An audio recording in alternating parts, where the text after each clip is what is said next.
Testing. All right. You can cut out that other. Hey, yo, hey. Yeah. Run it up, Blondo.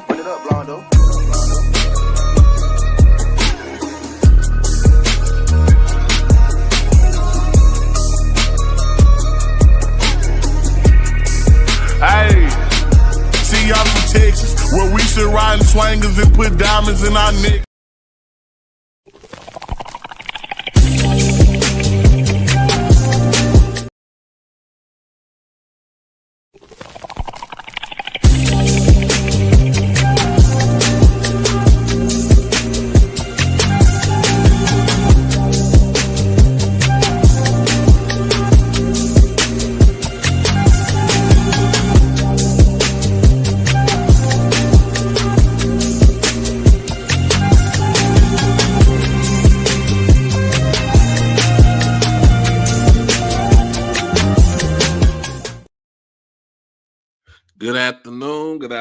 Good afternoon. It's your boy Doc Holiday. We are back with another HBCU tonight.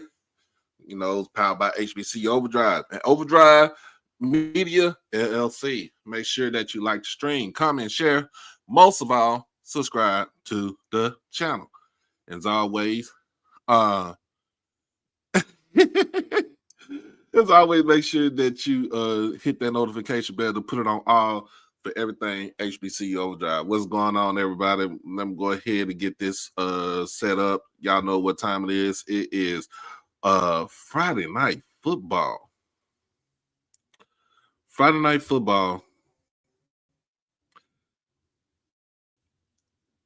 It's South Carolina State versus North Carolina Central. Showdown in the Bull City. Excuse me.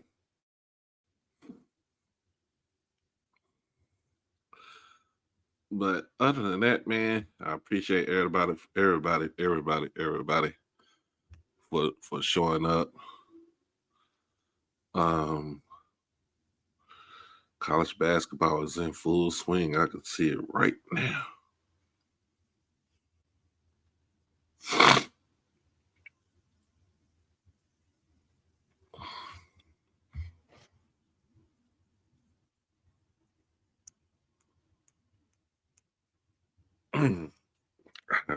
My eyes irritated. But matchup should be on at 4:30.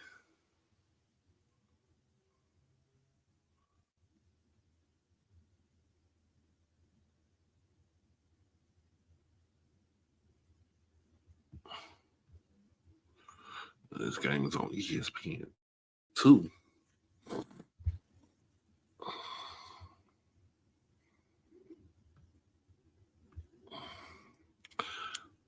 What's going on, Mr. Brown? They got 36 up in here already between YouTube and Twitter. Make sure if you're on Twitter, hit me on the follow. Just follow me on Twitter and then make your way over to the YouTube side and hit that subscribe button. I just look, hey y'all, I'm just let y'all know. I just woke up from my morning snooze because your boy had just got off of work this morning. Got home around about 8:30, got me some breakfast in my system, watched a little small TV on the laptop, and then went straight to sleep. What's going on, Miss Mary? How you doing? What's going on, Mr. Alvin?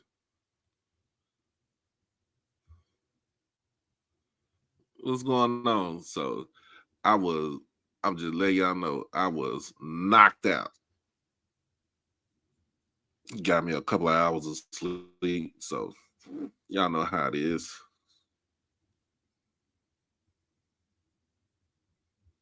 So I'm gonna put this up right here.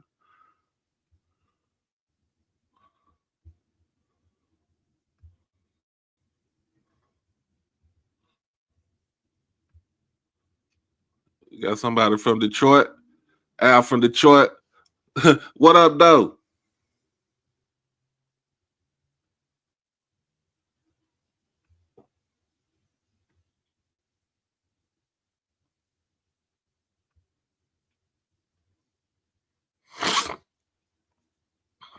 Oh my goodness.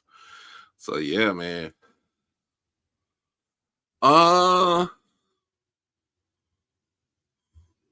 Will I be for Alcorn game? More like I'm trying to. That's the whole thing. I'm trying to get the money situation right. Get down there.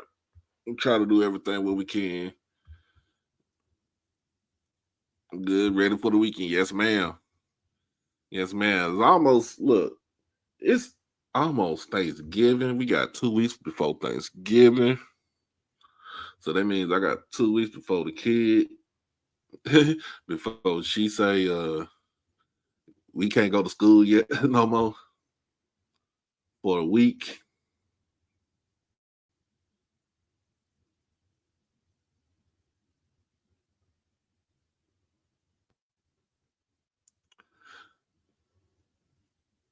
Okay.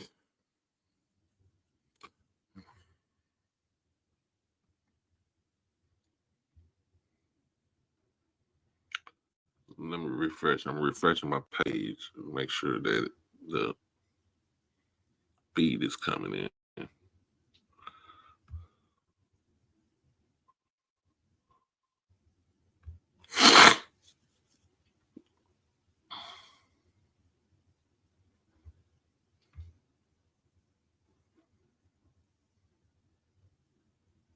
Mm-mm-mm.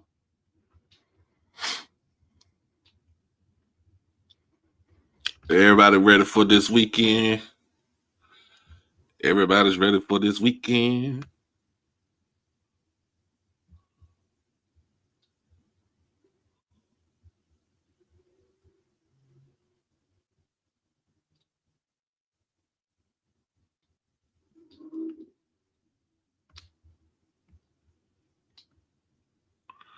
Live now.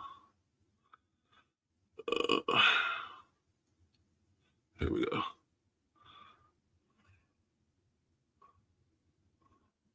There we go.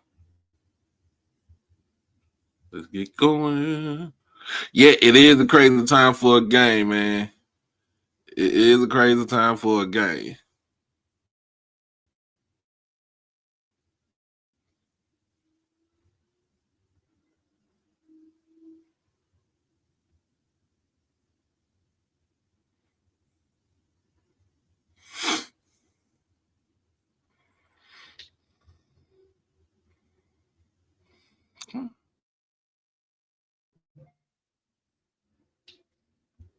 Tonight, then their season's pretty much done. They'd have to hope for an invitation to the FCS playoffs. And if you're South Carolina State, what a better place to be in. You control your own destiny. You're one of the top teams in HBCU football, but they must come in here on the road and pull off a huge victory. Well, we know that quarterback play is going to be at a premium. And when you think about Walker Harris for North Carolina Central, the lefty can spin it. He has been in this system, and he continues to elevate. You know, what you have to like about Walker Harris, he does so many things well, but I really like his ball placement where only his wide receiver has an opportunity to make a play. And then here, the recognition, knowing where the soft spot of the defense is quickly. Within half a second, he knows where he's going with the football. He seems like he's playing at a rhythm that's 2 steps ahead of the defense. He's going to need to be 3 steps ahead of the defense tonight against a talented Bulldog squad. Top passer in the MEAC, 4th best in all of FCS in passing yards. And you think about those weapons on the perimeter, something that Trey Oliver said they needed to see step up, and Chauncey Spikes has certainly done that. I would call him the ultimate weapon. What do I mean by that? Anytime as a quarterback, I know I've got one guy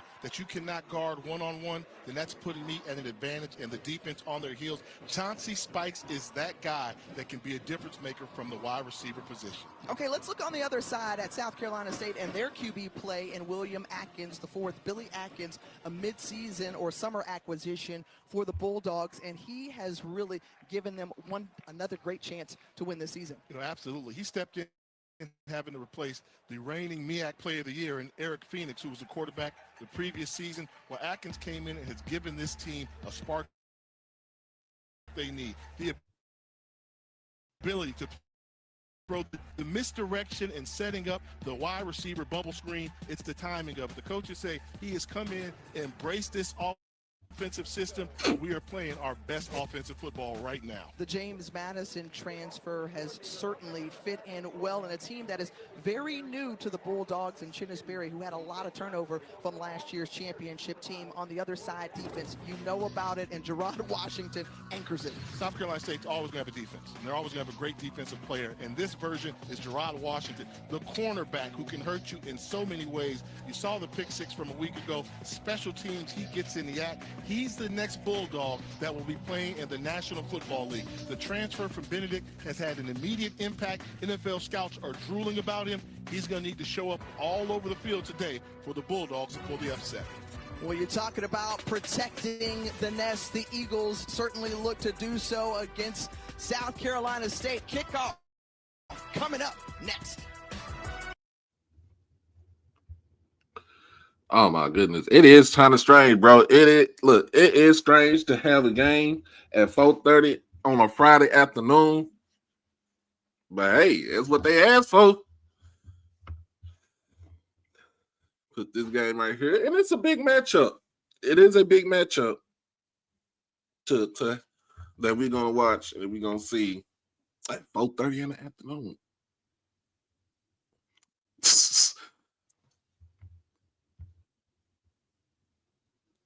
All right, so we still in the lead. Let's not get ahead of ourselves. Let's focus on on them alley cats from Bethune-Cookman. Let's focus on them alley cats from that Daytona, that school in Daytona.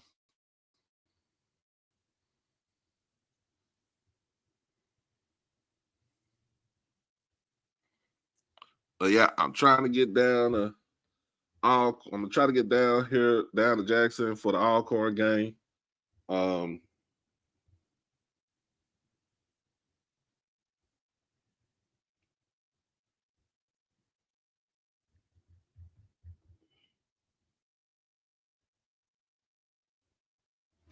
So yeah.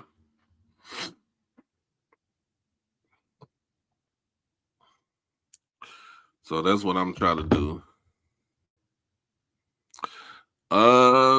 My score prediction, I got South Carolina State by at least a touchdown. At least a touchdown. Here as well, and culture over scheme. Here it talked about all the time, and he has been able to build this program in always being in the hunt for a MEAC championship.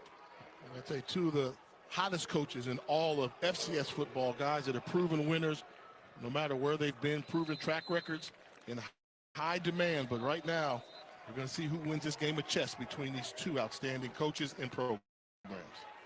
Well, South Carolina State has the opportunity to get the ball first after receiving and the touchback, and we talked about Billy Atkins already with his degree in economics from James Madison, and he comes into this program already a leader, a great IQ kind of guy that Chinnis Berry just beamed about coming into the season. And this is an up-tempo system, so they're going to run a number of plays, and the key is how quickly he can get the offense settled and attack this opposing defense. Well, South Carolina State averaging about 32 points per game, and they started off from the pocket. Atkins delivers the pass complete to DeAndre Ruffin. Ruffin with the catch and a pickup of 5 yards. And look how quickly they line up in the line of scrimmage. Until North Carolina Central shows them something to slow them down, they're going to continue to try and operate in high frequency. From the 30, and Atkins, who was brought down as a penalty marker, came out in the process, going down for the sack. That was Donquarius Parker. Credit to Donquarius Parker. He's the one that jumped off sides. So if you get a head start. Defense, number 15. 5-yard penalty results in a first down. If you get a head start to the quarterback, then you might as well get there so he does not have a chance at a free play. You see him jump. They snap the ball because he's in the neutral zone, but continues to drive, gets to the quarterback to negate any type of huge play downfield. And this Eagles defense is going to be tested because South Carolina State likes to run an up-tempo type of offense, spread RPO under OC Jonathan Williams. Casey Adams with the carry and not much room to run. Christian Smith was there immediately, a loss of 1. And Smith, the fifth-year senior out of Jacksonville, North Carolina, a 3-year starter in this program, now brings up 2nd and 11 from the 34 of South Carolina State.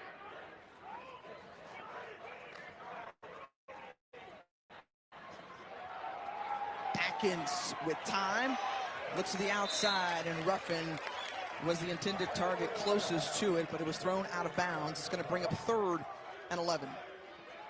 So that's a connection they need to get to. One thing about Ruffin, he has home run hitting ability, huge target on the outside. 6'3", 205, one of the fastest Bulldogs. If they continue to play one-on-one against him, then you're playing with fire. What Trey Oliver said of this wide receiver core for South Carolina State, the best unit that we have seen all season long. And here, Atkins gets it in there to Jalen Johnson, and it is complete. That is one of his favorite targets on the season. He's got the most catches with now 46. I'm not sure if he caught this ball. The ball thrown very low. Did it get through? Got the hands underneath. I told you that ball, the bottom of that, hit the turf. Rolling on the field was a completed catch. That play is under further review. Jason Soisman, our referee for tonight, is going to take a look at it with the replay official up in the booth, Jesse Garcia III. And just like you said, Jay, it was something that they probably needed to snap quickly, so they didn't review it. Instead, looking at it again, the pass ruled complete on the field, but it's likely to be overturned because of right there. Yeah, I mean, right there, when the ball left the right arm of Atkins, you could tell he misfired. It was low. Great job by Johnson trying to get underneath it. But we're in the Eagles' nest, and I believe my eagle eyes saw that ball hit the turf in live time, and I'm sure Trey Oliver did too. Fairly confident this ball will be ruled incomplete, overruled, and it'll force a punting situation. When talking with both of the coaches this week, obviously they know a lot is at stake, but what has been a part of the recipe for success for Chinnis Berry is the fact that the mission doesn't change from week to week. It's to go 1-0 each week, and there are a lot of Berryisms that you will be introduced to throughout the broadcast, but going 1-0 is the mission. Every week he'll call that. No game is bigger than that. Like the jacket, by the way. That's a clean South Carolina State jacket there. But this week I'm going off of the separation is in the preparation. He said when you prepare, you separate by After further review, the ruling on the field is an incomplete catch. It will be 4th down. So the call is overturned, and that's going to bring up 4th down. And the punter comes on as Elliot Janish is on to attempt it. Started his career at Langston, then over to Troy, Utah, and now in his 4th school at South Carolina State in his graduate year. From his own 20, back to receive it, Makai Wall, and lets it bounce at the 20. And this one is going to be a good one. Nice punt. As Janish does his job, flips the field inside the 15, a 54-yard punt. And that's where we will see the offense for North Carolina Central start. The senior out of Wake Forest right here in the Tar Heel State, Walker Harris. We told you about him in the open. Passed Davius Richard for most passing yards in a single season. The great player at quarterback a couple of years ago. And Harris, better than 2,700 yards through the air. And there was a question mark coming into tonight's game whether Chris Mosley was going to be available, as he was injured in that Howard game a couple of weeks ago. And Mosley was right there, but so was Josh Barker. Agent Zero in white, a loss of 3. Barker can be disruptive. Chris Mosley, one of the most dynamic backs you'll see on the FCS level. When healthy, we'll see how long he can go. But Josh Barker is a one-man wrecking crew at nose tackle. And the pass complete to Nassim Cosby. Nassim Cosby on the reception. Pick up a 5, Washington there on the stop. And now on 3rd down and quickly moving here. pick up 8. You need to identify where Josh Barker's lining up on the defensive line. Number 0, he can line up over center. He can line up at defensive end. He likes to attack weaknesses. They feel he cannot be blocked one-on-one. Harris with some pressure, and he goes down as Walker Harris is brought down by Shamari Reed. Loss of 1 on the play, and right there you see the Bulldogs defense come to play on the road. And Shamari Reed, who plays that spur linebacker for South Carolina State, coming on an outside linebacker blitz. Great pursuit to get to the quarterback, and they're going to try and disrupt Walker Harris all day. Get him off of his spot. They feel that he's a rhythm passer. And how do you disrupt rhythm passers? You scratch the record. You get off beat. Bowman from his own end zone comes out a little bit. Jalen Johnson trotting back, and he gets going. Little stutter step there along the left side, across the 40-yard line, and steps out near the 41-yard line. So quick 3 and outs on both sides as South Carolina State couldn't get anything going. Can they get it moving on offense? How did I get here? Looking like defense is doing their job. Looking like the defense is doing their job. Look like, I don't even think like Chris Mosley playing today.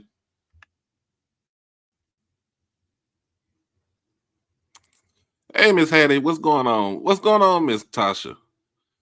And y'all, as y'all know how we do it over here.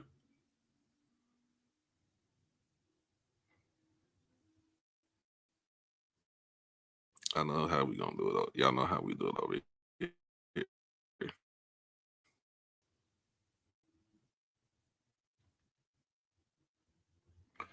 But yeah.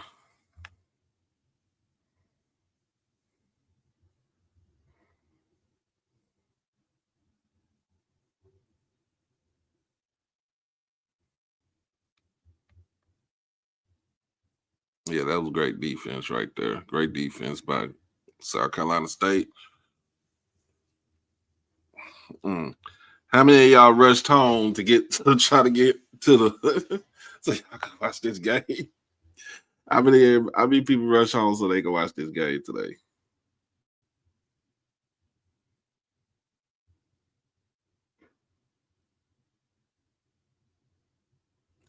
I mean, people got like, damn, I knew something coming on.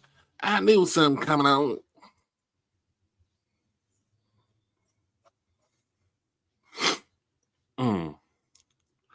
Sinuses is bothering me.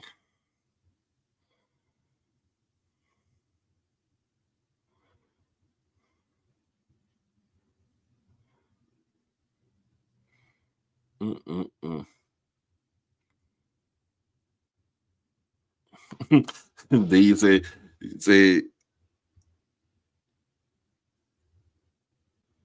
you had your alarm clock set. Oh yeah, I seen that tape. And he's a real one. He's gonna be a real one. They get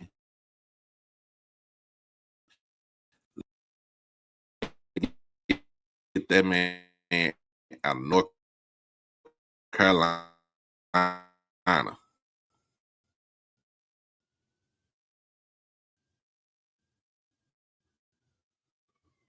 North Carolina. Oh shit. Uh-oh.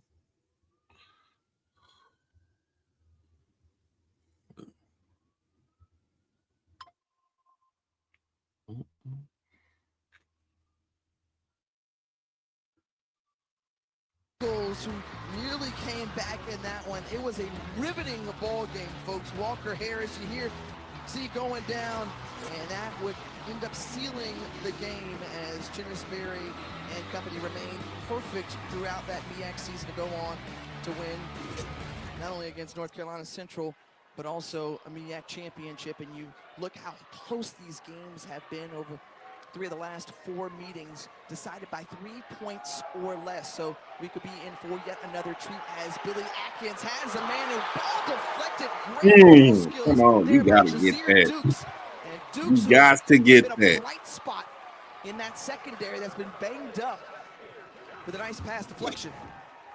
You know, the ball is there. He gets behind the defensive back, possibly could have led the wide receiver a little bit more, but that lets you know how explosive this South Carolina State offense is. They think, take what the defense gives us. If the defense gives us the deep shot, regardless of down and distance, Billy Atkins has the green light to pull the trigger.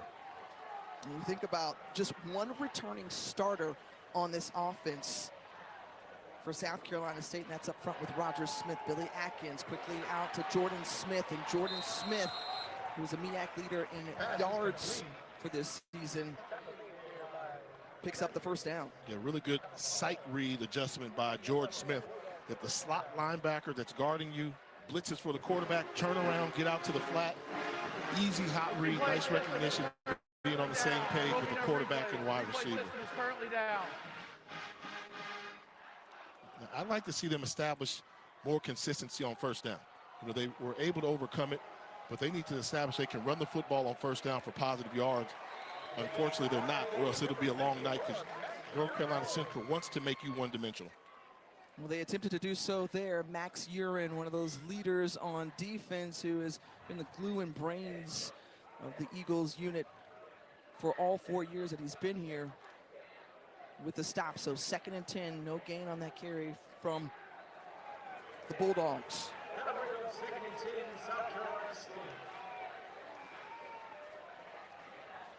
From Central's 52-yard line, Ruffin, who was in motion, rolling to his left. Atkins overthrows and out of bounds and practically into the stands.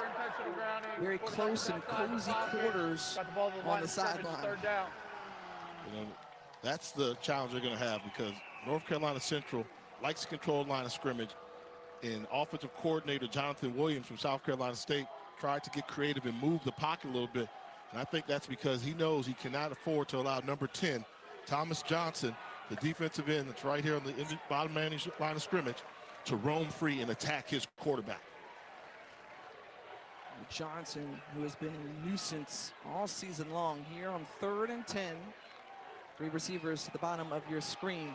And Atkins with plenty of time, standing tall in the pocket. Jordan Smith, the reception, and then swung down by Jakari Martin. So 6 yards on the pickup. That's going to bring up 4th and 4. And the Bulldogs offense remaining on the field. They cross midfield and possibly come out, try and get them to jump off sides. We don't see South Carolina State huddle, so they're probably, I'm guessing they're going to go there and say, try and get a hard count, fake something, see if you can get some movement. But it will be a very aggressive play call to go for it in this situation with a 0-0 ball game. Empty backfield for South Carolina State. They do go for it. 5 of 13 on 4th downs and make it 6 of 14. The completion to Jalen Johnson moves the chains. Yeah, this is just too easy right here. This is a 2nd level throw. I don't know if they were on the same page. It looked like inside linebacker Isaiah Lawson was playing zone coverage, and the rest of the defense was playing man-to-man. He just gave a free release to the slot receiver. That's a mental error. Well, after that 15-yard pickup from Jalen Johnson from the hands of Billy Atkins, an official's timeout taken on the field. But Atkins, you see just how he can diagnose the defense, how they really like his passing ability and processing ability from that quarterback position. A 6'1" graduate out of the Maryland area. And now with the chains officially moved and set. And the jet sweep there, the Jalen Johnson. And Johnson trying to find some running room and a number of black jerseys around. And the tackle is made by Eric Adams. No gain on the play after a lot of running around. And that was a spectacular job by Jalen Johnson just to get to the line of scrimmage. Once again, we're seeing South Carolina State struggle on first down running plays. North Carolina Central controlling the line of scrimmage, making the Bulldogs fight for any type of positive yardage running the ball on first down. And you hear coaches often talk about winning on first down and how they've got to get ahead of the chains. Thus far, to your point, Jay, South Carolina State Still working in that category. 2-by-2 formation. The Adams in the backfield. He leaks out. Coming across and a big hit to Jordan Smith, leveled there by DJ Estes. Instincts. When you talk to the defensive staff for North Carolina Central, they say DJ Estes has instincts. Quarterback setting up for a short crossing route, puts a thump on Jordan Smith. Big hit, protecting the nest in the secondary for North Carolina Central. Big 3rd and 9 coming up here from the Eagles' 27-yard line.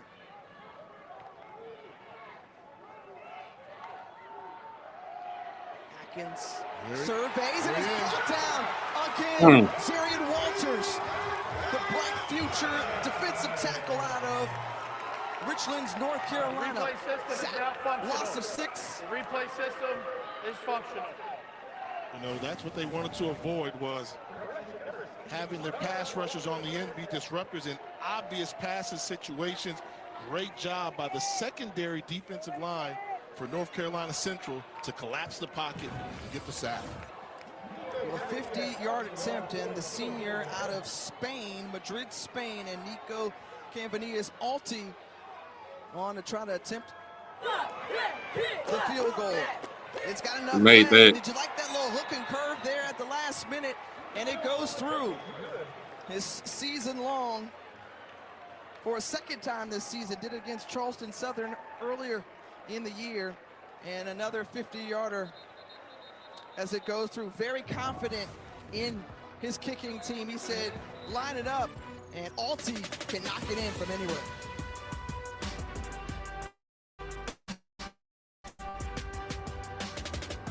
On a 2. That defense, both defenses are playing well, y'all. Both defenses are playing well. Woo. That's a good job, though.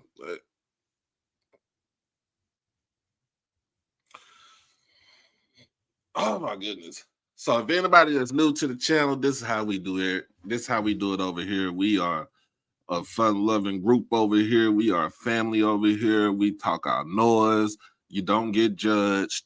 And all we ask is basically just do this, the simple things. The simple things.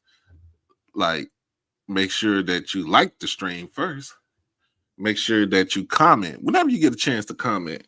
And, share it with your people. If you know somebody that's looking for a good channel to watch for HBCU sports and everything, share it with your folks.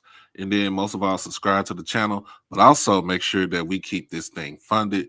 So we always, ask for donations, especially when it comes to stuff like this, because this right here will not be monetized through YouTube. So just letting y'all know that.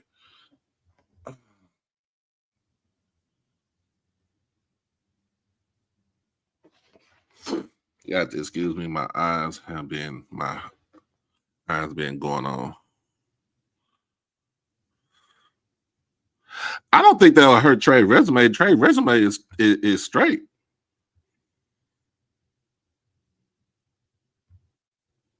Trey's resume, I think Trey's resume is good.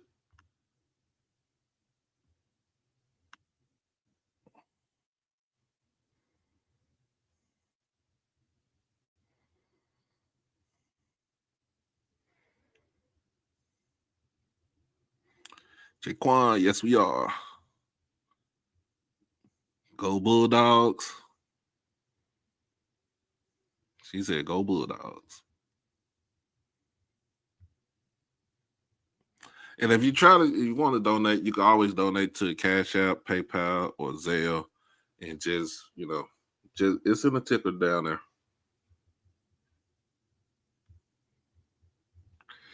Is the mailman. I call him Black Thanos. At college, he compiled a 27-7 record, undefeated in the SIAC, 2 conference championships, along with 2 Division II playoff appearances, and then he rode on over to Orangeburg, South Carolina, and he has talked about this team buying in. That's the theme for the season. Jay, I want you to say it in Coach Barry terms, or in his voice. Do you Buy in. believe? That's right. Can you unite? Are you willing to yield what it takes outside? Invest Now. And the now is for no opportunity wasted, but he That's also another added to it. yes. No other way. No other way, no opportunity wasted. One of the, I will tell you, probably the best motivator out there in the college football circuit. Old school motivation, believes in his kids, trusts the process, and the job that South Carolina State did in getting him to come over for Benedict. Give hats off to them as well. Walker Harris back on the field, and a loud and proud NCCU sound machine is ready to amp and ramp up here. NC South, or rather North Carolina Central, try to answer. They start from their own 25-yard line. Here Mosley, nice cut. And Chris They're gonna miss the Mosley right there, Mr. 30. You know, he took over for the departed Jamari Taylor, who's now at Virginia. He changed his jersey number and really came into this season with a different type of swagger for his fifth and final year.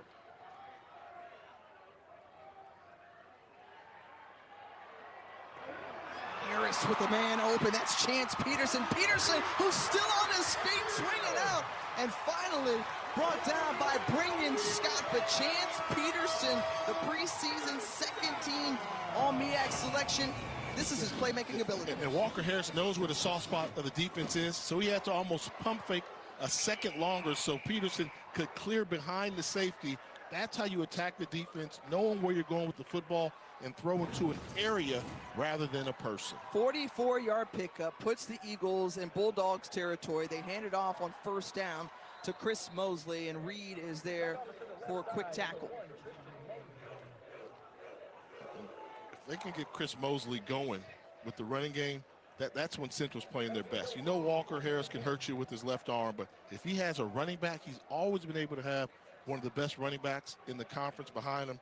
Chris Mosley's that special guy. Give credit to running back coach Charles Bankins, because they've run off running back after running back after running back, even going back to Mookie Collier. Absolutely, Jay. And here on 2nd and 9, Harris elects to try to put it in the air, avoids Kayvon Chisholm, still on his feet and just too tall for the receiver. Chauncey Spikes was the intended target, and Washington was on the coverage. That's the recipe for South Carolina State. You have to get Walker Harris off of his spot. So they just get to the spot and then force him to move, and then you take your chances that he can beat you from outside of the pocket. And Walker Harris thought he had a big play there, but just ball sailed on him a little bit high. Spikes is going to be a player he's going to target all night long. As 3rd and 10 in this MEAC showdown. Walker Harris had a man, led him just a little too much. Makai Wall couldn't catch up to it, and it's 4th down. Consecutive plays, the Bulldogs get Walker Harris off of his comfort spot in the pocket, forcing him to make a throw on the run or outside the pocket. 2 consecutive plays, he misfires, forcing a field goal attempt. Well, I'll tell you this, a part of the championship recipe and what's made these two teams so good, Caleb Robinson is on to attempt a 41-yard field goal attempt. We saw a 50-yarder from South Carolina State. And Robinson tries to answer back the other way and is successful in doing so, and it's tied at 3 apiece. And the former special teams guru and Trey Oliver loves it, knows that he can rely on the leg whenever needed, and Robinson, the sophomore, comes through to even up this game at 3 apiece. Oh, this is going to be so much defense on the field. I thought he was hurt too. But shoot. And he said, not today, I got to play. He said, "Not today. I got to play."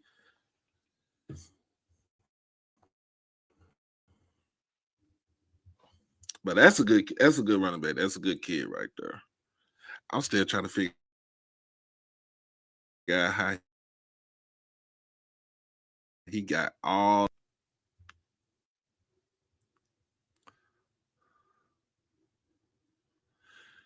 Are they running well? Both defenses are pretty much stopping that run.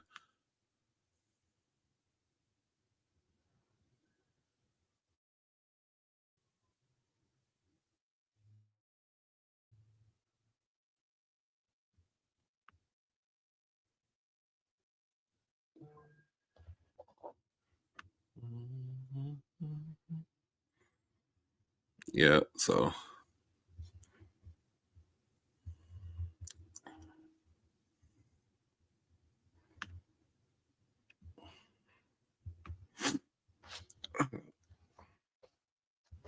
I think both secondary need to be careful.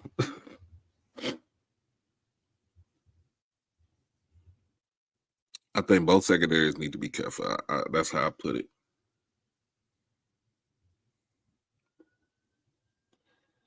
And we got over 230 folks between here, us and YouTube. I mean, YouTube and Twitter.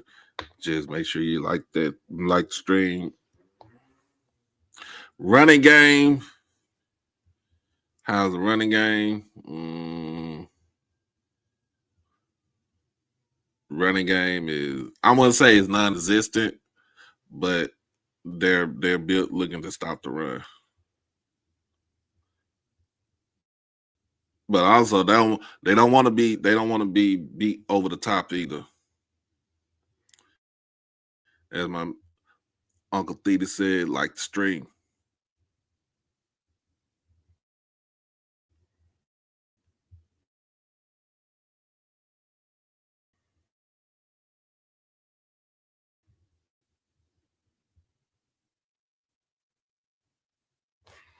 That's on both teams. So let's see some.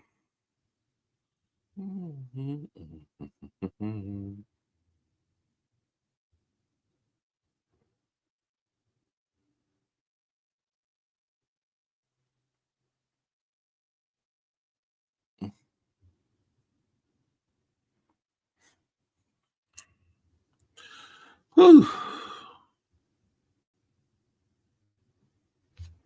All right, let's get back to it.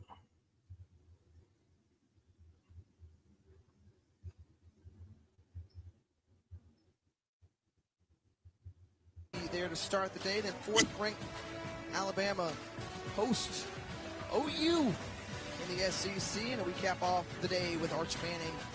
And number 10, Texas squaring off against Gunnar Stockton between the hedges. I got something to say. Okay. Got something to say. Let's hear it. Everybody talks about how the change out in the world out there, the college football landscape's changing. The more things change, the more things stay the same. Still going to come down to Bama in Georgia. Always going to be in the mix. Oh, fire him, get rid of him. We need Saban back. Still going to come back to Bama and Georgia. And Ohio State University. So you're just saying the same contenders, Jay, no matter what it all goes down to. When you talk about the HBCU contenders, let's take a look at your power rankings. I'll say this, talk about things staying the same. First time in a long time that North Carolina Central's not been in my top 5. They win this game, they move into the top 5 at a high clip. South Carolina State playing their best football. The point of contingency I had here with this, Jackson State beat Alabama State. Beat them, but Alabama State's playing the best football. After that game, Alabama State's been on a tear. Jackson State lost the game. So in the power rankings, I'm going Alabama State right now, I feel, is the premier team in HBCU football, playing the best. The question is, what two teams will represent each conference in the Cricket Celebration Bowl? I'll tell you this, KZ Adams wants to take South Carolina State back to the Mercedes-Benz Stadium, a pickup of 13 on that run. Great job with the vision, where he set up the safety and made him miss. Adams is a high school legend here in the state of down in the state of South Carolina. Jordan Smith on the reception. Jay, when we talked with Chinnis Berry this week about that Celebration Bowl appearance, right? They had a terrific season overall, go undefeated in the MEAC, 9-3 overall. But he said while the event was first class, it was the worst game of our season. He said that wasn't us. I absolutely said it wasn't South Carolina State. The moment got too big for them. Some of the distractions, which they tried everything to keep, but has a desire to go back and play South Carolina State football in Atlanta. And his team still controls their own destiny. Went out, and we'll see in the Cricket Celebration Bowl. And there's KZ Adams once again. You talked about his prowess in the state of South Carolina as he's brought down by Jelani Vassell. And just the offensive line just getting after it. Chevy Trask, the right tackle pulling. James Reddick, the coach on the offensive line at center, getting up to the second level. Adams has brought the spark in where they're having successful running plays on first down. They try to go again, and this time no room or place to run as the tackle made by Wynn. And that's just great pursuit right there. Enough is enough. They realize Adams is in there to run the football. The defensive line for Central accepts the challenge. Now becomes a passing situation for South Carolina State. Watch the double move if you're North Carolina Central. They like to bait you to think they're taking a short route, and we'll go over the top if that's what you give them. Well, they bring a number of black jerseys. The blitz was on, but Nick Brown, the tight end with it, loses the football as he goes down, and it goes out of bounds. Rolling on the field is a forward fumble out of bounds. It will be returned to the spot of the fumble where it will be third down. You see Max Urin punched it loose, but it fumbles out of bounds. An 8-yard pickup for Brown. And now here on third down. And this is when you're Trey Oliver. I think you tell your defensive coordinator, as he's acting as a defensive coordinator this week, so he's got to talk to himself. We'll explain that a little later. Be aggressive. Go for it, because South Carolina State's established. They're in 2-down territory. Unless you get a negative plate right now, they're going to probably go for it on 4th and less than 5. Their average down and distance tonight for South Carolina State is 10 yards. They're 0 for 3 so far. Got to pick up 5. Has a man open. That's Jordan Smith again, and Smith able to pick up the first down. That's the first conversion we've seen tonight. I love that football.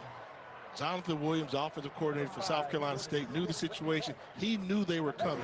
Dialed up something where all he's done versus pressure is just taking those routes out in the flat. 4 or 5-yard throws, picked up 10 yards. Nice execution versus the blitz. KZ Adams, who was stuffed up there in the hole, a number of black jerseys, including Christian Smith, there to stop him. And you talked about Trey Oliver acting as the defensive coordinator tonight because Jesse Thompson unavailable right now, but you'd like the pursuit of Wisdom Sims coming up to plug the hole. But Coach Jesse Thompson, who was involved in a car accident the week of that Howard game, and so he is recovering at home right now, and Trey Oliver having to put his D coordinator hat on like he did at Southern prior to coming to North Carolina Central. Isaiah Lawson on the tackle, no gain on the play. And third down coming up here. In this situation, what do? You talked about things that have worked underneath. What do you say? You don't blitz if you're North Carolina Central, because they've shown they've got a hot spot read for you right away. Count on your defensive line to get there. Knowing that's the case, and you've softened them up, you see the 2 high safeties for North Carolina Central. Go through your progressions, attack the seams when you get this zone coverage.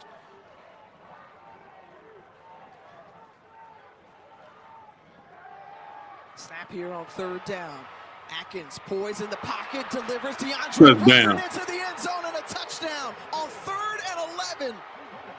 The 28-yard pass catch and run after into the end zone. Play cover 2 man, and I will tell you, as a quarterback, no better feeling in the pocket, realizing they're not blitzing you. You have more than enough protection. You can sit comfortable and take the one-on-one matchup that they were able to find. So Ruffin's second touchdown of the season. Alty want to attempt the extra point. And South Carolina State leads by a score after that touchdown from Atkins to Ruffin. Yeah, just a really good job of getting the time and realizing, hey, once I've got the clear out route, there's going to be a soft spot in the middle of the field versus the two-man safety look. That's great recognition, but the offensive line provided the time. You know, if it weren't shotgun in the old days, that would be considered a 7-step drop, which you don't see oftentimes in today's college football world, but he had the time because they won the chess match. They knew the blitz wasn't coming, so you could say, I can get guys out into the route, find the one-on-one matchup, and make an accurate throw and catch for the touchdown for the Bulldogs. Here's the marching one-on-one who made the trip here to Durham to try to back up their team. South Carolina State, located in Orangeburg, South Carolina, founded in 1872. And obviously they've got 4 Pro Football Hall of Famers, legendary coaches like Willie Jeffries, Buddy Pugh, fantastic in STEM majors. They've got a former Miss America that was there. You've got Representative Jim Clyburn who went there. You've got 4 Pro Football Hall of Famers that went there. So that little tiny school in Orangeburg making an impact on the world. Ooh. And the little onside kick. Ooh, they snuck one on them. Oh. And are they able to do so? They've got to sort this out to try to get to the bottom of the pile based on the reactions from the Bulldogs. They say they have it, and yes, indeed, they do. So nobody saw that coming at the end of the first quarter. Just a little onside, catching them off guard, and Bulldogs fans loving it. Coach Berry, he set the attitude early. Aggressive, coming in on the road. Squib kick, does it get the distance? That's close. You have to give them up to 10 yards. They made contact right at 10. He was, if they take a look at that, we need to see on what yard line did they initiate the contact.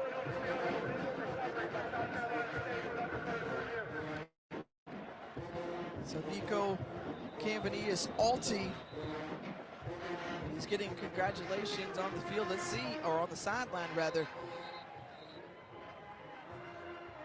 But we'll see if that holds or stands, to your point, as they're going to take a look at it, Jay.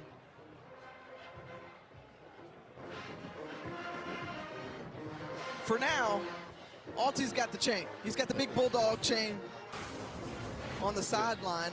That looked tough to see because it looked like we've got to see where the Eagles got a piece of it. So here we go. See, 5 yards. It's the hit. Man, right number now 56 hit the roof. Ooh! He might have been behind the line. He was a little bit late. And this is the look we need to see right here. You know, it's that 45-yard line. He's coming up. He's behind it. That play's going to stand. They give you 10 yards to do it. He was probably about 11 yards too deep, so that's going to be a successful onside kick by a yard, and I feel that South Carolina State will be rewarded once again for the aggressive play calling by head coach Chennis Berry. Well, if you're just tuning in, there were a couple of field goals traded on back-to-back offensive drives for each team, and then after South further Carolina reviews, State rolling on the field is upheld. South Carolina State football, first down. And after their 9-play, 75-yard touchdown drive, the onside kick successful. Not sure if they had a good enough look to try to overturn that to begin with, Jay. And so the play stands as is, and Chennis Berry's aggressiveness playing off. His team perfect in MEAC play, trying to remain that way and run down another MEAC championship. Atkins, who was 4 for 4 on that last drive for 54 yards and a touchdown, looks to run back some more.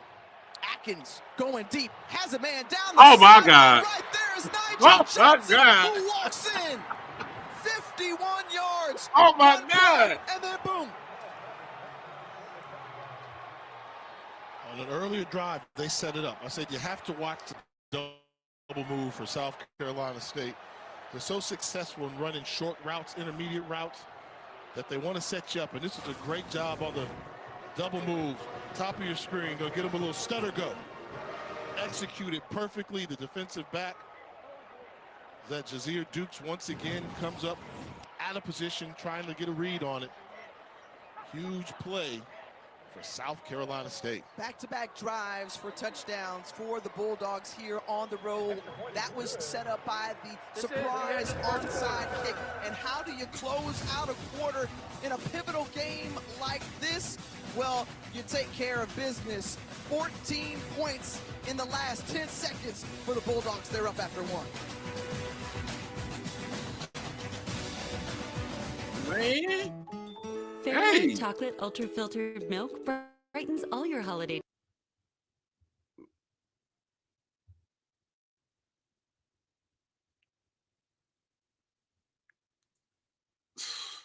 Nah, there wasn't no slug on route. He straight burnt him off the line.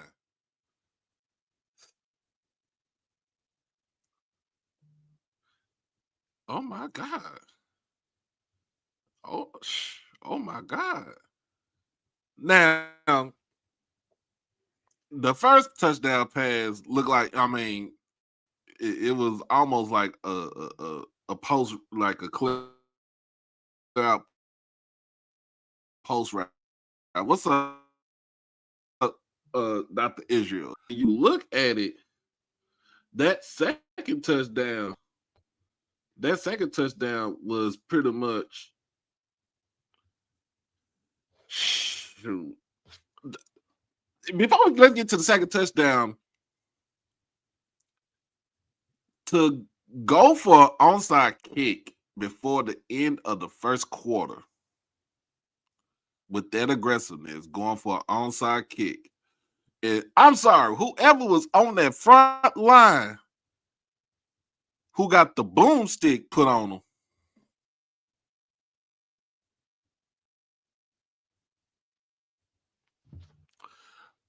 Whew.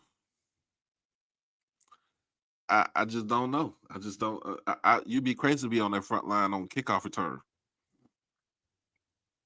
Number 56 went down there with some bad intentions. He's like, I'm about to get me a nigga today.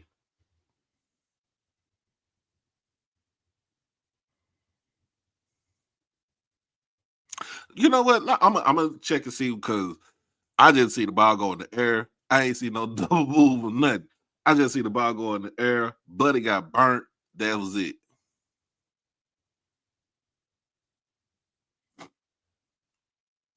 Now, do y'all have do you think playing on a short week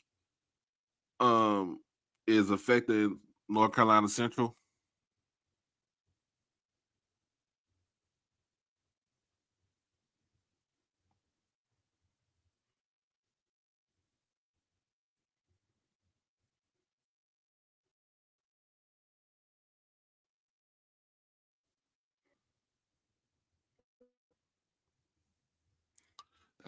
That's a question that's a question that needs answers right there.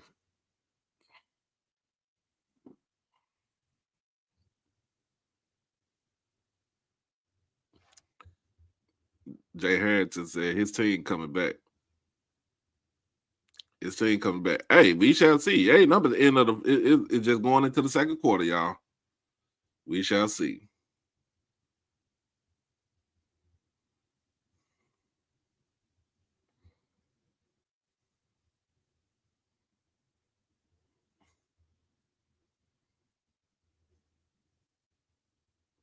Mm-mm-mm.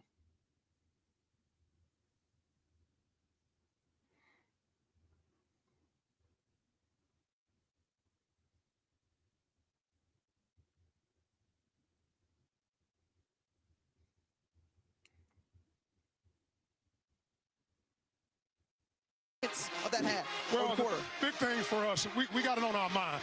We feel like we got some explosive guys. We got an outstanding quarterback, and we want to be aggressive. Again, no stones unturned. We want to be aggressive, and I think we. What up, sir?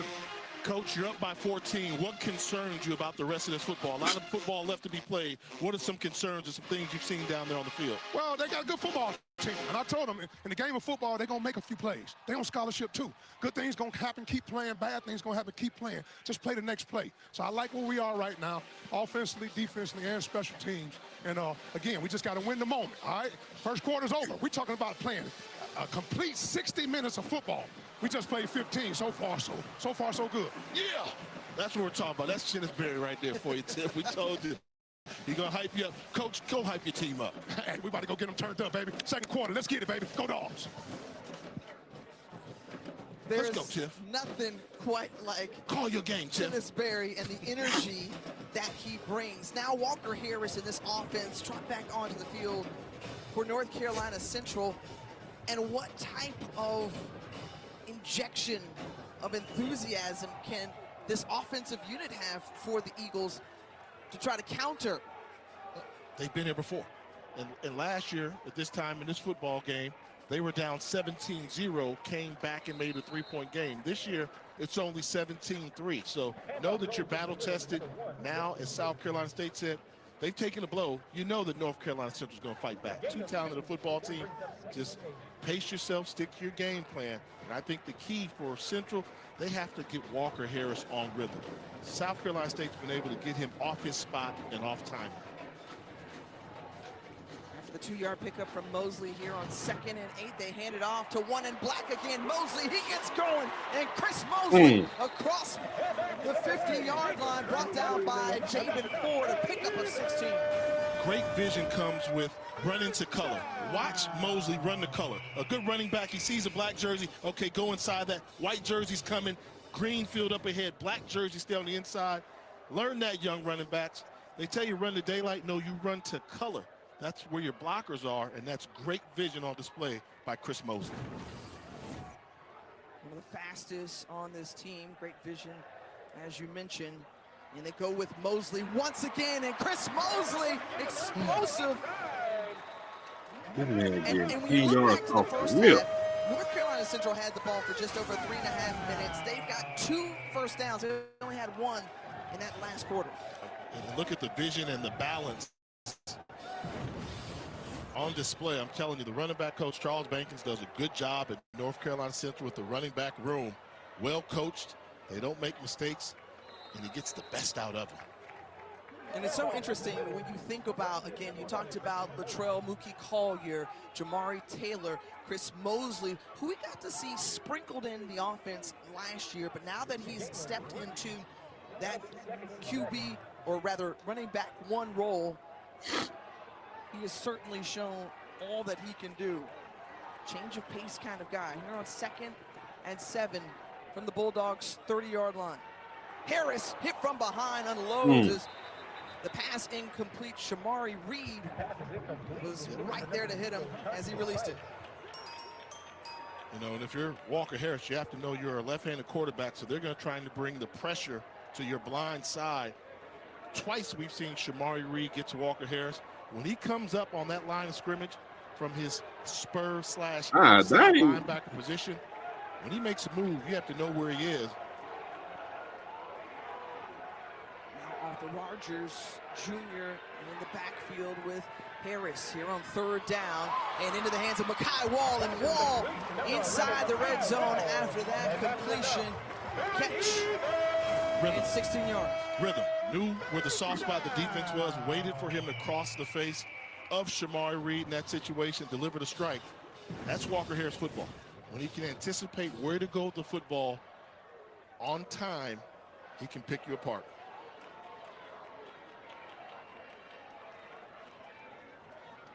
A.J. Rogers quickly met in the backfield and nowhere to go. That's Roderick Kelly from his Mike linebacker position, the sophomore out of Lakeland, with that tackle for a loss of 3.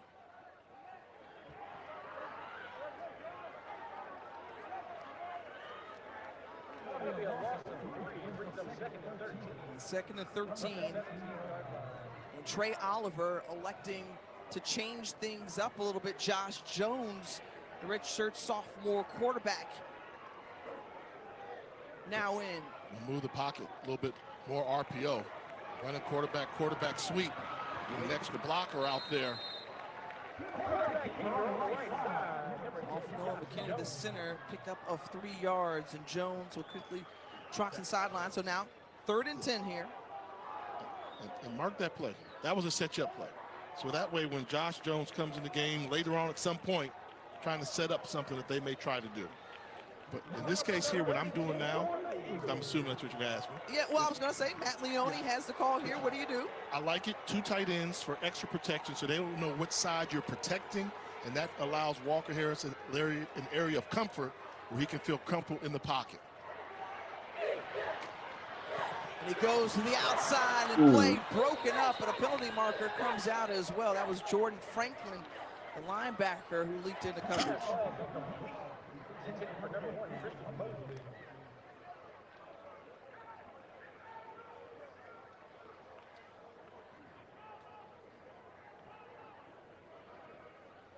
So Jason Swaisman, we'll hear from him in just a second. Holding, offense number 62. That penalty is declined. 4th down. So the Bulldogs decline the penalty that was called against the center, Noah McKinney. Right there, that's Noah McKinney gets put on roller skates going backwards. Called for the takedown. And a 31-yard field goal attempt for Caleb Robinson. He already hit one early today from 41. And this one goes through and is accurate as well. So a couple of field goals, but Chinnis Berry's crew is just holding them to just that as the Eagles trailing by 2 scores.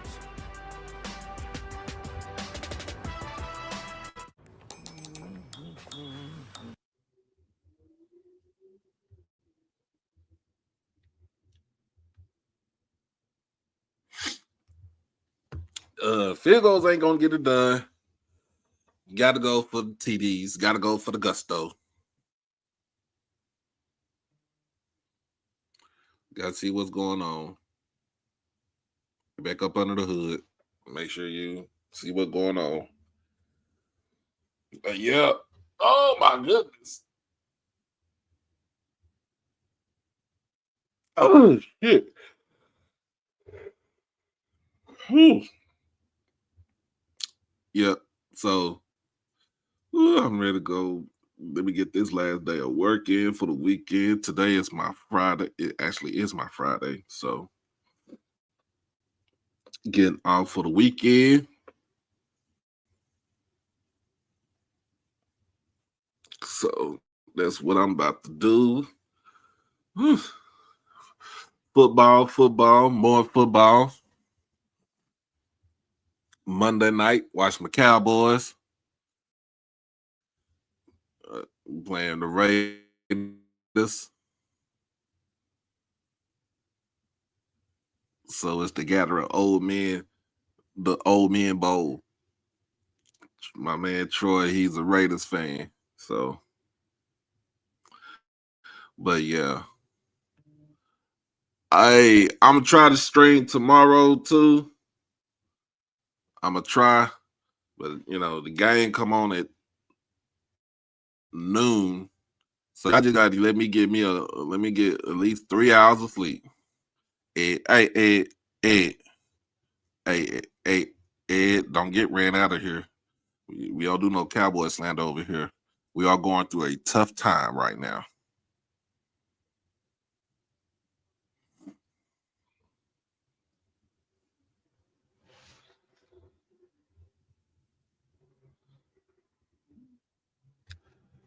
Ed, we're not worried about that.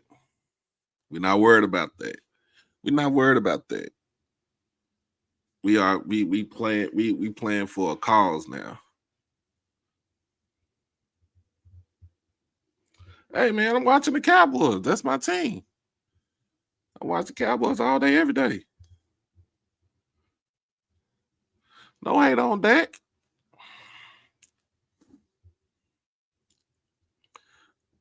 Got to fix our defense. Don't hate on Dak. Make sure y'all like the stream. Make sure you donate to the channel also. And hit that subscribe button.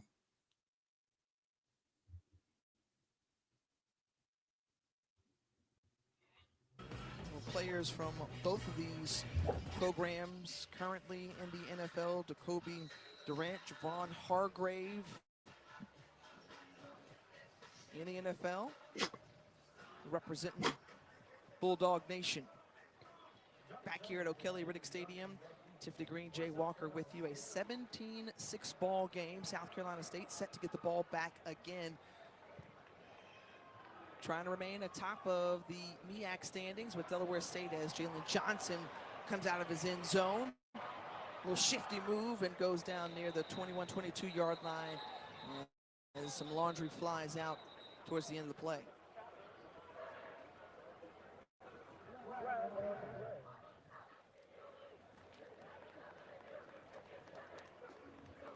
Something I noticed, point of emphasis, takedown blocks on kickoff returns and punt returns are being scrutinized within the MEAC There's no foul for an illegal block in the back. The block was legal. First down. Let's just catch you up on how South Carolina State got out to this lead, and Billy Atkins, we knew that he was one of the top passers in the country, and he showed why so far. I mean, those are pretty ball. You saw the intermediate throw there, then hitting the guy in stride off a double move. Not an easy throw, even though the receiver is wide open for the score. So it's the deep football throwing ability of Billy Atkins that's been on display here for the Bulldogs. To Jordan Smith, and no room to run really for Jordan Smith as Zarian Walters with the tackle. Here's the numbers for Billy Atkins: 10 of 14, 143 yards. He had 8 straight completions and 2 touchdowns in a matter of what, 14 seconds? He's hot. 10 seconds, right? Yeah, he's hot. Forget about the 2 of 6 right now. The 8 of 8, keeping that going, staying in control, making accurate throws, and give credit to the offensive line, giving them time. Intercepted. Oh, wow. Adams has it. Adams trying to return it. First down. Touchdown, takes it to the house.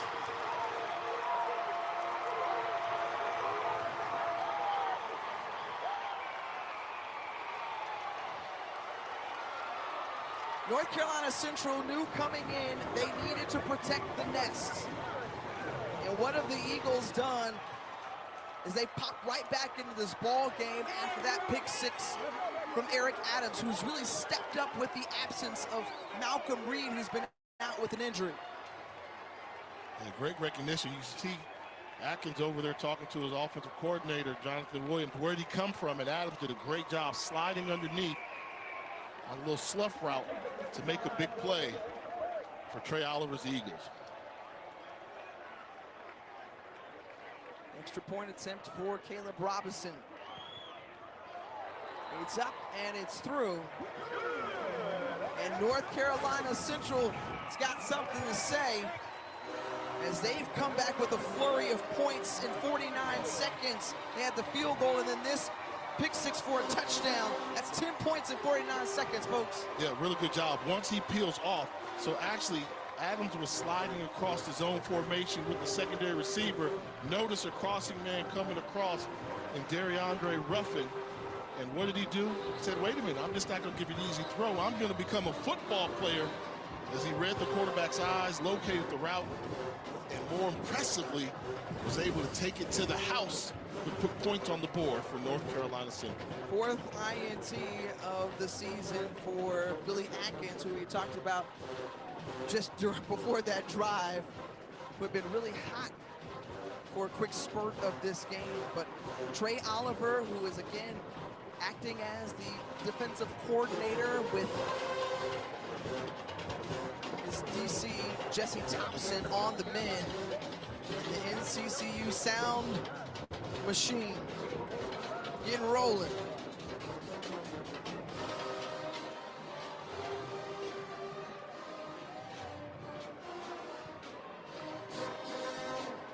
Here on the kickoff, and it's Jalen Johnson, who's got speed on the return. Johnson still on his feet, across the 40, 45, look, giddy up. Jalen Johnson out of New Orleans, Louisiana. You see how he can change the game and kickoff. And they've been aggressive. He's been taking everything out. 3 or 4 yards in the end zone, taking it out. That's the mindset of South Carolina State. Come in here, be aggressive.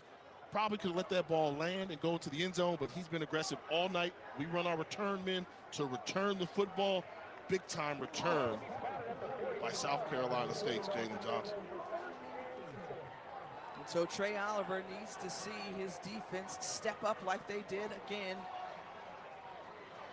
on that last drive. As KZ Adams looking for some space. And Adams goes down.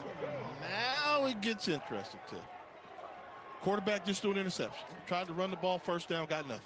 You got to throw. How quickly does Billy Atkins have short memory? I'd come up, roll up press coverage on these wide receivers. Don't give them anything with a pre-snap read. Try and cause confusion. Maybe get them to hold the ball for a half a second longer so the defensive line can get involved.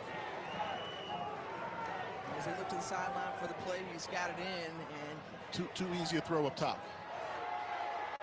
Atkins feels the pressure, squeezes the puck, and he goes down. And take a bow, Mekhi McCall. 9-yard loss on the sack. He was in trouble when he looked the wrong way. Up to the top of the screen, he had an easy receiver that was open, but they made him hold it half a second longer. They rolled the coverage that way. And I said that half a second would make him think about it, and then the defensive pressure got to him. Things starting to ramp up here in Durham. An all-important MEAC game between South Carolina State and North Carolina Central. Atkins steps up and runs. We don't see that very often for him, but that's what the defense was giving. Max Urin and Wisdom Sims on the tackle. Pickup of 11. That's going to be short of the first down marker by a bit. And the punting unit comes on, and that's a win for this Central defense. A reinvigoration that we have seen from that defensive unit after it was Chinnis Berry's team who punched the home team in the mouth after the first quarter. Was up 17-3 and forcing a 3-and-out here. Well, the special teams play. Outstanding. Second of the night that we have seen Janish pinning the offense on the 2-yard line. That's where this drive will start for Central when we come back. I'm the guy sitting next to your girl on the kiss cam.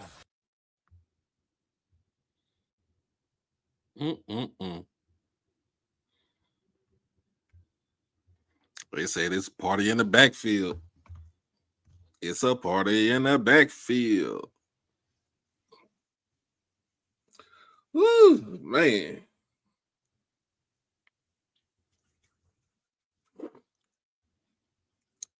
Oh, my goodness. So, everybody's ready for this weekend.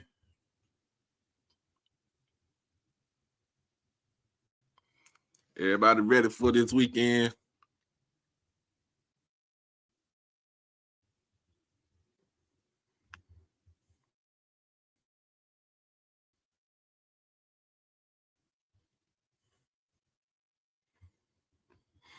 Yeah.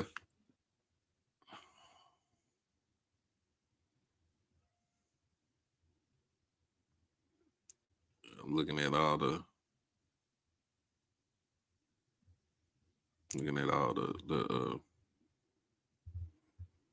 comments.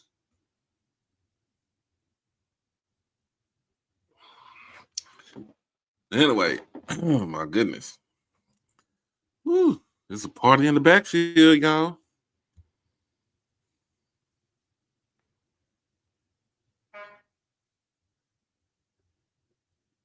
Hey man, I'm trying to hang in there. I'm trying to hang in there.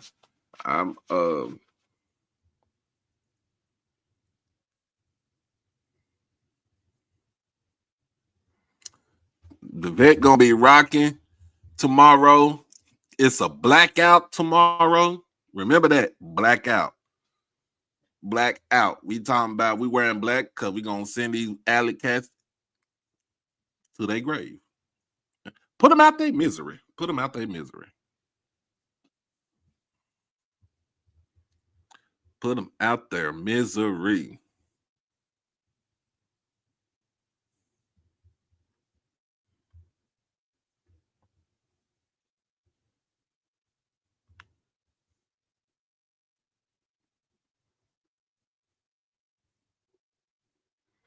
Yes, make sure you beat the traffic early because the game is at noon tomorrow.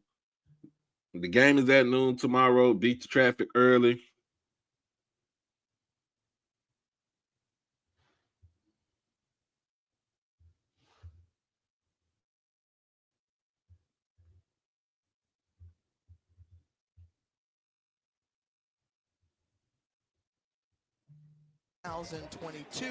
They've got an outstanding law school. A lot of big things happening here in the Bull City. Meanwhile, the Eagles offense backed up from their 2-yard line. Walker Harris and Chris Mosley in the end zone. Harris throwing from that C, trying to get some breathing room, and it's intercepted. There's a flag out as well as Quantre Harry comes up with it. Let's await the call.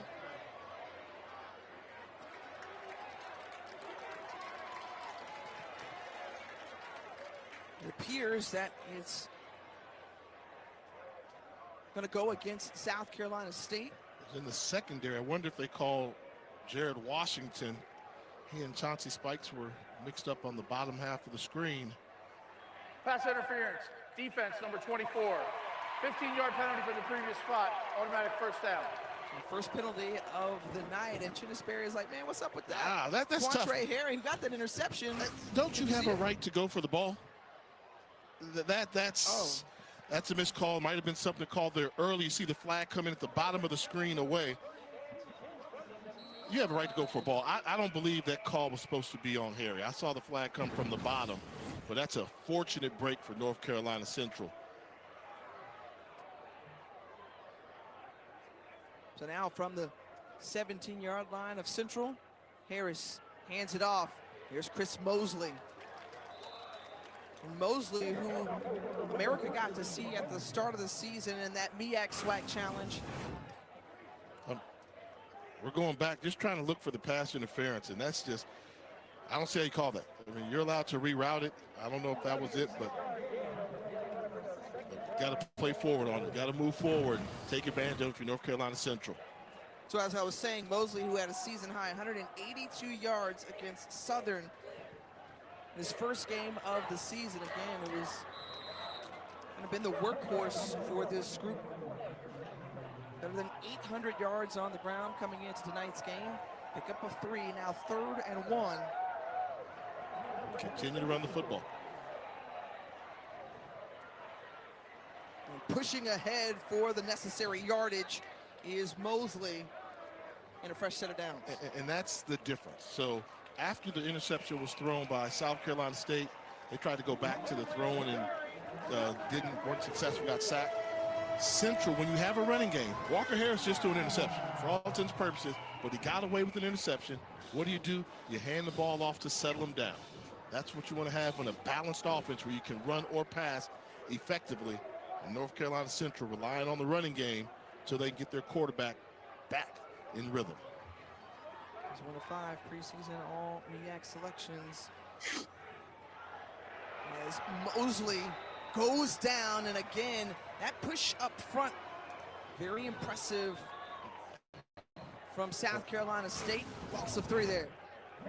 And once again, Tiff, this sound like a broken record. And now it gets interesting. Walker Harris just threw that interception. Bad read. Passing situation. What do you do if you're South Carolina State? Don't know yet. You get him off his spot, but you take a different approach. If I'm South Carolina State, I'm blitzing the heck out of him because he's a little rattled. May hold the ball for half a second longer, get rid of it too quick, and that's how you could force a big play. But I would not drop back and play straight zone coverage.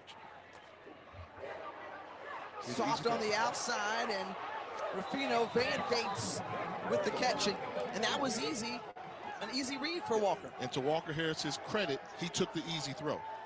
where we saw Billy Atkins not take the easy throw, go the wrong direction with his pre-snap read. Walker Harris found, where's the softest coverage? Let me just get a completion, get back in rhythm, and it's 3rd and manageable. Got to pick up 4, get to the 40, or rather 38-yard line. Walker looking. Van Gates once again with the reception, a little hop step, trying to find a little extra room as he's brought down by Marcus Samuels, but good enough for a first down. Rufino Van Gates, the Division II All-American who transferred into North Carolina Central, wanted to play at a higher level, showing you very difficult to bring down. It's been a pleasant surprise for the Eagle offense. Yeah, he's really made some good plays, impact role player for the Eagles. On 1st and 10, going to him once more, going to the well a 3rd time, but out of bounds, drop either way, and it's 2nd and 10. Well, Trey Oliver knew that coming in, they were going to have to be intentional about their preparation ahead of tonight's game, intentional about their execution. It's a word that's been used a whole lot leading up. Chris Mosley, who's in the backfield, addressed the team and reminding them to stay locked in. They've got Celebration Bowl in their mind, and if not, an opportunity potentially for the FCS playoffs in their sights. They can help themselves on this drive as Chris Mosley, who's being dragged down by his jersey. A big gain on the play. Pickup of 21. The vision, and watch him wait for 62, Noah McKinney, to set the bot.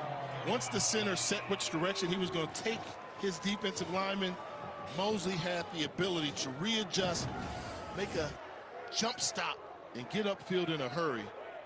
Chris Mosley, an added bonus for the Central offense tonight because he was a game-time decision. 5th-year senior out of Fort Worth, Texas. Mosley, 12 carries tonight, 64 yards. He remains in the backfield as Bracey in motion. Play action. Harris has Van Gates, goes up and gets it. Nice catch. Rufino Van Gates goes airborne inside the 10, and here come the Eagles. Great execution by the offense. Started with the pickup blocks by Mosley in the backfield, and Rufino Van Gates with a fantastic readjustment to find the football. Been critical on this drive, 1st and goal, and so has Chris Mosley, who stays on his feet and somehow rumbles into the end zone. The balance. That's a bad boy right Chris there, Mosley. y'all. He talked about his team needing to remain. And they got the and lead. He was certainly that on that run. Well, we circled the calendars way back in August and said the game of the year in the MEAC will be South Carolina State versus North Carolina Central. After State had a big lead, guess what, Tiff? It's turning out to be the game of the year. Both teams battling, knowing what's at stake. 17 unanswered points from North Carolina Central. When it's all on the line, you need a running back that's not going to settle for a big run before the touchdown goes soaring over the Bulldogs.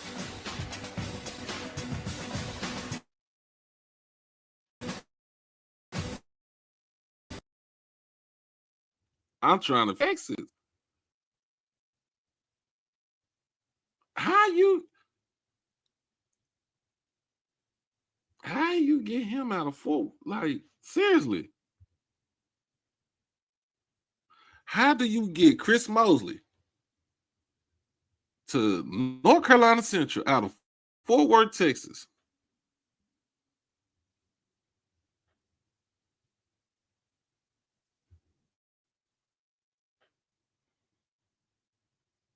I'm not going to sleep on Central. I will not sleep on Central. Central is, like I said, Central is a great team. And so is South Carolina State. They are good teams for the MEAC. One is probably going to go to the Celebration Bowl. The other one is probably going to go to the playoffs. If the resume speaks for itself, then we shall see what happens. I mean, and it's too much time on the clock, but then still, it's the first half. It's only in the second quarter. I can't say they collapsing. I cannot say they collapsing. It's only the second quarter. Now I can understand if it was like in the fourth quarter and South Carolina State took the lead and they only had like maybe 2 minutes on the clock with a timeout left or something like that, then yeah, they'll be under pressure.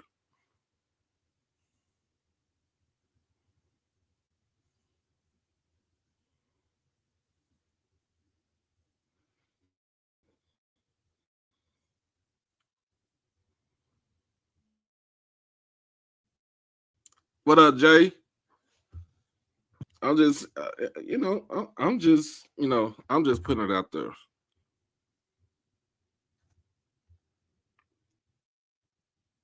I'm just putting it out there.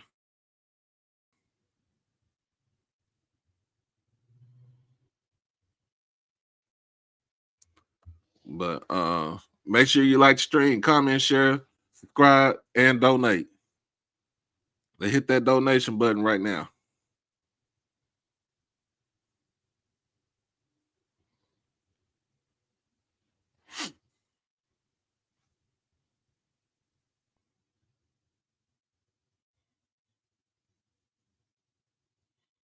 Yeah, the Bulldogs, the South Carolina State came back in the second half plenty of times.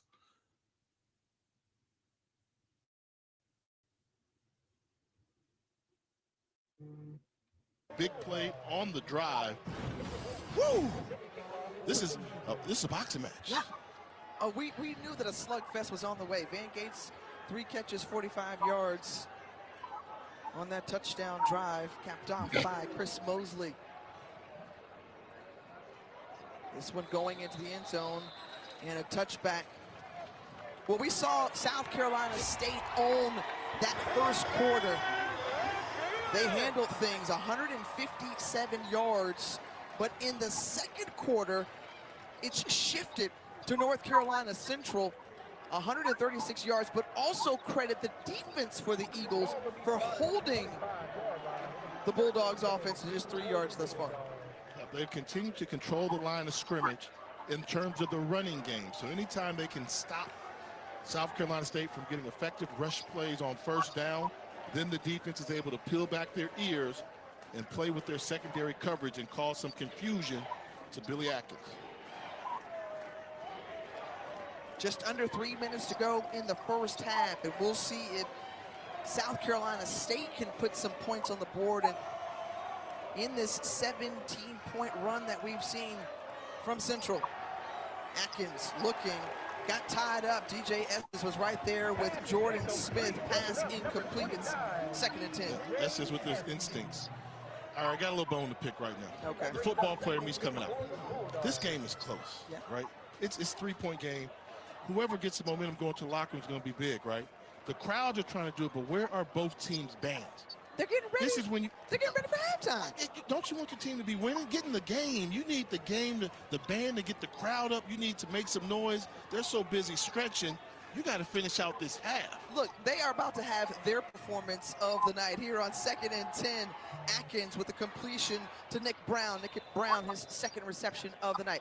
Jay, don't forget all the work that the bands put into it. Secondly, you gotta pick sides of what you want, because sometimes you don't want the band to play if you're a football player on the field, right? The band is supposed to be a complement to the school spirit of the football team. This is a football game taking place. Most important game of the year for both teams. And where are the bands right now? Where are the bands right now? Not making a sound when both of them need it. The NCCU sound machine stretching, getting ready for the halftime performance. The marching 101 for South Carolina State has to get ready. Hey, let's take a look at the Red Lobster Band of the Year Division I rankings. The top 5 teams released, and we should know very soon we're going to be the top 2 teams coming up soon. North Carolina A&T leading the front of the pack, along with Southern. How about this, too? Florida A&M. How about this? Norfolk State and Texas Southern. Texas Southern. Champion. Florida, right. Your Florida A&M rally. I don't say anything good about it. Okay, North Carolina A&T won it in the inaugural here. We've seen Southern a few times this year. They've been outstanding. The Spartan Legion holds it down. And what's Texas Southern's band name? The Ocean of Soul. Ocean of Soul, the motion of the ocean, the dance squad that complements them. Remember, you'll see the bands on ESPN Plus at the half here. Big 3rd and 1 upcoming for South Carolina State. False start against. Start. Offense. Number 52. 5-yard penalty. 3rd down. False start against All South three. Carolina State. That's tough right Yeah, there. that's tough. And, you know, there's supposed to be some rules against that, trying to force the offense to draw offsides. That was simultaneous time movement. You know, I remember a couple years ago, we see Alabama do it 6-7 times a game. Timeout.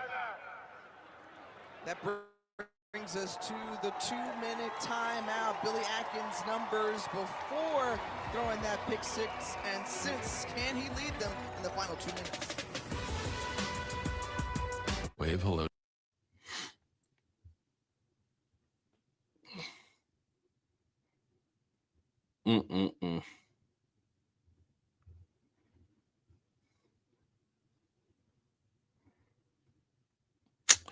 I don't know who's in that thing, man. Look, I don't care about the band stuff, right? I mean, I care about the band stuff, but not the ESPN band of the year shit. It doesn't matter to me.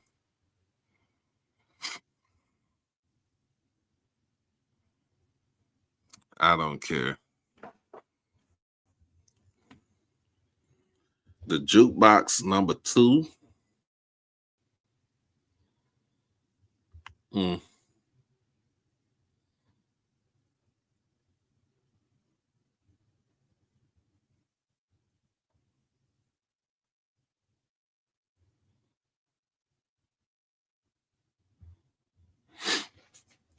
Yeah, I haven't commented on the band of the year stuff, so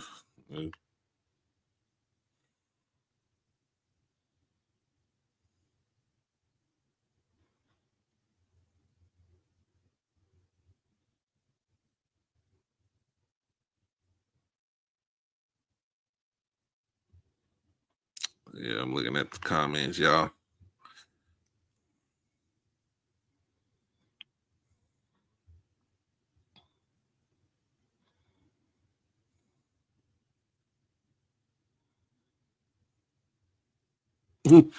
Miss Max said the Boom be at will they be at the Celebration Bowl? You claiming it?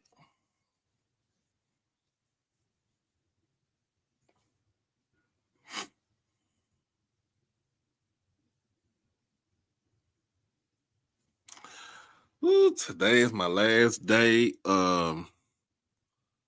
Today is the last day for open enrollment for benefits and insurance. Y'all, I put my baby girl on my insurance. And for me by myself, it was like $30 through my job. And I put my insurance, I put my baby on my insurance. Tell me why my insurance jumped $80, jumped up $80 more dollars, $100 to $110. I was like, oh my God. And then I added her on the dental and the vision. Shoot. I'll get ready to tell my ex-wife, I'm like, hey, make some adjustment because I'm not paying you a whole bunch of money for child support.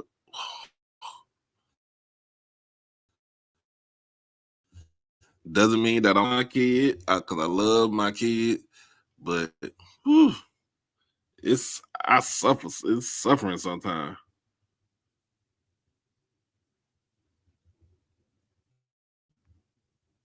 They give that to the game right here. 3 after 1, and then Yeah, this interception just took him off for real. Adams comes up with the huge pick 6. They get it going with the running game, one of the most dynamic rushers in Chris Mosley, having an impact on the game. And North Carolina Central snatch the lead away from the Bulldogs. Continue to hold on to it. And we've talked about how 3 of the last 4 meetings have come down to a field goal. That's what separates them right now in the final 2 minutes of the first half. 3rd and 6 for the Bulldogs. Atkins surveys, pass complete to Jalen Johnson. Johnson with the first down. Bro. That's the matchup. I mean, I was looking at that. They're picking on Jazeer Dukes. So anytime they put Dukes one-on-one versus Johnson, that's exactly where William Atkins is going. They did a little half motion across the formation, sprinted across, easy throw and catch. There is no option for Shimon Price, the injured offensive lineman for South Carolina State, the graduate out of Irmo, South Carolina. And on that left side, he's pointing toward that left shoulder area, so they're going to try to help him up. And Coach Berry, the former O-lineman himself, helps up one of the big dogs. You know, and I think that's what's unique about Chennis Berry as an offensive coach. He was an offensive lineman, so he understands football inside out. It all starts in the trenches. And when he was at Southern University, he was the offensive line coach, then became offensive coordinator, and now all of his teams managed to control the line of scrimmage. Played his college ball at Savannah State. He's worked his way through the coaching ranks in the HBCU landscape. Now with 1st and 10.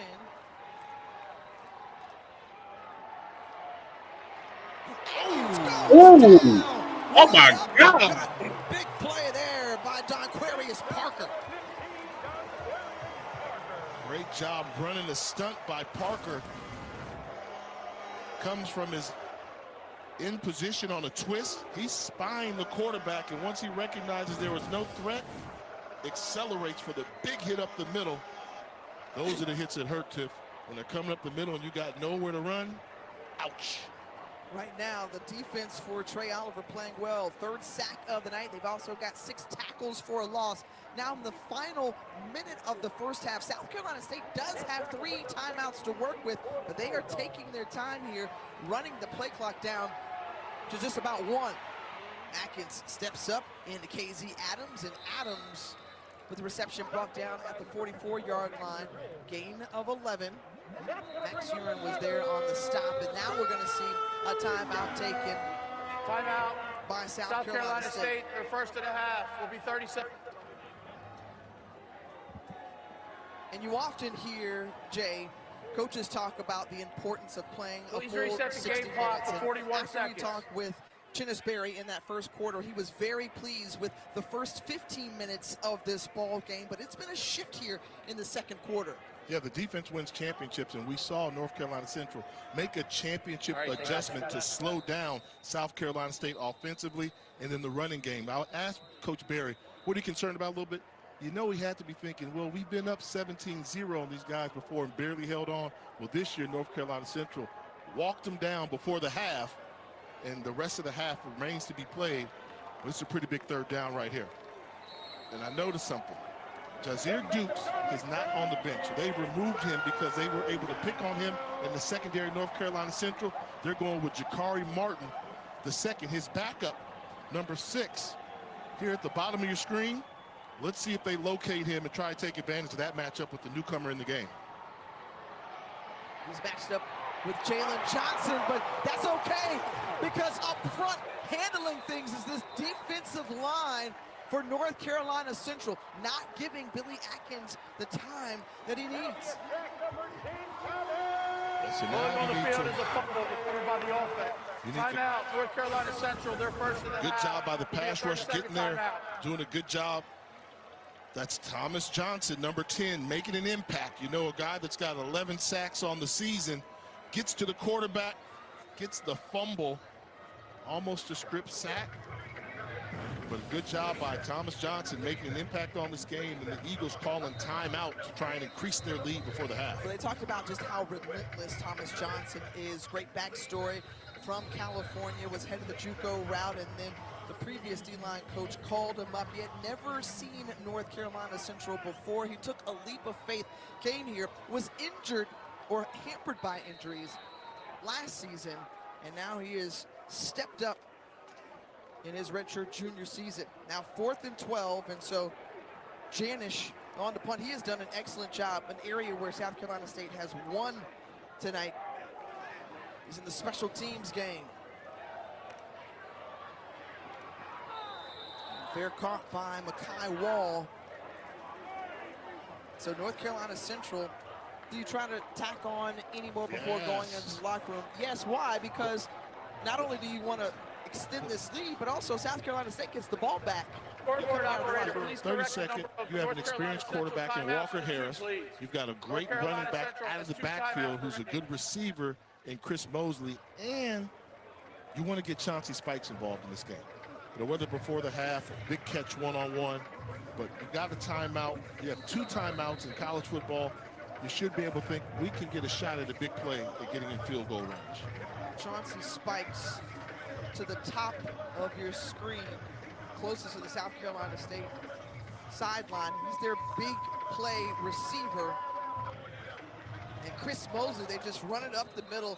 They were trying to pick up some big yardage on first down, only 5. So they're going to spend North Carolina Central. Another timeout. They've got 1 remaining. Wow, and he almost broke that. I mean, having Mosley on the field as a weapon is great. Not the draw play. don't like the draw play. You burned the timeout. You still have 1 before the half. Well, 25 seconds to go. North Carolina Central has outscored them in this quarter 17-0. And Walker Harris so far tonight, 6 of 11, 111 yards. And he's got 25 seconds to work with. They can get Spikes, who's at the top of your screen in a one-on-one matchup. This is where you should look to go with the football. Safety comes down, so they're playing off. Look for that matchup. It's going to be a good matchup, as no need for that, because right there to wrap him up, bring him down. Number 7, Kayvon Chisholm takes down Walker Harris. The sack, and now North Carolina Central is going to elect not to run another play before the end of the half, and they're going to be satisfied with trotting into the locker room with a 3-point advantage over South Carolina State. This is MEAC football on ESPN prime time. The emotion, the energy. Trey Oliver knows what's at stake. So do the Eagles. They are up by 3 over the defending MEAC champion, South Carolina State Bulldogs.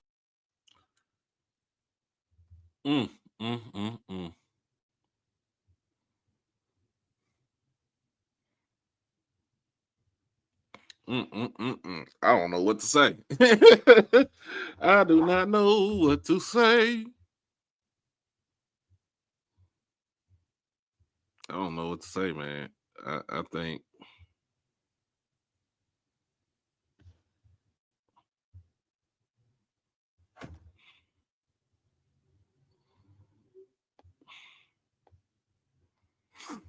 I don't know what to say. But yeah, this game is got interesting in the second quarter. It got interesting in the second quarter.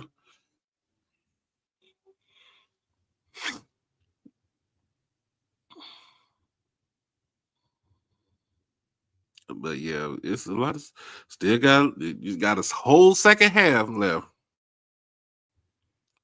Got a whole second half left. Let's not act like they,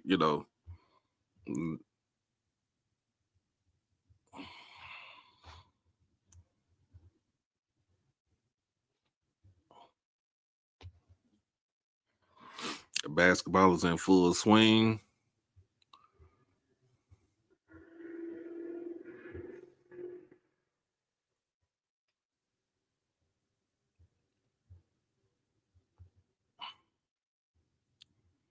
We got to be at. Let's see what these scores.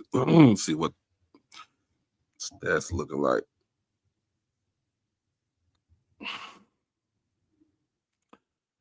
All right. William Atkins III, Billy Atkins the fourth. 13 of 19, 173 yards, 2 touchdowns, but the 1 costly interception. What's up, Riri? KZ Adams, 8 carries for 20 yards. So they really can't get no running game but also they, sacked Atkins 5 times already. But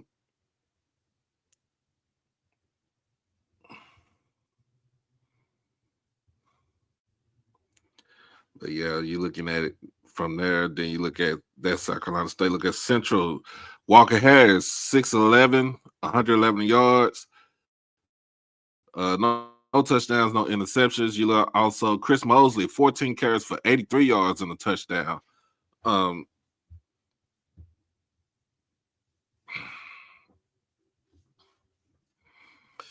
Other touchdown came from the pick six and two field goals.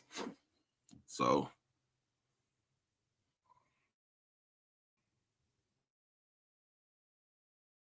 and it's 20-17. It's still a game. It's still a game right now. Still a game. I know I got enough time to do all this and then go to work tonight on Friday night.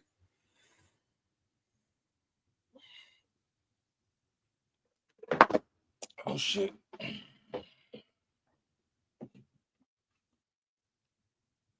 Oh my goodness. Let me say.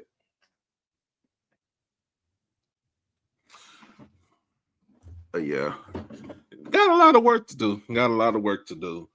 Let me give you these kickoff times tomorrow. We got them in the MEAC. Morgan State and Norfolk kickoff at 11 a.m. Howard and Dale State kickoff at 12. This is Central, so noon at 1 p.m. Eastern Standard Time.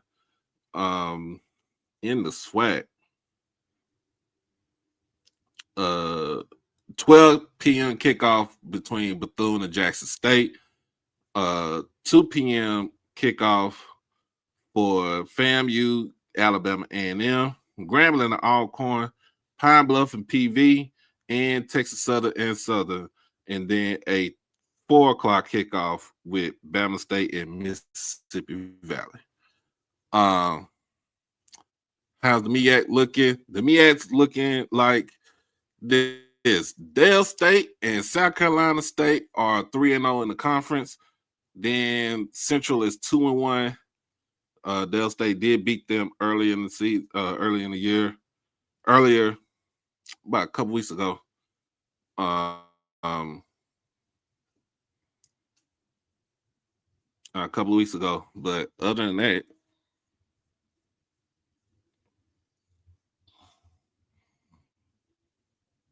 not no bottom feeders.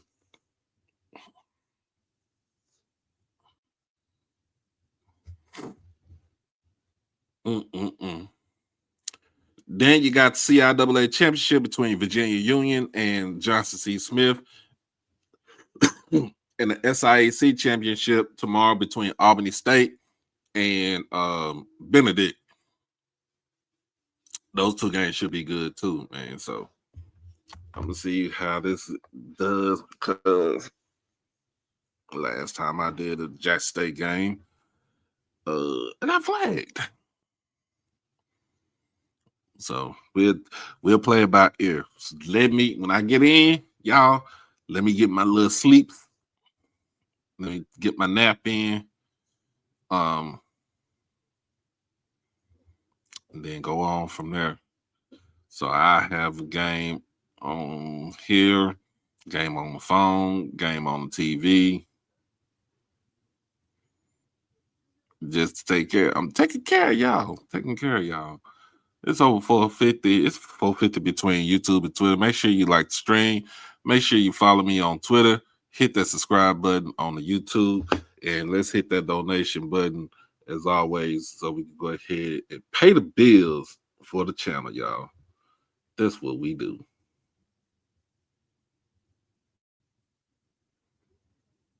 That's what we do.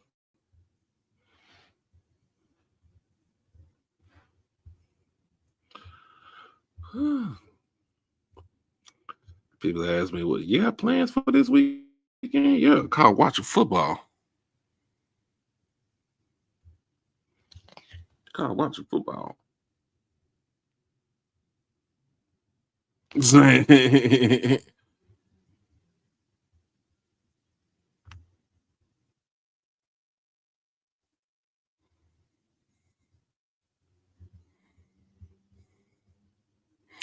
I ain't know Leonard talking about hell Wildcats. They're gonna be hell Wildcatting his ass tomorrow. I mean, this at the end of the year.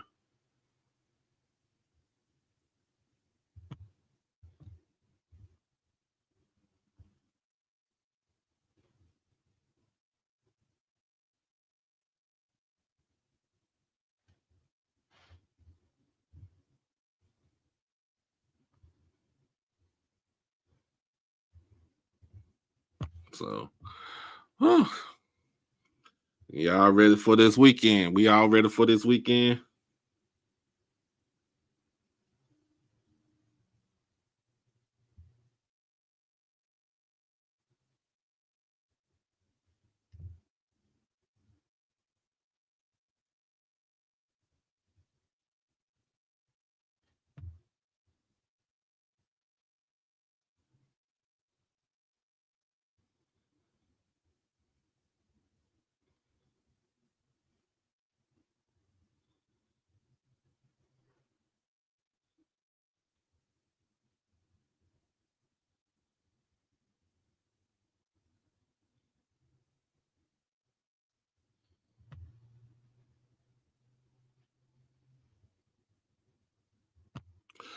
BC going down tomorrow. You know they going down tomorrow. Got 2 more losses coming.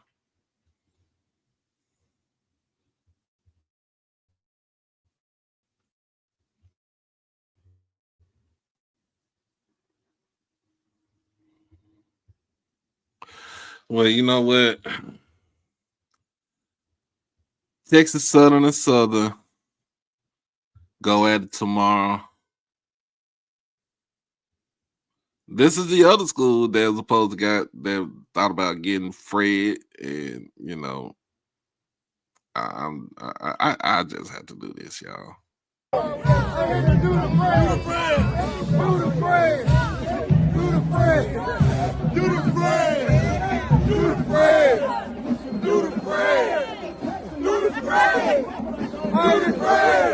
I say, get down low, get the fuck stand. Throw your arms up and do the brand.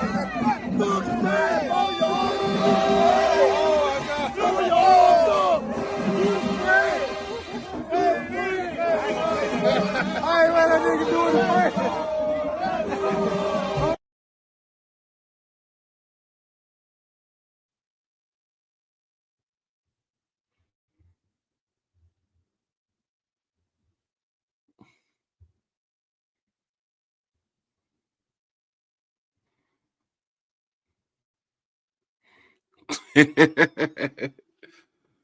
Oh man, got to do the Fred on the ass.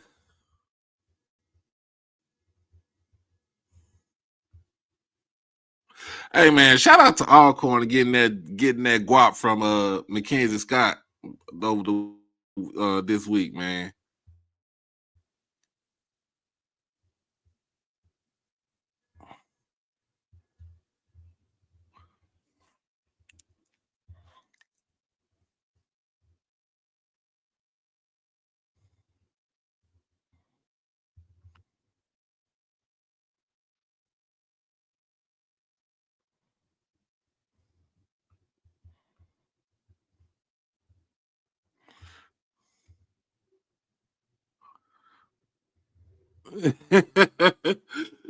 hey, do the.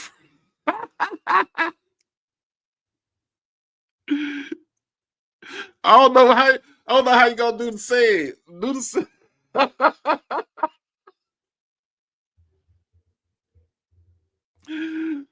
What up, Square? What up, Bishop? Square?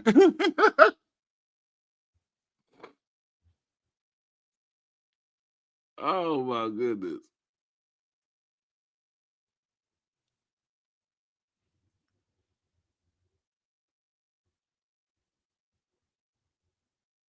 It said next.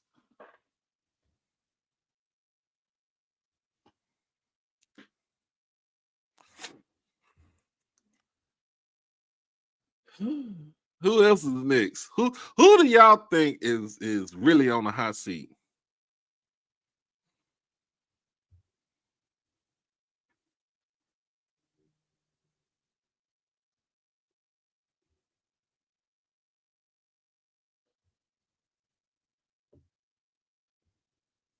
Mm-mm.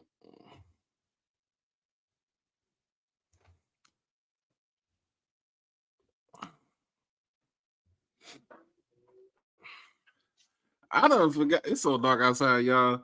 I done forgot the damn game started at 4:30.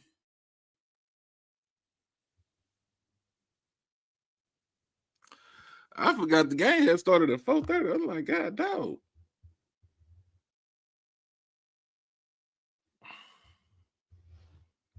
So that orange grain. So you mean Cozy might be on the hot seat?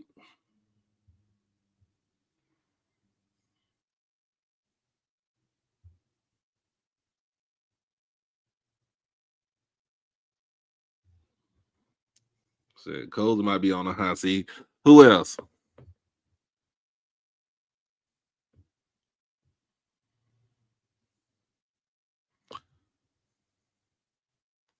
Mr. Full Throttle.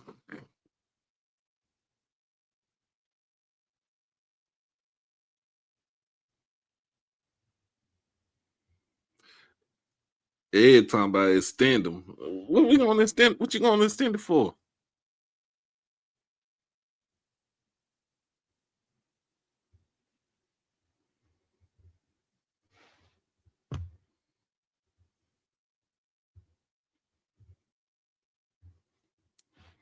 Oh yeah, Alonzo Hampton. I don't think Alonzo Hampton gonna get. I don't think he'll get fired. I don't think he'll lose a job because he. You think about it. When you think about it, he's done a better job in the swag with less and a lot. You know, a lot of. I want to say a lot, but APR issues. So he's done better. He's done better with handling that. So I mean, they are improving though.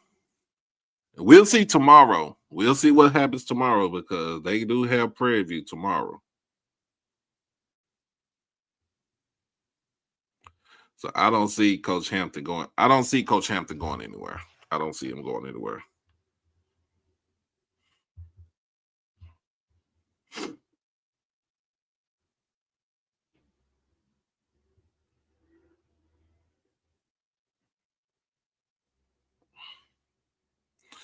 Yeah, don't get me wrong. I like Hampton. They the you know what I call them? They the nasty boys. Yeah, you give him more two more years. See how he do. And he get, when he gets his full allotment. I don't know if he's working with a full allotment of scholarships, but um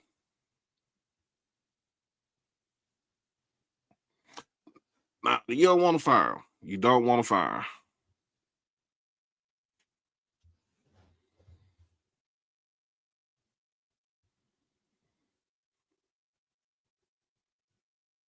Yeah, APR with Bethune Cookman too, but they don't have APR issues. It's really uh Pine Bluff and Valley with APR issues.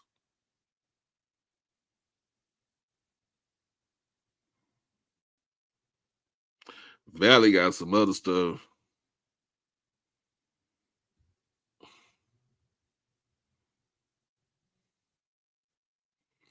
Valley got some other stuff going on with them. Shoot, it's really with the basketball team, where with maybe a player or two off the basketball team. I don't even think they there no more.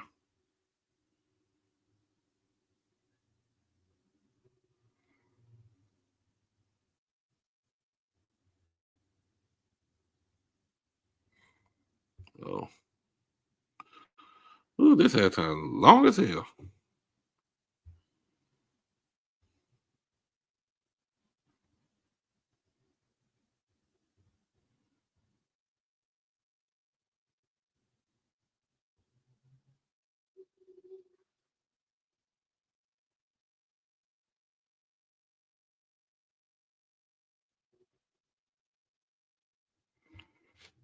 Oh, there go Mr. Ford.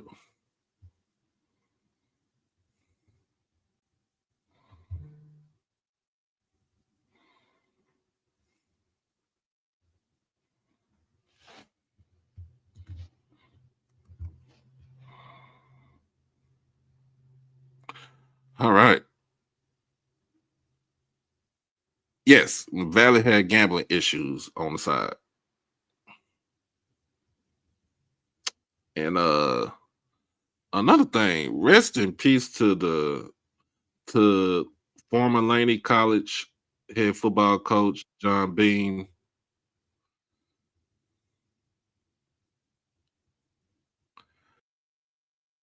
What's going on, Mr. Ford?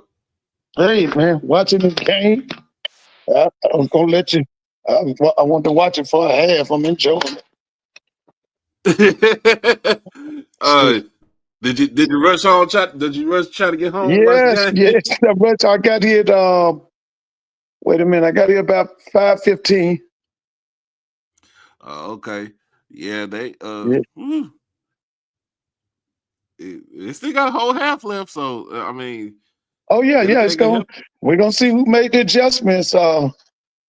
Both of them got some adjustments. Especially South Carolina State got to make some adjustments in that front seven, man. They got that Mm-hmm. same stuff. They getting pushed around on that up front. That offensive line is blowing them out for that kid. What's that kid's name? That kid from Texas Uh, for Central. Huh? uh, uh, uh, uh, uh, the running back, Yeah, what's his name? Chris Mosley.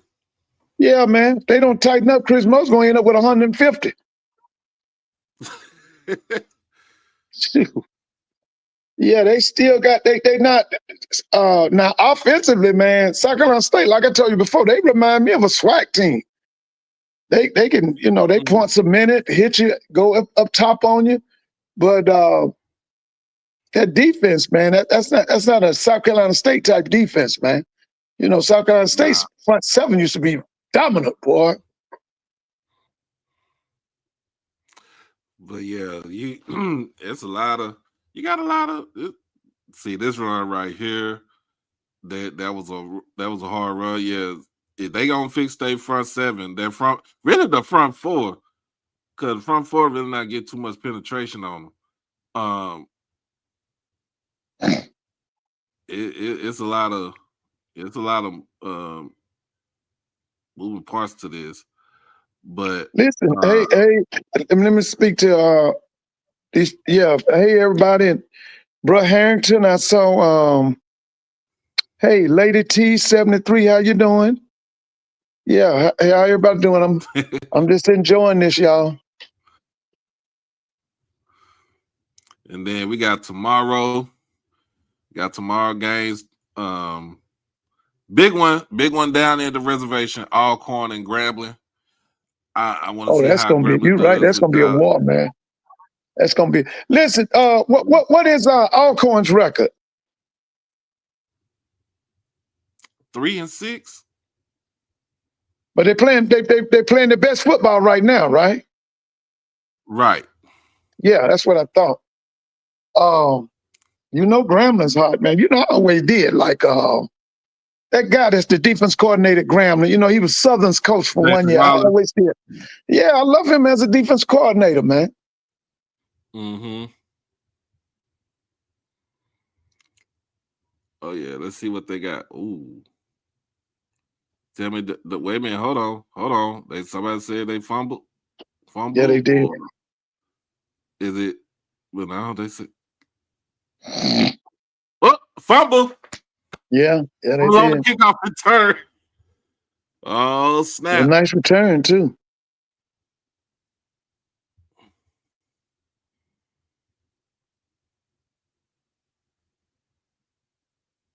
Oh, that ball was going out as soon as before you hit that ground, bro. That's a fumble. Yeah, that's fun. Definitely. Yeah, that's fun. I like what they did early in the game when they went up the touchdown. That was Antoine. And Credit him for twisting and kind of went for the onside kick. That was the Mhm. aggressive thing that they wanted to do. upstairs. Hey, Doc, you heard the news, huh? What's that? The AD at Colorado stepped down. You're lying. Hold on now. No, man, he's gonna take an advisory role. So you know what that means. Whoever the next AD is, they're gonna try to get rid of Dion. There you go, baby. They want their own folks. Yeah, I think his name is Rick George or something. What's the AD's Yeah, name at Rick George. Yeah, just put Rick step down. It'll come up for you. Just put that in there. Rick George steps down. Jay, you've said that all night long, right? We've seen, the punter, Penn, North Carolina Central. Yeah, bro, hon, I heard it too. I heard it on my way into work. Because you know what that means. With a great return. Special teams play is the thing that's kind of separating and standing out here for the Bulldogs. Yeah, and I think that if you take a look at all that's happened on the first half, that's why I felt comfortable saying South Carolina State won the battle of special teams. And they're looking like they're off to a great start here in the second half as well. Oh yeah, it's you see it. Rick George retires as Colorado, and Coach Prime's future employee. Wow. Will step down and take an advisory role. Yeah, advisory role. Yeah. Each team with one turnover Yeah. apiece. Starting field position. Usually when your AD leave, baby, it's time for you to leave too. Because didn't he hire Dion? Yeah, he the one who hired Dion. Yeah, that's what I'm saying. So they better get a new administration, baby. He only had one winning season at Colorado in his 3 years there. Oh yeah, that was last year, right? Yep. Yeah, man. Now I'm gonna say this here. Now y'all might not agree with me. I know many days Dion wish he hadn't left Jackson. He and his children, not children, his children, wish they had never left Jackson. Well, Shiloh don't. He loved Jackson. Uh-huh. Shiloh and Shador love Jackson. That's what I'm saying, man. But let me tell you something. You know them folks did not get the kind of love they got in Jackson, man. Man, I saw a video one time, man, a family, man, treated Dion the dental, man. They treated him like he was a conquering hero, man. You know them folks ain't did that up there in no damn Boulder. We told you in the first half, he took a redshirt year with Georgia State, spent 2 seasons there, but coming out of high school, first player to rush for more than 3,000 yards in a season in the Palmetto State. Yeah. Although they had rushing yards in the first half, he had 20 yards on 8 carries. So he had a good thing. He just stayed and dropped the ball. And a great example there of how tough he was to bring down just there, spinning off and staying on his feet. Another good gain, this time 9 yards, fresh set of downs. Now, who Dale State got tomorrow? Howard. Yeah, they talking bad about how Howard think they might run Scott out, man. You been hearing that? I heard. Yeah, I've been hearing that too, man. I like Larry. Atkins quickly gets it away. Ooh. Overthrows his man, Jordan Smith. He had the step, but it comes out incomplete. Missed him. And now I think it's one of those things where you're trying to find the crossing route there on the sides, and ball just high. The defensive back was in the trail position, but you have to find a different place to go with the football. What I want to see, this is the MEAC, right? MEAC championship battle. You have to be tough. You have to run the football tough. You have to establish you can run the ball First down, I would have been running the ball. So, Doc, y'all fired your general manager down there with the Mavericks, huh? Yes, we did. You felt like he actually, because I never felt he traded that. I just didn't think they would let him. He had the authority to trade Luka, man. He Nah, had to have been told to do that. it was, yeah, it was. He was the scapegoat. Yeah, that's what I thought too. He was a scapegoat. Because I know ain't no brother had no power to trade no white star like Luka. You can't make me believe that. Keep an eye on where number 10, Thomas Johnson is. Yeah, he was scapegoat. They wanted Luka to do the stuff. And as far as like lose your weight and everything, and Which he's done now, right? Because he looks good. I've seen him. Yeah, he looks good. I've seen him, man. He lost some weight. He did it, man. He did it. Man, you know what? Shoot, we regret trading for AD, but at the time, like right now, shoot, we'll get anything for him. For AD? Mm-hmm. Well, I mean, you know that. You know him now. He gonna play a little while, and he gonna be hurt for a while now. That's his MO, man. That's him. Because I'm gonna tell you the truth. When the trade was made, I thought the Lakers won it. I ain't gonna lie to you. I thought the Lakers won that because I'm you know, AD's always been like that. He gonna play a little while, and he gonna be hurt 3-4 weeks. Then he gonna come back and have a double, and then you ain't gonna see him again in 2-3 weeks. That's his whole career. I mean, that was his career with the Lakers. I know. Yeah, that's part of his career when he was in New Orleans too. Yeah, I didn't really keep up with him like I should have in New Orleans. Hey, bro Brooks on here. Hey, bro Jerome, how you doing, man? Listen, I was hearing some good stuff about Charlotte the other day. I was thinking about you. Yeah, Charlotte's got it going on, man. And by the way, Doc, y'all heard anything about Southern who might get that job? I haven't heard too much about who gonna get the job at Southern.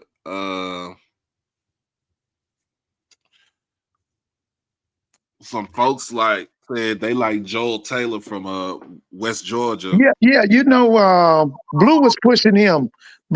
He's here in Georgia at we call it West Georgia, University of West Georgia. He's supposed to be a South Carolina State graduate. I'm looking at I like go for either him. I would say go for Felton Huggins. Now Huggins, where is he? At Kentucky State. Huh? At Kentucky State. Oh yeah, I've been reading about. So somebody was mad because they canceled a game. Did you see that? Yeah. Yeah. What was the school that was mad? Delta State. Yeah, Delta State. That's right. Yeah. Oh yeah. Yeah, and contractually, Kentucky State. I mean, and Doc, let me say this here. I know I'm a Grambling graduate, but I'm gonna be honest with you, man. Black college football is more fun when Southern winning now. Now I ain't gonna let's be truthful now. Southern is one of our big time programs, and we do need Southern to win. I used to love it when it was it would be Southern and Grambling for the SWAC West. You remember them years? Mm-hmm. I love that, but I'll be honest with you, I think Grambling might be coming back, man. But I want Southern to come back too. I want Southern to come back. I want Southern to come back, but to have Grambling the way that they are playing, the way that they are now, they playing right now. They are hot. They are a hot team right now. I wouldn't mind having them the way that they are now. So, keep going and just look for it. Just look at this. they will get extended. They will. I'm telling you, they're gonna extend. Um, they're gonna extend Mickey Joseph. Well, You let me got. ask you a question, Doc. It's a yes or no question. Mm-hmm. Should Roman Banks be fired? No. Okay. Well, I think so. I'm gonna go against you, Doc. I say yes, man. And I don't think that they can have that big time football program with him as AD. I just don't believe it. I've watched him over the years. You know, I always make the argument he destroyed that program. He can't fix it back. Uh, I just can't see him presiding. I don't see him like Ashley and the guy at Prairie View and the guy at Alabama State and them ADs. He doesn't strike me as a championship AD when it comes to football. Now, he does a good job with basketball. I think he's let the baseball job linger because, you know, when I was at Grambling, Southern's baseball was really good. You remember that guy, Coach Kadar? He was really good, man. Mm-hmm. He was outstanding. And I felt like he hadn't done nothing to help that baseball program. But the big dog is Southern football. And I just think he can't do it, man. I'm sorry. I just feel like he can't do it. I just think that he got too many folks. He got the board in his ear Yeah. a lot.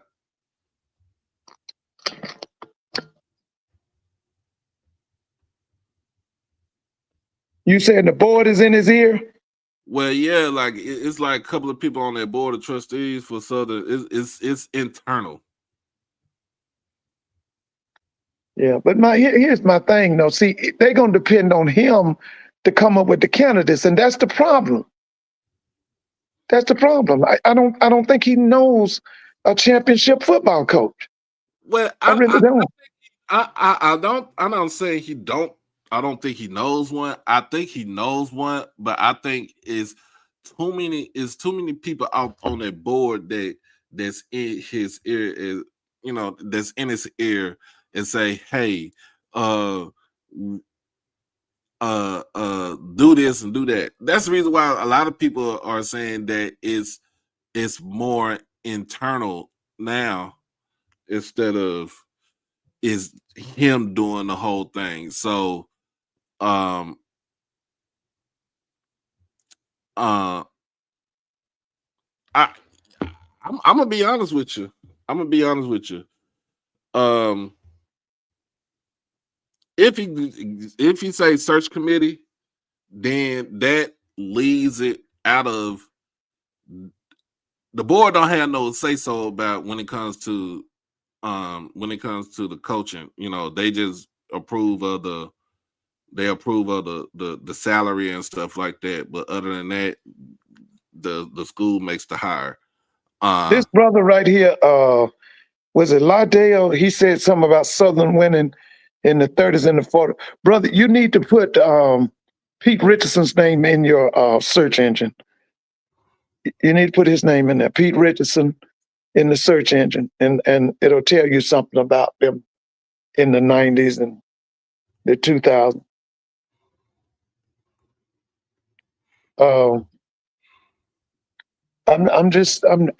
He's never. I've been watching him. He's just never shown me nothing as a big time AD over football, man. Yeah, but that's what I'm saying. It's the thing with when it comes to what I'm saying. When it comes to when it comes to the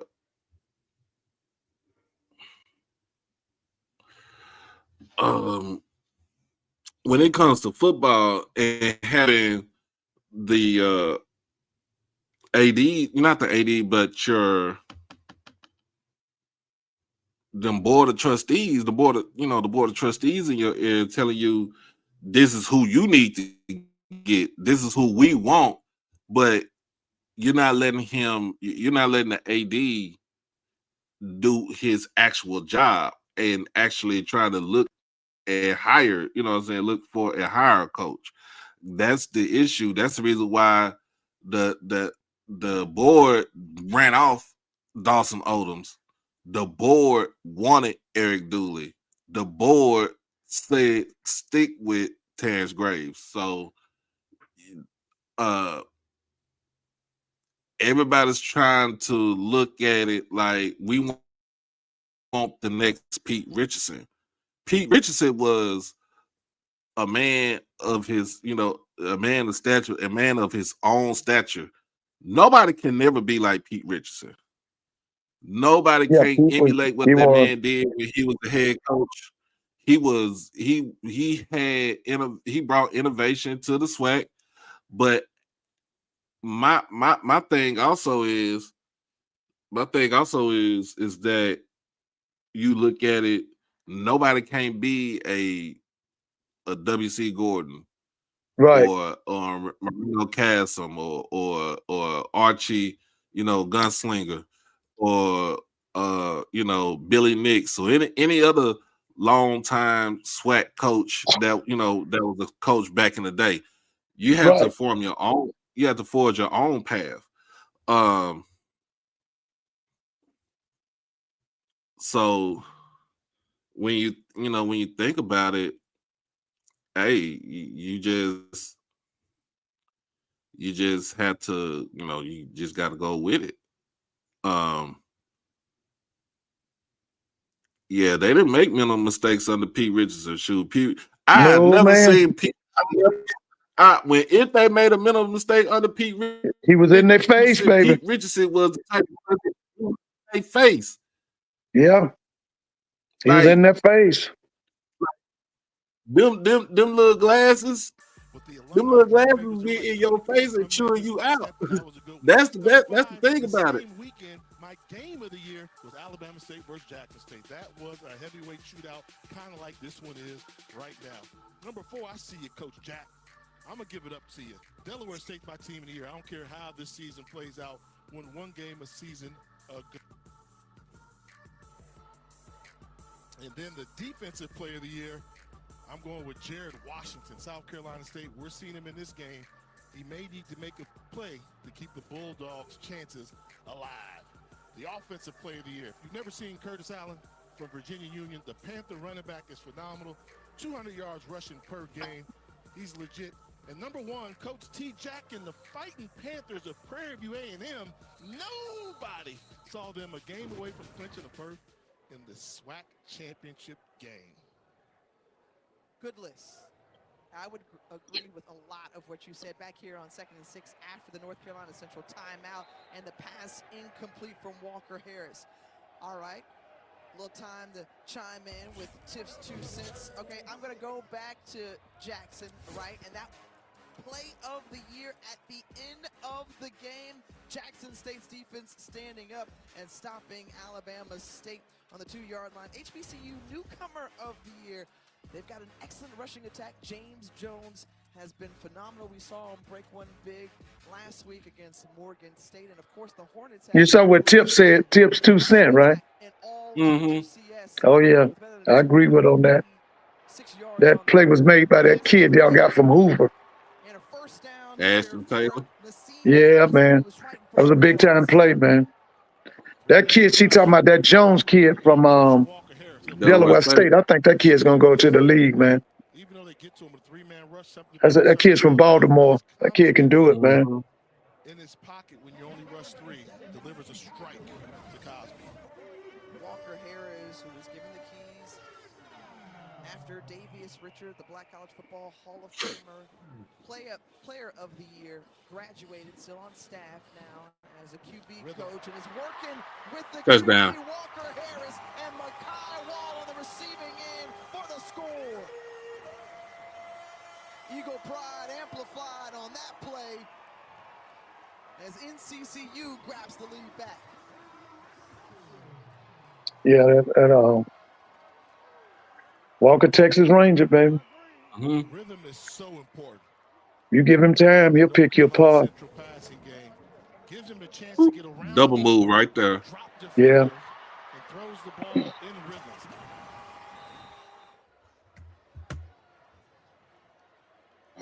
Probably if he's about 6'2", 6'3", man, He might get a look, man. He's only what, about 5? Is he 6 feet? 6'1". He's 6'1". Mm-hmm. Yeah, that left hand can do it, bro. Look at his feet. Mm-hmm. Fundamentally sound. His anticipation is great, man. He sees that field. He scans the field well. Rockets Cavaliers. Knicks. Yeah. Knicks happy. Yeah. So ready for my Cowboys to play on Monday. Now, who y'all got? The Raiders. Y'all went out and got some. Didn't y'all get 2 guys from the Jets or 1? What'd you get from the Jets? Got Quentin Williams and I think we got a pick, and then we got Logan Wilson from Cincinnati. Yeah. Doc, now I ain't understand. Y'all one time y'all was playing that boy from FAMU at linebacker. I did not understand that. That Bale kid. I saw y'all play. Was it last year? That kid at linebacker. Yeah, last season. Huh? In last season, he had over 100 tackles playing in linebacker at weak side, but that's because we lost our linebacker. The Overshown got lost in the middle of the season, so we get him back Monday. We get him back Monday. We got Siobhan Ravel, the rookie cornerback. He's going to be playing on Monday. First game of the season because he's coming off an injury. We got a couple of people coming off an injury that should be back, but I'm gonna let you know. Eberflus should be gone at the end of this season. I'm sorry. That defense coordinator? Yes. Okay. Get him out of there.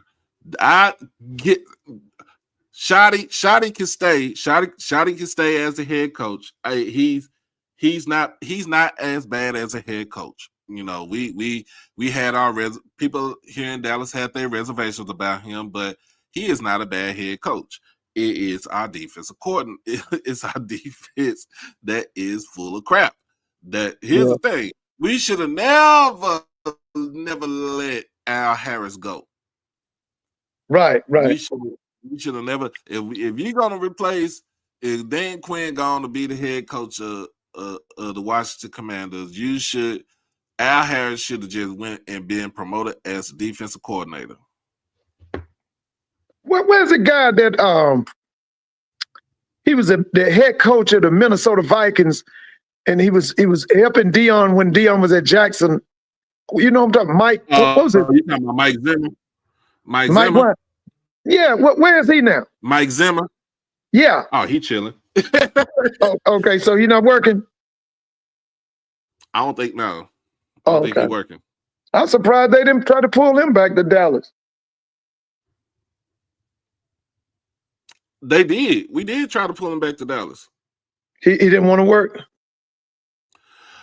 Nah, he's not saying that he didn't want to work. The defense wasn't all that great last season. Oh, okay. Yeah.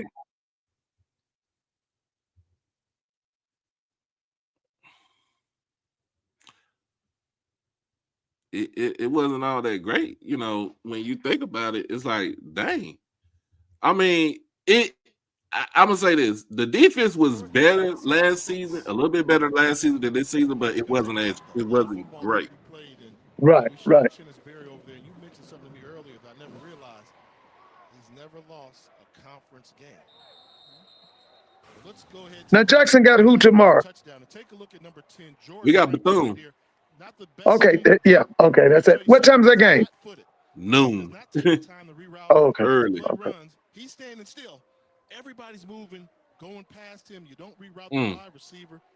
Easy throw and catch for North Carolina Central. Oh, that was nice. That was nice, man. He has a nice wide receiver core at Central too, man. Oh, he does. They got a nice. Both of these teams got nice receivers. South Carolina State offense. Can they answer back? KZ Adams in the backfield. Like to see them establish them running the football effectively. Jalen Johnson on the reception, his third of the night.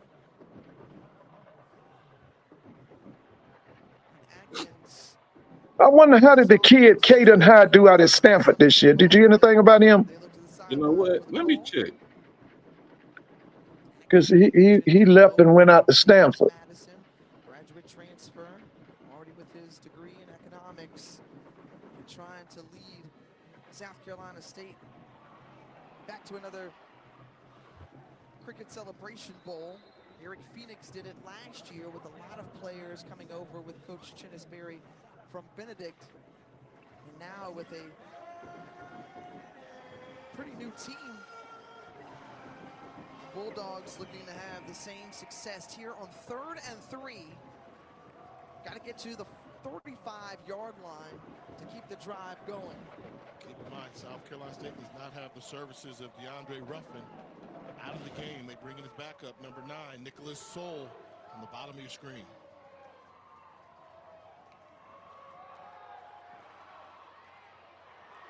Out in the flat, first down picked up as Johnny Jones with the catch.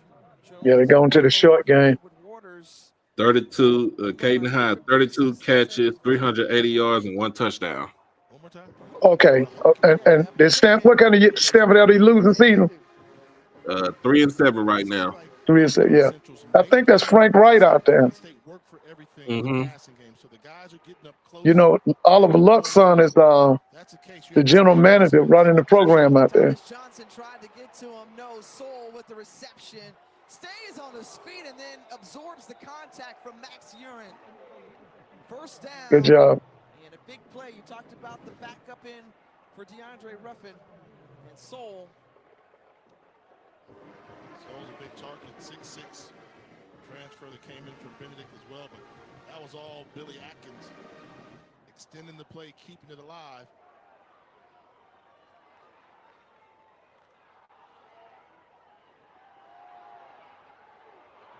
Ooh, wide open.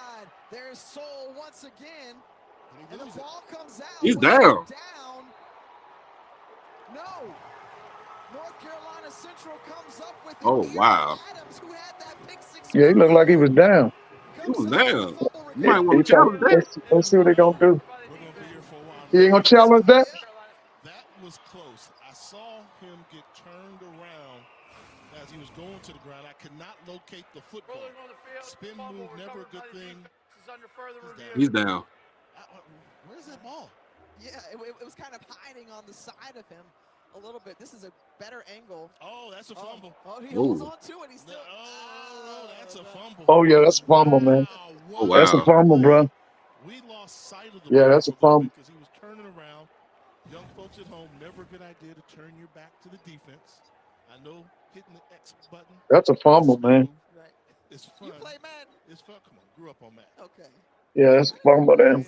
You can't do Didn't that. take care of the ball. It looks like that ball is out.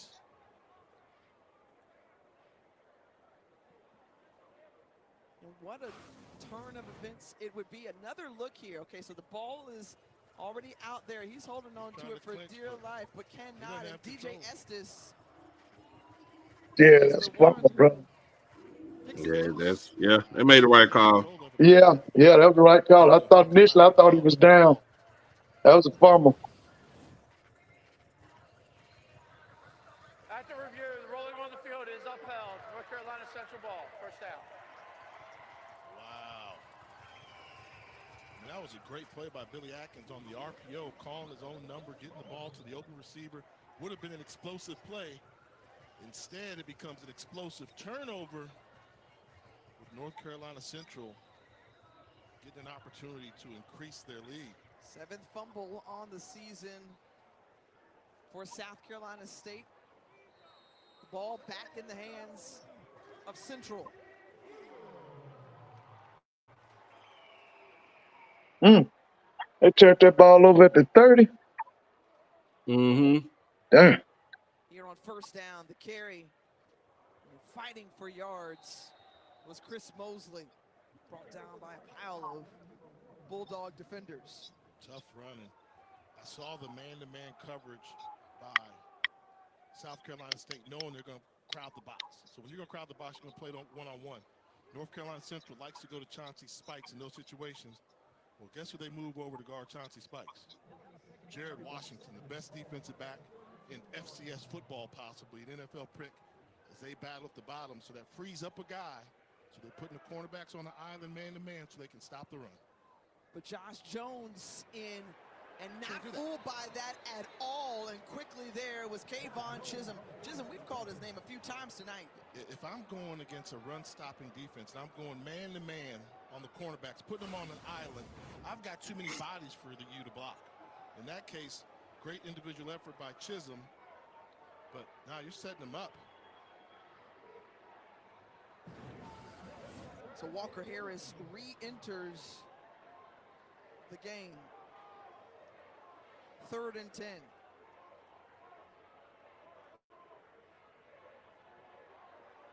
Harris with plenty of time. Goes for Chauncey Spikes, and flag comes out at the end. And it was heaved from the field judge near the central sideline. He crawled up his back.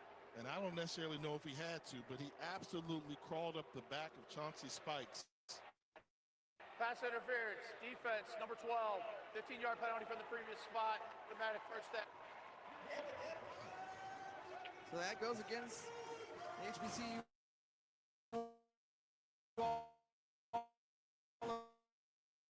Climbs up in there, pulls the arm, tugs his arm, or Spikes might have made the catch. He was almost there quick enough to make a break on the ball for a possible interception. I think the officials got it right in that situation. Too fast for his own good. He got there too quick.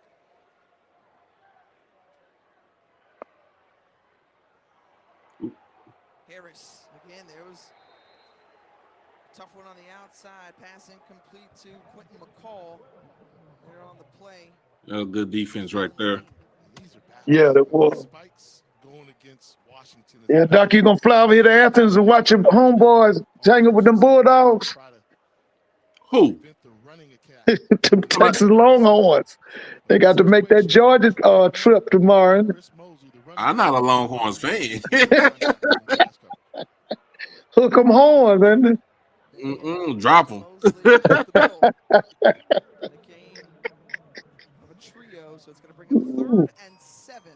Hook 'em horns. Are you surprised that we're not seeing more Walker Harris to Chauncey Spikes? Well, that matchup. I mean, that's the respect they have for Jared Washington. He's a game breaker, so if you can take advantage of some other matchups, do it. But here's an obvious passing situation. You're playing with fire if you test number 12. Oh, they got press coverage across the thing there. Let's see what they got. Being chased down and 4th down. Yeah, you got to come get him, man. For intentional grounding, receiver number 12 was in the area. 4th down. So a good hold there for South Carolina State's defense after Hey, turnover. Mr. Mono.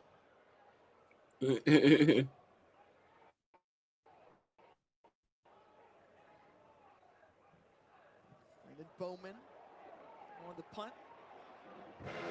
He was in here earlier. Yeah, there she is right there. She said blitz. Here's tonight's ESPN2 men's college basketball doubleheader. 6th-ranked Michigan takes on TCU at 9. Yeah, you're right. Texas A&M, man. Everybody was thinking Texas, this is going to be the year of the Longhorn. Yeah, it's the Red Raiders and the Aggies, isn't it?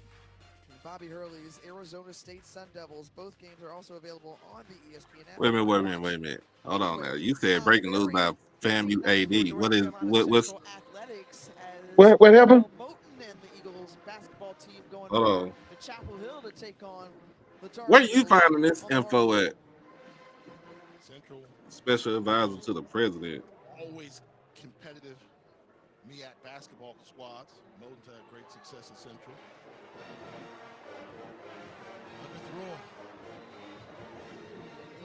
Oh, he dropped it. Yeah, he dropped it. That's who they are. 1st down. We're tired of running against a brick wall. We're going to put it on the right arms of Billy Atkins. Well, Atkins, 18 of 25, 234 yards, has 2 touchdowns And a pick. Before we get too far along, that was a huge stop by the South Carolina State defense. After the turnover, forcing the punt, getting the ball back to their offense. Nice catch. Jalen Johnson able to haul it in. Well, they like Johnson anytime they can get him the football. And look at him catch the back end of that football, full extension. Check the stick-em on those gloves. That was a fantastic catch. KZ Adams picks up the first down on the run.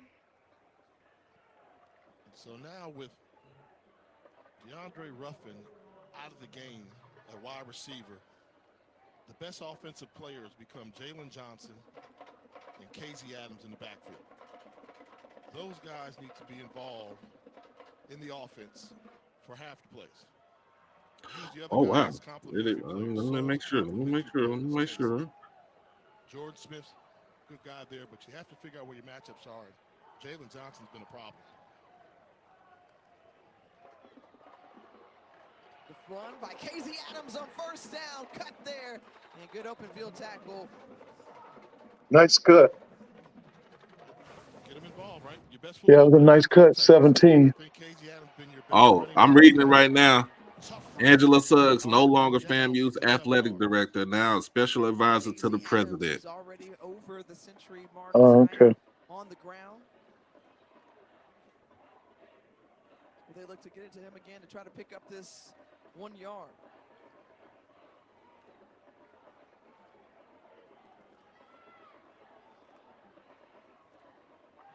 Atkins instead on the pass play to Cyrus Ellison. First time he's been targeted. It's incomplete. Now 3rd and 1 on the way. The new AD, John Davis. Good at stopping the run. You really wish you could have picked it up on second. It's a new AD at FAM. North Carolina Central's going to crowd the box. Which one of their quarterbacks they put on an island, because we know South Carolina State not afraid to go over the top if you give them that type of look. Adams able to find a little crease and moves the chains. And something for, the historians of HBCU football, they're probably cringing when I say tough for South Carolina State to get 1 yard rushing on the ground. I mean, this is the school that brought you great runners like Hicks, Sean Baker, the touchdown maker. I mean, they've always had running backs at South Carolina State. But with the evolution of college football, even Marvin Marshall was a quarterback who was a great runner. For them to struggle to pick up a yard has to be tough for Bulldog faithful. Audrey Braxton coming on, giving chase to Billy Atkins and tracking him down. Loss of one on the play. That left seam is wide open. Watch him just the quarterback. Great blitz pickup by KZ Adams. Oh, yeah, the holder. Yeah, that's what I'm saying. He was late. That left seam is open. Anything with what Trey and them doing, any kind of crossing pattern is going to kill him too. By Braxton. 5th sack of the night for the Eagles defense. Okay, he's guarding it now. Rolling Atkins looking, just throws it high and out of bounds. There is no foul for intentional grounding. Quarterback was outside the pocket, got the ball to the line of scrimmage. 3rd down. We give credit to Trey Oliver and the job that he's doing, not only as head coach, but having to be the acting defensive coordinator for the 2nd week in a row. There's 35 seconds. 35 seconds are on the game clock. The game clock will be kept on the field. So the scoreboard and the game clock went down temporarily. It is now back up, and here the officials say 35 seconds. That's never a good sign if you're the visiting team and the home team scoreboard starts acting up and they've got the lead. I got some battle scars from Tallahassee back in the day. Is that why you hate on Ronaldo so much? That's another conversation here on 3rd and 11.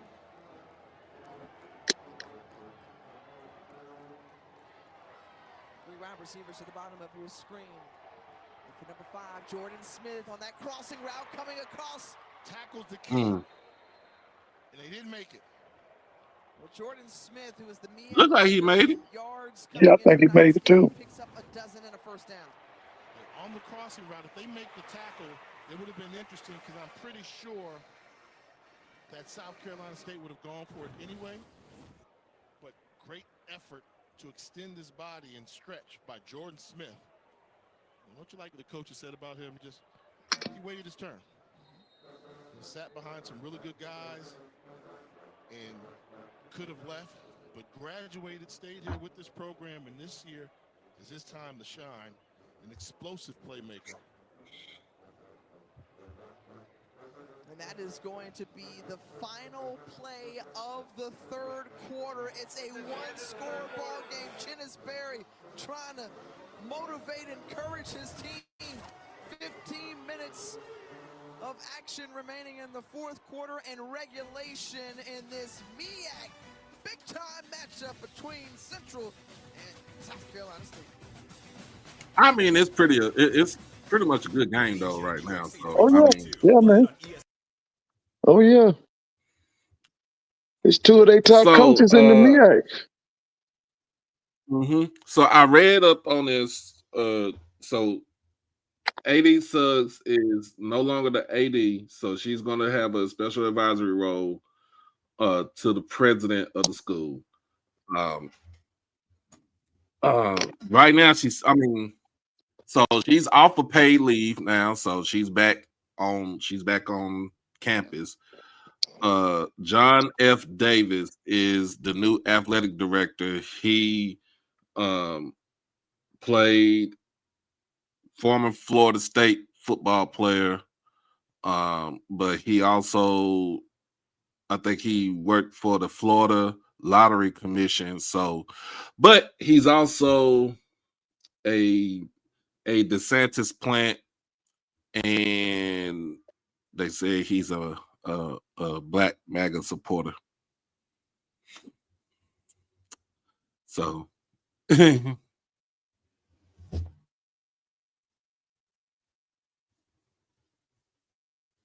So y'all think that's gonna save Cozy's job?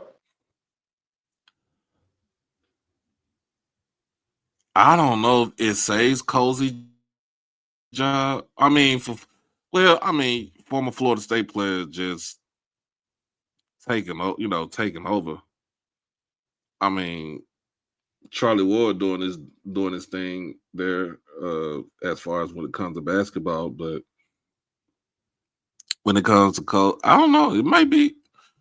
That's a lot of Seminoles in one place. Yeah, it is. I thought the telltale sign was that you brought Jackson State to town and you only had 13,000. That means you lost a lot of money. Mm-hmm. Yeah. You lost a lot of money. That crowd should have been standing room only. That's why I say he got to go. He got to go. There's too much money lost. I'm trying to figure if they signed into a 2-year deal or a 3-year deal. If it's a 3-year deal. You talking about Cozy? Uh-huh. Yeah, I think it was 3 years. Yeah. Doc, I don't think it matters. I think he's out, man. I think he's out. I can't see them going any farther with that. I really don't. Definitely if Bethune put that whoop on him, you know. They will. Player I want to see tomorrow. The player I want to see tomorrow is Curtis Allen. Who's that? From Virginia Union. A running back from Virginia Union. Oh, yeah. They got Johnson C. Smith tomorrow, right? Yes, they do. That's in Durham? Yes, it's in Durham. What time is that game? I think 2 or 3. I got to check it. But Yeah, now that's I on want to see that ESP. Is that game ESPN Plus? because I just want to see. I think so. Okay, I'm gonna try to catch some of that. Both of them guys are hot commodities too. That Flowers and the other guy's named Parker, right? Mm-hmm. Yeah, them guys there, man, they hot commodities, man. I think somebody gonna come in and try to get them guys, man. Finish, man. 15 minutes. Good football team over there. So I know they're not gonna lay down, they're gonna quit. We gotta play the best 15 minutes of the season right here. All right, thanks, Coach. We appreciate it. Yeah, thank you. Well, he laid it out for North Carolina Central what it's going to take to try to stay in the MEAC hunt. And Nice Billy read. Nice Atkins read. On first down, calls his own number and a pickup of 7. And I think he hit the nail on the head. Condensed season, no room for error really in the MEAC. If they don't play their best 15 minutes right now, everything they've worked for in terms of trying to make it to Atlanta goes by the wayside. So do they know what the task is at hand? You're on second down. We've seen things shift around for the attack on the ground for South Carolina State. Now they're trying to go aerial, and that one That was a nice defense. Jordan Smith, the intended target. Eric Adams almost had his second pick of the game, and a penalty marker out around the 8-yard line.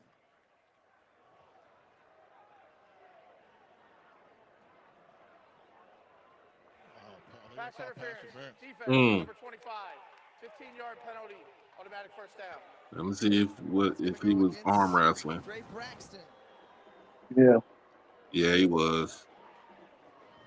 Thoughts, Tiff? Tough.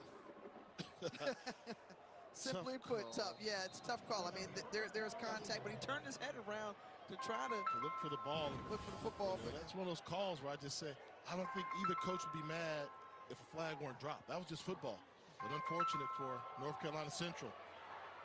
KZ Adams. All that dancing in the backfield. And Isaiah Lawson was quickly there to stop him. We talked about just how in the first half, North Carolina Central's defense did not give up many rushing yards or allow many rushing yards on the ground. This second half, South Carolina State has had a little bit more success.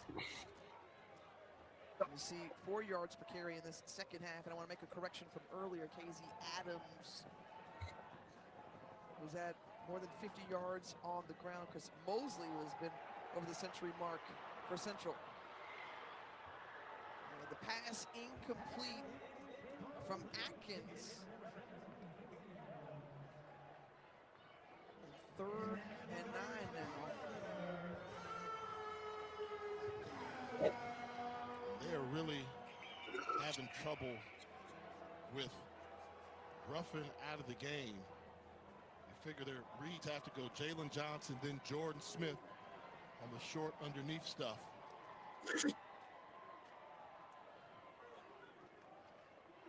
KZ Adams, who grabbed his hamstring, went to the sideline. So Josh Shaw now in the backfield.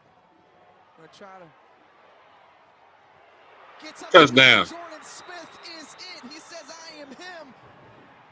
24-yard strike. Touchdown. Says South Carolina State, not done. Right here. Trips formation. They had the numbers they wanted, and it allowed Jordan Smith to just run down the seam. He just absolutely rips this throw. Poor secondary coverage. Yes, we do. We got a ball game, y'all. Alty to tie it up at 27 apiece, and it's there. We'll check out how things have turned in the second half. The 3rd down conversions. This one, a huge one. 5 of 6 in this second half, and that one good from Billy Atkins, the 4th, to Jordan Smith. We're not it. Yes. There is a Hey, they do like them crossing patterns, and there is defense in this game. it's the points are coming at a premium. So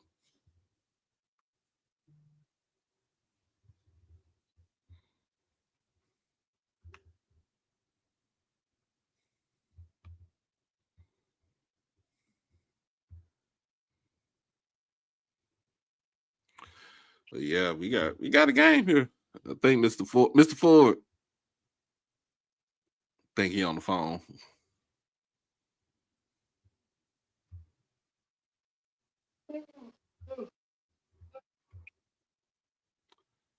Mr. Ford, can you hear me? Yeah, can you hear me? Yeah, I figured you was on the phone. I had to run here. But yeah, that was a nice throw, man. Nice throw. Nice pitch and catch.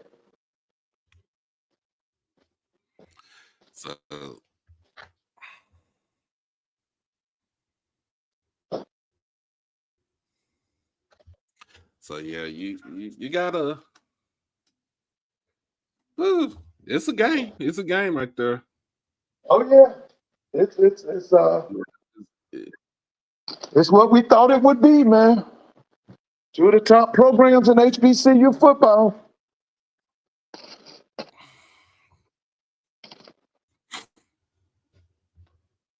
Whoever wins this game, I mean, has a better shot to get to the Celebration Bowl, but it would be difficult because Delaware State is saying they not laying down for nobody. Oh yeah. D-Jack, ain't it what they call him? D-Jack. Now I would say his comments that he made. I mean, he made some comments about the fight from Saturday, but you know, it's his opinion at the end of the day. I mean, we can like it or not. It's his opinion. And then too, I'm gonna say it just like this. Have that same type of energy and that same type of coverage for that you give us that you need to give to those PWIs that be fighting, especially during rivalry week when they be want to plant the flag at the middle of the field and stuff like that. Oh yeah. Have the same type of energy when they want to fight, when they want to brawl out there on the field. Have that same type of energy. Call them ghetto. Don't just do it for us. Call them ghetto. That's all I gotta say. Make it equal. You know they fighting on the field. It needs like that shit ghetto. Oh yeah.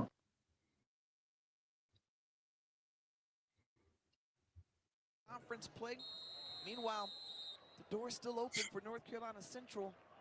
If they want a shot at a MEAC championship or share of it, if they can close out with a win here tonight. Rufino Van Gates on the return. Van Gates with plenty of room to the right side, and a flag comes out in the process of the return. Looking at blocking the back. Yeah. So often on returns. Yeah, Ohio State and Michigan had a big old brawl in the middle of the field last season at the end of the game. Going away from calling the penalty opposite side of the field. But the conference has been tight on that all year. During the return. Don't the Yankees and the Red Sox fight every game? Yep. Half the distance to the goal, first down. And once again, advantage South Carolina State when it comes to special teams. We ain't gonna wake up the old Raiders. Remember them old John Madden teams, baby? That's where they come on the field fighting. Don't wake them up. Don't wake them Raiders up, baby. I'm gonna need them to go to sleep for Monday. Debuted here tonight for this big game. And Chris Mosley, who has been great on the ground, coming out of the backfield, and the pass completion made Malik Harp. Good job. No gain on the play. Good job. It's a chilly 50 some odd degrees outside, but let's say it was hot on the campus. because of North Carolina Central University. They're the first HBCU in the country to launch its own artificial intelligence institute, and the main goal of the Institute for Artificial Intelligence and Emerging Research is to advance the development of responsible AI and opening the door for students to benefit their communities in that fast-growing technology field. $1 million grant from Google.org. I'm going to say. Oh. There's a miscommunication there with Chris Mosley, who was the closest in the area. But he didn't even see the ball. Walker Harris let go of this ball early. The running back didn't locate the ball. That's not a catchable ball. They're on different wavelengths. Pass interference. Defense number 3. Ball be placed at the spot of the foul. Automatic first down. That's a bad call. Yeah, it was a bad call, man. That ball wasn't even catchable. That was terrible. That was awful. Ball's gone. There's no contact. He doesn't even see the ball. It's not located there. You have to see Yeah, as a that's a bad call. There's no way he'll get the ball because he didn't know the ball was coming to him. If it's a hole, okay, Oh, that was terrible. was out of bounds by 3 yards. When the official looked up and saw pass interference, that was terrible. Just a bad call. Not a tough break. That's a bad call, too. In a championship game, you can't have that. Well, 3 of the 4 penalties tonight for South Carolina State have been PIs. Yeah, and it balances out because I thought that was a tough call that North Carolina Central got, which allowed South Carolina State to keep the drive going, which they ended up scoring on. But, we just say, get it right. If you're not 100% certain, you call a penalty every play. But you got to be 100% certain that it's having an impact, and that's just a head scratcher. Harris trailing back, and then Mekhi Wall with the reception. Gain of about 5 on the play. Clock runs as he stays in bounds. Levine on the tackle. He's going to bring up 3rd and 4. Great job of coming off the deep receiver, hitting the underneath route, and that talks about how Walker Harris knows how to go through his progression. We just talked about how the game has slowed down for him this season. He came in as the leading passer. 12 men broke the huddle, I believe. That's going to be a mental error on North Carolina Central, I believe. Oh. There is no foul for an illegal substitution. We've seen a number of flags thrown and then picked up. There was one example right there. So on 3rd and 4.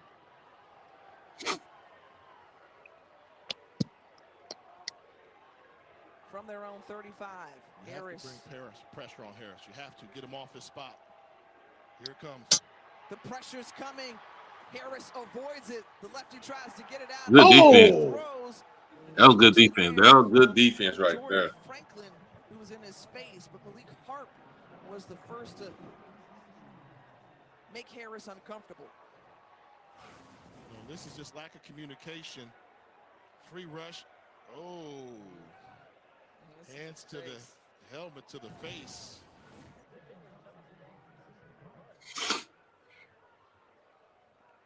I hate to say it, but I'm glad that penalty didn't really have an impact because I thought North Carolina Central was given a free first down when they didn't deserve it. Big punt there from NCCU and South Carolina State with the ball when we come back. Meet your new Dell PC.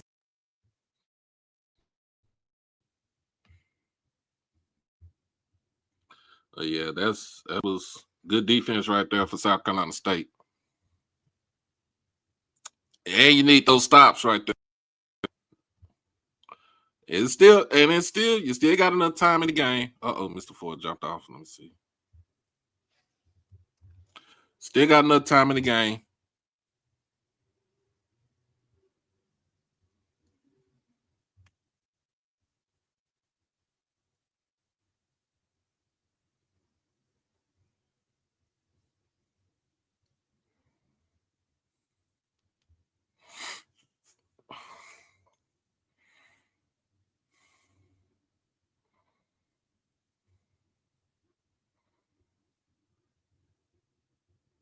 That was a decent punt.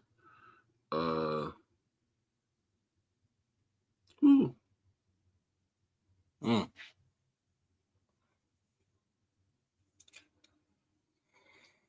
Man.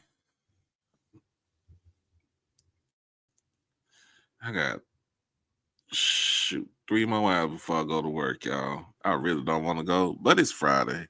It's an easy night.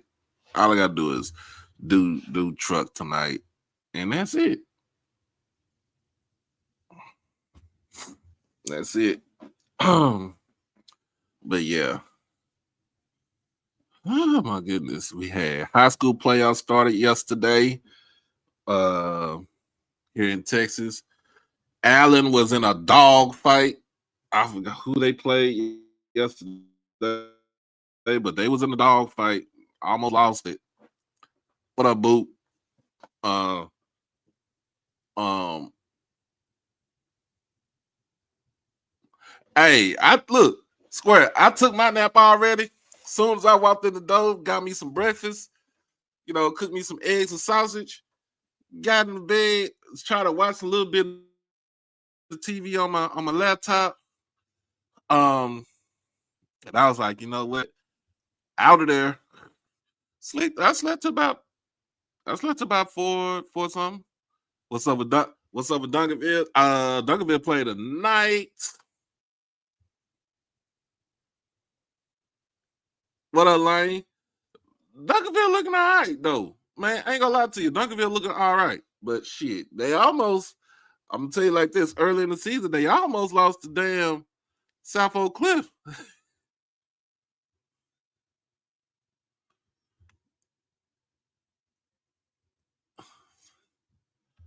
Yeah, everybody playing, man. Shoot, if you ain't never been to a high school playoff game here in Texas, oh yeah, playoffs in Mississippi start tonight too. If you ain't never been to a high school playoff game here in Texas, you need to go. What you like on South Florida? No, I'm just saying. My boy Lane We down talked about some of there. the main state teams. It's refreshing too to see other teams, as that's a big carry Woo! from Josh Shaw, who Wow! keeps his balance, crossed the 50-40, and brought down by Max Urine. Wow! Boy, the difference we have seen in the ground game for South Carolina State. They had just that was a nice run right there. in the first half. And you tack on that big run there from Shaw. Now they've got 84. Did Rockwall make to the playoffs? I think they did. I think Rockwall made it. Runner. They said one cut runner with plenty of speed. He made one cut and hits the acceleration, and he's becoming a force and having an impact in his brief appearance. I know Cedar Hill, DeSoto, and I think not Lancaster, but Waxahachie made it out of our district. After that last drive, it was a 13-play drive. Of course, South Lake Carroll and Allen and for South Carolina State. Shoot. Hey, watch out for. I'm gonna tell you like this: if you DLW, watch out for that North Crowley team, because them Fort Worth boys some dogs. It's tied, and Josh Shaw again, and the effectiveness that they have had. Ooh. He was brought down like around the horse collar. You were calling for a hold. You saw something earlier. It went by, I think, and then when he bounced to the outside. Maybe a horse collar, but the initial call, I think, was too good of a block by number 77, Jacob Allen, on a hold. And then this is at the end. It looks like a face mask. Yeah, blue and white. Yep. North Crowley. Yeah, man. Them some dog. Them South Fort Worth boys and some dogs, man. Of course, you got Alito. Personal foul, face mask, defense number 15. Those penalties will all set. We'll replay second down. They meant number 20. That's Eric Adams with the face mask. And then, as you mentioned, Allen up front. Came up with a new term. You like what I said? little bit too good of a block by Jacob Allen. Yes, that was, Translation, a hold. that was well done, Jay. But watch that matchup. Allen, the backup right tackle in the game right now, going against Thomas Johnson, number 10, the Mr. Everything for North Carolina Central defensively. So critical here because North Carolina Central spins their second. All right, I'm gonna send you the link, bro. Of the half, and Trey Oliver wants to talk it over with his. Come on to the YouTube side. Oh yeah, Louisiana playoffs start tonight too. When your team wins, you feel like a He winner. said, he said, bro, spread like a toddler. You feel like a winner. He said, bro, like a toddler. Oh, you can't catch me, London.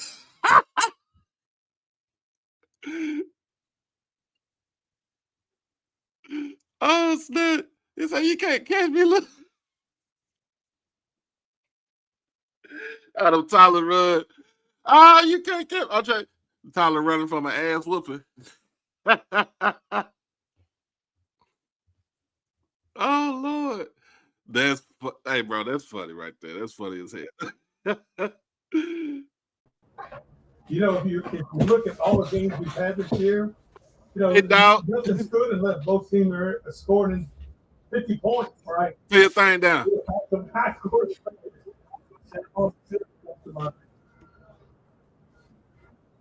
Somebody throws to Caleb Buff going for Bryson Martinez. Yo, what's up? You can hear me? Yeah, I can hear you. I was about to say your TV loud as hell. My bad. I got that soundbar up, bro. Oh, okay. It said how did Crowley High make the playoffs with a 3-7 record? Hey man, shh. Ain't too many kids in the district, so shoot, that's how you can make it into the playoffs with a 3-7 record. Yeah, bro. I'm watching. You gotta win this 3 games. I'm watching my mama high school play in the playoffs right now. They winning 21-3. Who is that? My mama high school is East Ascension in Gonzales, Louisiana. Okay. Yeah, they playing this school called West Washita. They winning 21-3 right now. So yeah, man, look, it was a shoot. I think somebody showed the score. I think it was Terrell and Seagoville last night. And in the first quarter, it was already 40-0 the first quarter. What the hell? That was last night, man. I was like, hey, bro, this shit ain't even right, bro. And then South Oak Cliff won last night 49-18. They beat shit. Who did they play? Crandall last night. I don't even that's know the first time, Crandall. and that's the first time South Oak Cliff just got scored on in 7 weeks. The dude's been playing basic like no touchdown, no field goals, no nothing. Somebody say East Ascension been down for a while. Good to see them back winning. Man, look, I ain't gonna even count to you, bro. Watching East Ascension this year compared to the last 2 years, it's different, dog. They got a kid that's going to LSU, and they using him as a quarterback, tight end, offensive lineman, bro. I swear, like this team right here, like this different. But do I see them making it to the dome? I don't know, but did he catch it? Okay. Yeah, he caught that.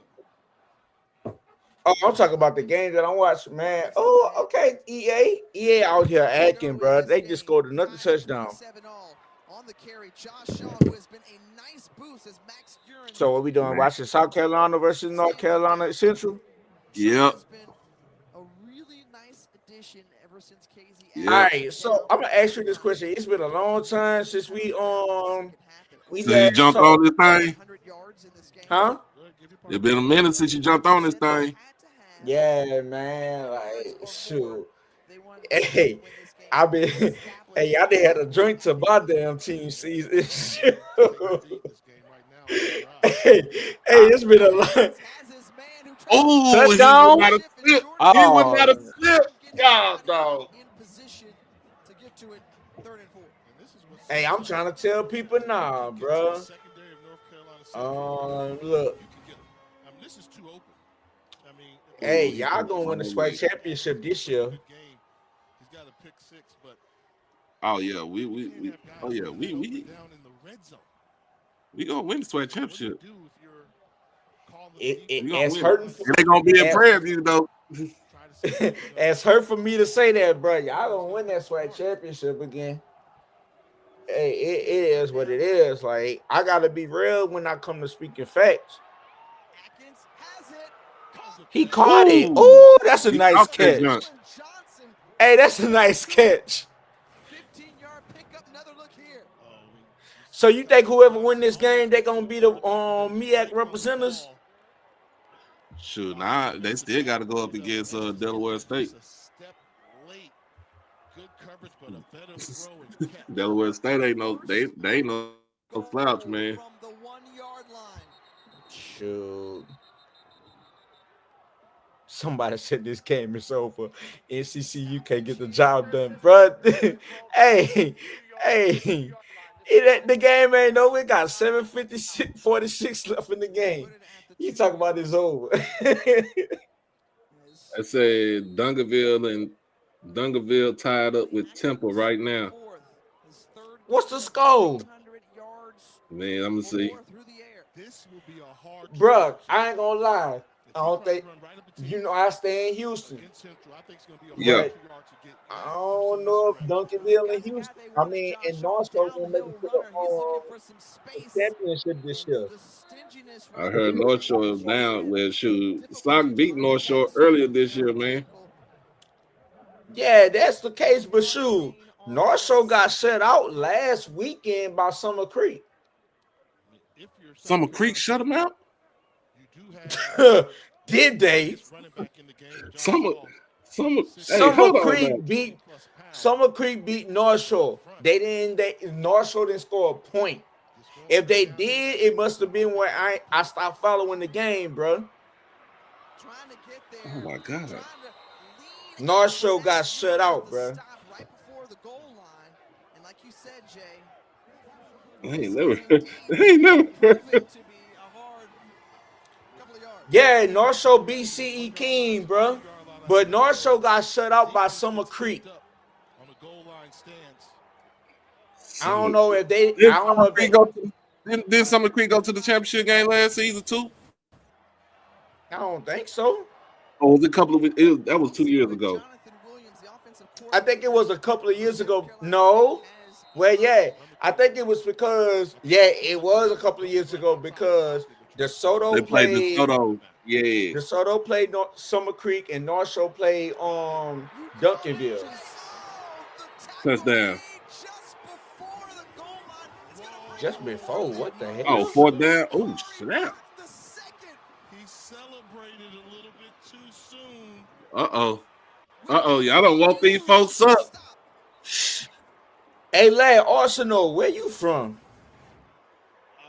I mean, you're Southern. He's Southern. Yeah, I see Southern, but like, what? Is he in Houston or something? Wait. I need to see that. I need to see that camera angle from like the sideline because did he? Oh, Opelousas. Oh, you in Opelousas? Okay. Dang, East Ascension beating these boys 29-3 in the second quarter. I don't know if I should be happy about this. Man. But if you could see my camera angle, it's that blue and gold going on in my room. I always put it in so I have some good look for these boys.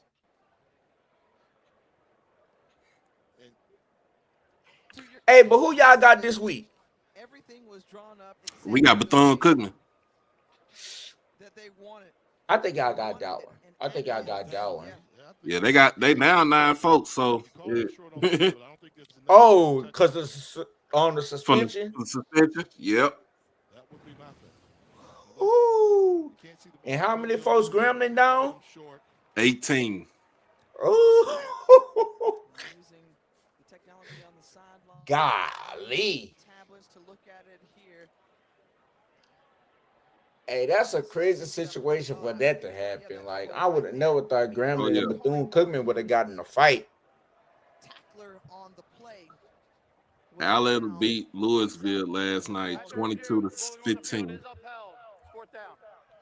But a huge play by Jakari Martin II, who was fourth down. Hey, I think that was a touchdown. That was a touchdown, man. I don't think that's a touchdown. Top 10 moment could be devastating if they don't score now, but Jakari Martin walking over came into this game as the backup, replaced Jazeer. Dang, they got Dennis Springs as a bye. After getting beat a couple times. Now if you're Jazeer Dukes, you get in the game in number 48, you get an opportunity to make up for yourself. We're gonna beat Bethune without suspension. Hey, bro, y'all need to go ahead on and go to a Celebration Bowl and win that thing again. You heard me? I don't really see nobody in the swag beating y'all for like.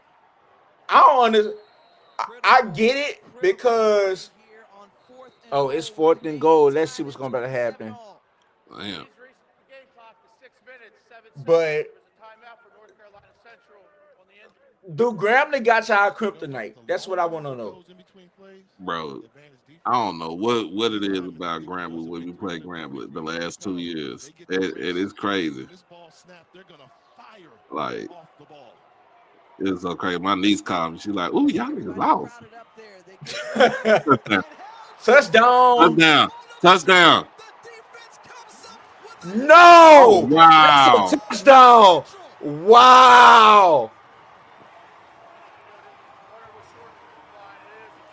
At the 1 yard. Hey, I need to see this at the goal line. I need to see this goal line camera. Goal line camera. I need to see goal line camera. I need to see something because, hey, man, that no. And the North Carolina Central defense felt that. Did he stretch the ball out? That's what I want to see.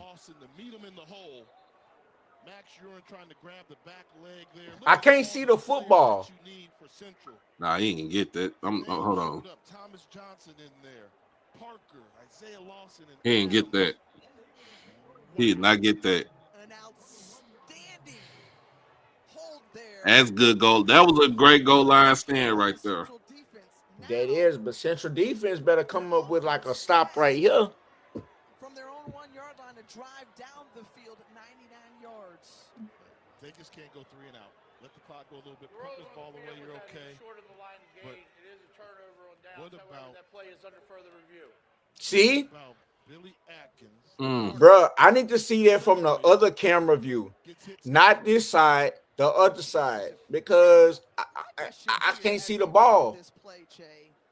Did you like the decision to call out of shotgun for? I see you, EA. Go. Touchdown. That's close. I'm looking at it. He's short. But that's college football now. I mean, I hate when they're backed up. Like right now, we're going to see North Carolina Central backed up on the 1 yard line. Number 50 didn't have no leverage. 5 yards deep in the end zone when you get the ball. So But he's still fighting at the end, though. In today's college football I mean, if you stretch the ball out there, yeah, I can understand that. Under the center. They're trying to look. They did not let him wrestle the ball forward either. Hey, if y'all in the comments and y'all like in Louisiana, what school y'all watching? Calls made by the officials in this game, but turned the spot in the football on that series of plays. I think they got it right. All right, so I'm gonna ask you this question. Yeah. Wait. Oh snap! Touchdown. They call him out. I guess they called him out. Yeah, EA out here winning 35-3 in this second quarter. I might as well turn this game off.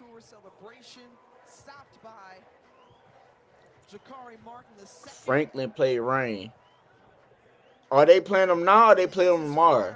North Carolina Central trying to protect home field, trying to stay in the fight for a MEAC championship. I think you throw it. They're crowding the box. They're trying to go for the safety. You're 5 yards deep in the end zone. Well, they're going for it on the outside. A lot of contact. Oh, here. whoa. And Chauncey Spikes wanted a penalty marker. Washington was on the coverage. That's been the prime time. Hey, I ain't gonna cap, bro. I'm still like kind of pissed off about the Southern and North Carolina Central game, bro. Oh man, that game was 2 months ago, bro. I'm still mad. That game was 2 months ago. Hey, I'm still mad, dog. I don't care what nobody say, bro. Oh Lord, that was 2 months ago, man. Shoot. Hey, I just feel like if we would have won that game, we would be a different team right now, bro. But we not. We not. The second quarter. Man. All I can do is just be up here and be like, you know what, Jackson State, go take it again. Build off of the momentum that their defense gave them after the turnover on downs. What McDonald 35 doing tonight? Let me see. It would be huge. 3rd and 6. Cause I ain't gonna cap. The only school in like the New Orleans area I really keep up with is Edna Carr. Edna Carr. No penalty marker comes out as Oh wow.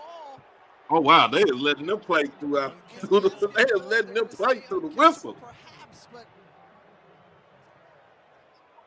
that was close, Jay. That was a flag.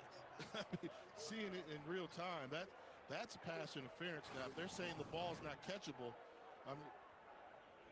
He slipped. He slipped. He slipped. Got me. That's not a flag. That was a flop. That was a flop. Hey, bro. So I got a lot of. I sit up here. You know, I live in Texas, and I got a lot of people from out here talking about PV gonna beat y'all. What you got to say about that? And what? You what? Hold on now. Hold on now. In what? Number 6 team in the country will take on TCU. Hey, they talk about some. I don't know. We might beat Jackson. In what? What is PV gonna beat us in? And I had to tell Lana today. He was sitting up here talking about he was talking about Southern. I said, if Southern find the right coach that can recruit, it's over for y'all.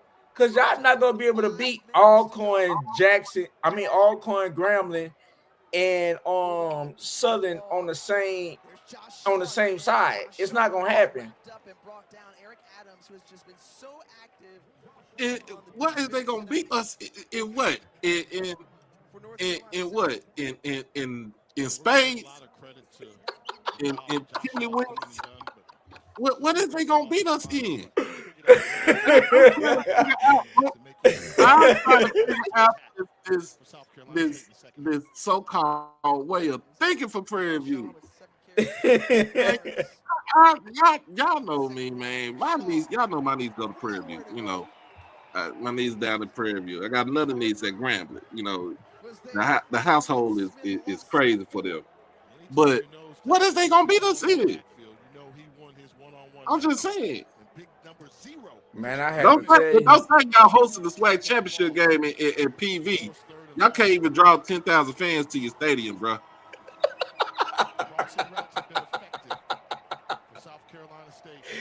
Hey, bro, I told the PV people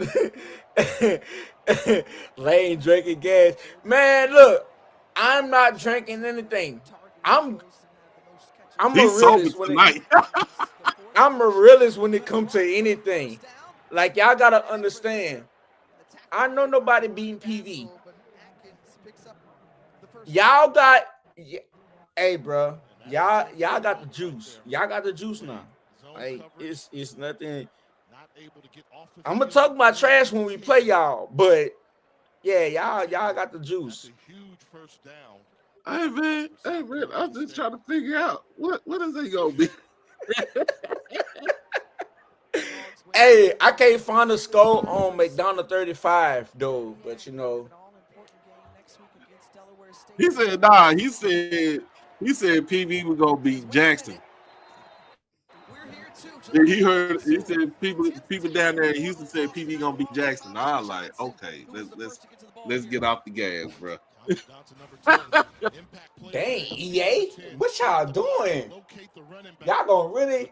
Hey, it's gonna be a whole lot of drunk people on in Gonzales tonight. This game about over. They just had a fumble with 30 seconds left at the 15-yard catch. line. That's a nice catch. Hey, I'm gonna tell y'all. Hey, I'm gonna tell you like this. Somebody said, didn't he say PV was gonna be Bama State? The only reason why that game was close is because Body got hurt. Let's be honest. But still though, the QB threw 4 interceptions in the game.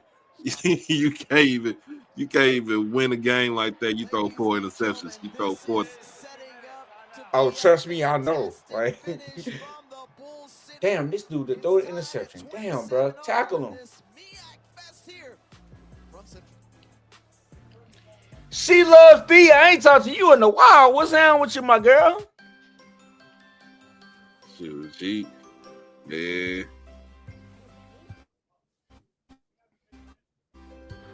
Man, we up in here. We just chilling, y'all. Got my boy Lane up in here, man. We ain't trying to crash out tonight. We not. We just watching it. Hey, I'm sorry if y'all see my lights. It's black. It's blue and gold. It's because I'm watching my mama high school in Louisiana, and they what you call it? They colors is blue and gold. So I'm up here watching East Ascension football. Ascension Spartans. What's going on, Chuck? What you know about the Spartans, bro? Oh, East Ascension Spartan. That's where Andrew Pancho Glover's school, Fest Irvin. Oh, hey, what's up? Man, the guy, LSU. Think about the guy from LSU, defensive lineman. Yeah.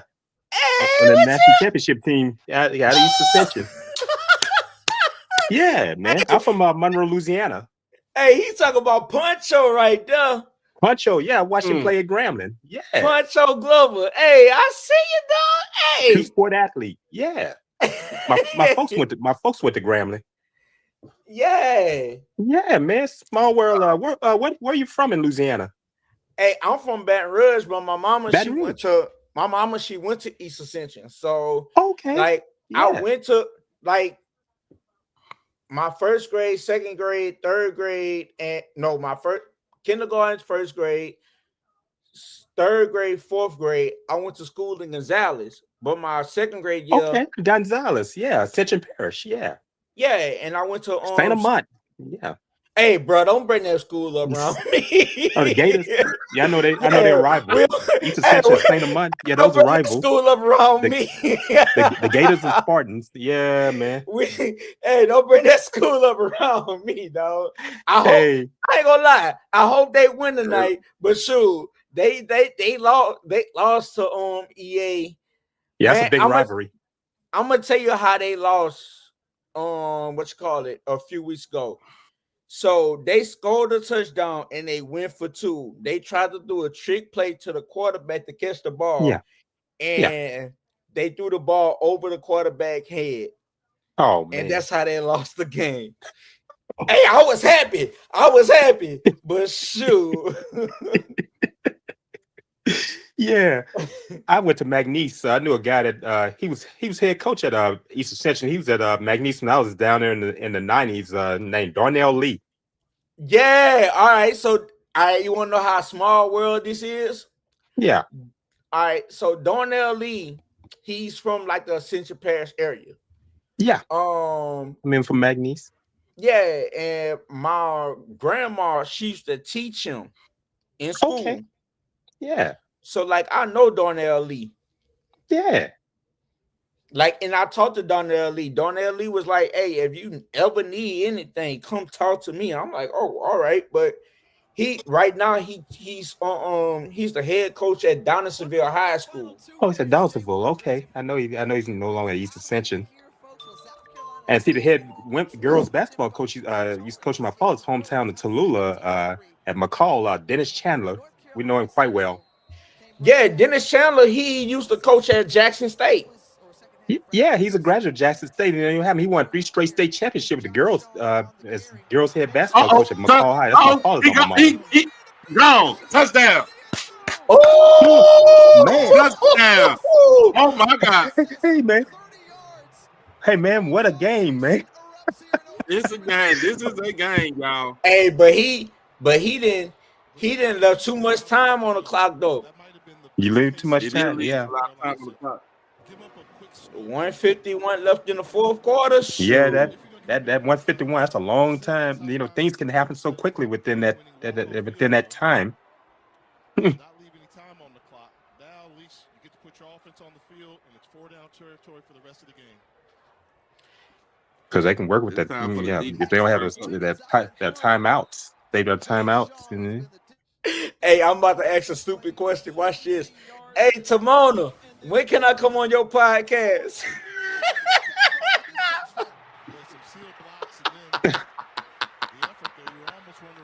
Hey, I want to come on She Loves D podcast one time.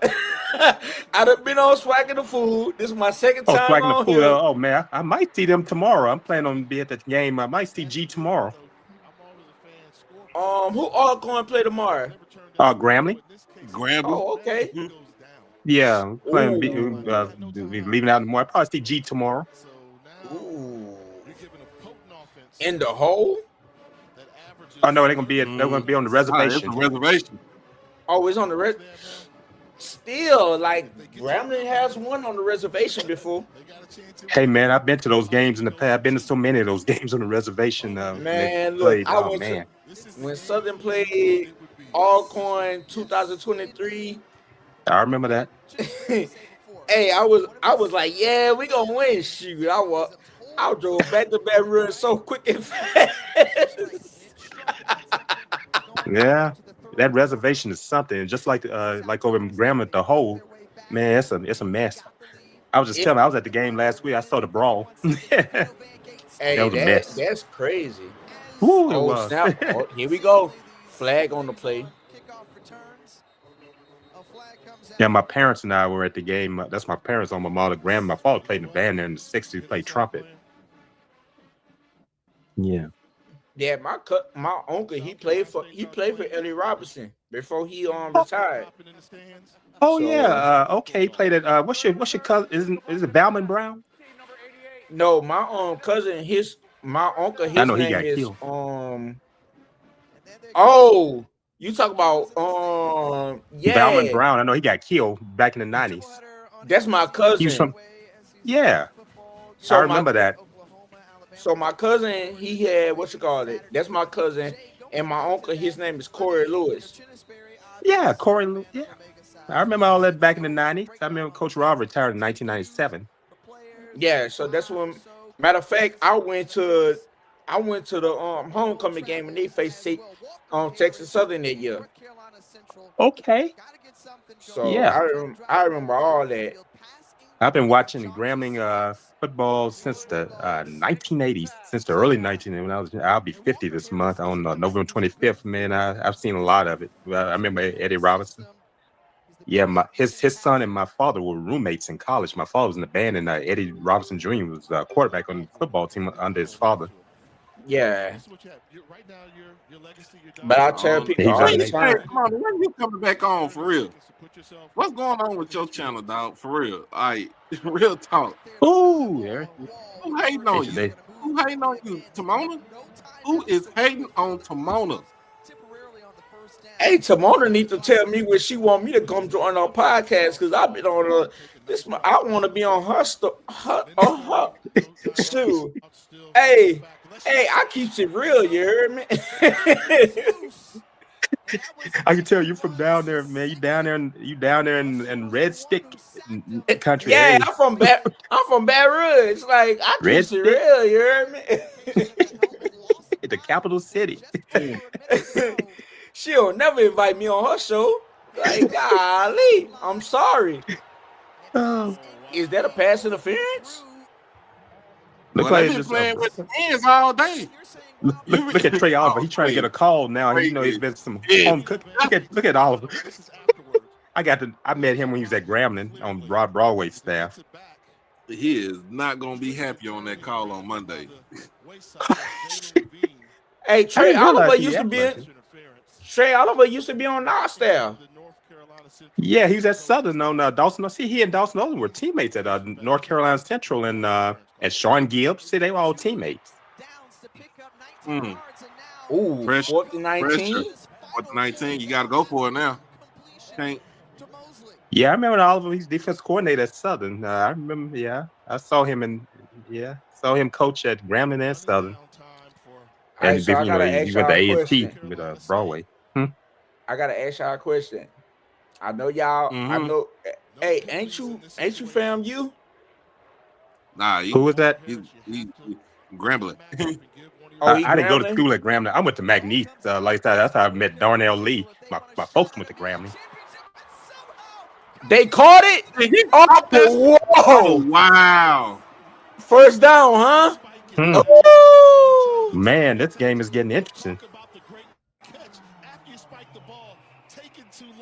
They gotta spike the ball. You can't waste time. But you completing passes in the middle of the field. In the middle of the field. You have to complete passes on the sideline. You gotta spike the ball right here. Because they're getting the ball snapped within 3 or 4 seconds, so I could go with that. But see, this ain't gonna work. See? You done waste all that time. You got 23 seconds. Yeah, that's a lot of time wasted. That's a lot of time wasted. You're right. He caught that. Oh, wow. That's why you like those guys when they talk about a huge catch radius. Boy, he caught. Yeah. Yeah, you had to use that time. How many times do they have left? They got 0. They ain't got no time out. They had a timeout. Yeah. Okay, I was looking. Yeah. Okay. Yeah. You have to just do whatever you can do. Ooh. But see, you got a timeout. You got 18 seconds to like get a touchdown.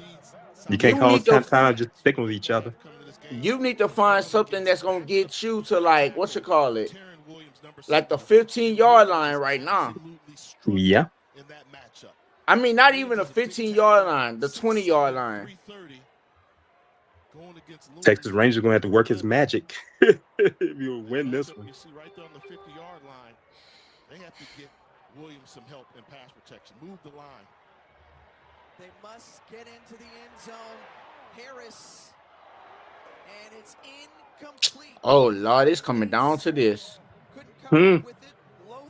What a game, man. you gotta get the ball at least to like the 20-yard line. Clock that.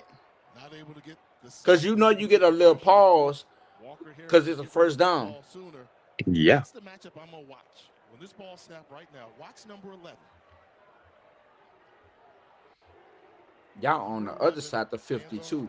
So going against the right tackle. Comes down to this. Oh, wow. Wow. That. Boy. Wow. Boy, crazy. That's a hard way to lose. That's crazy. Hey, Doc.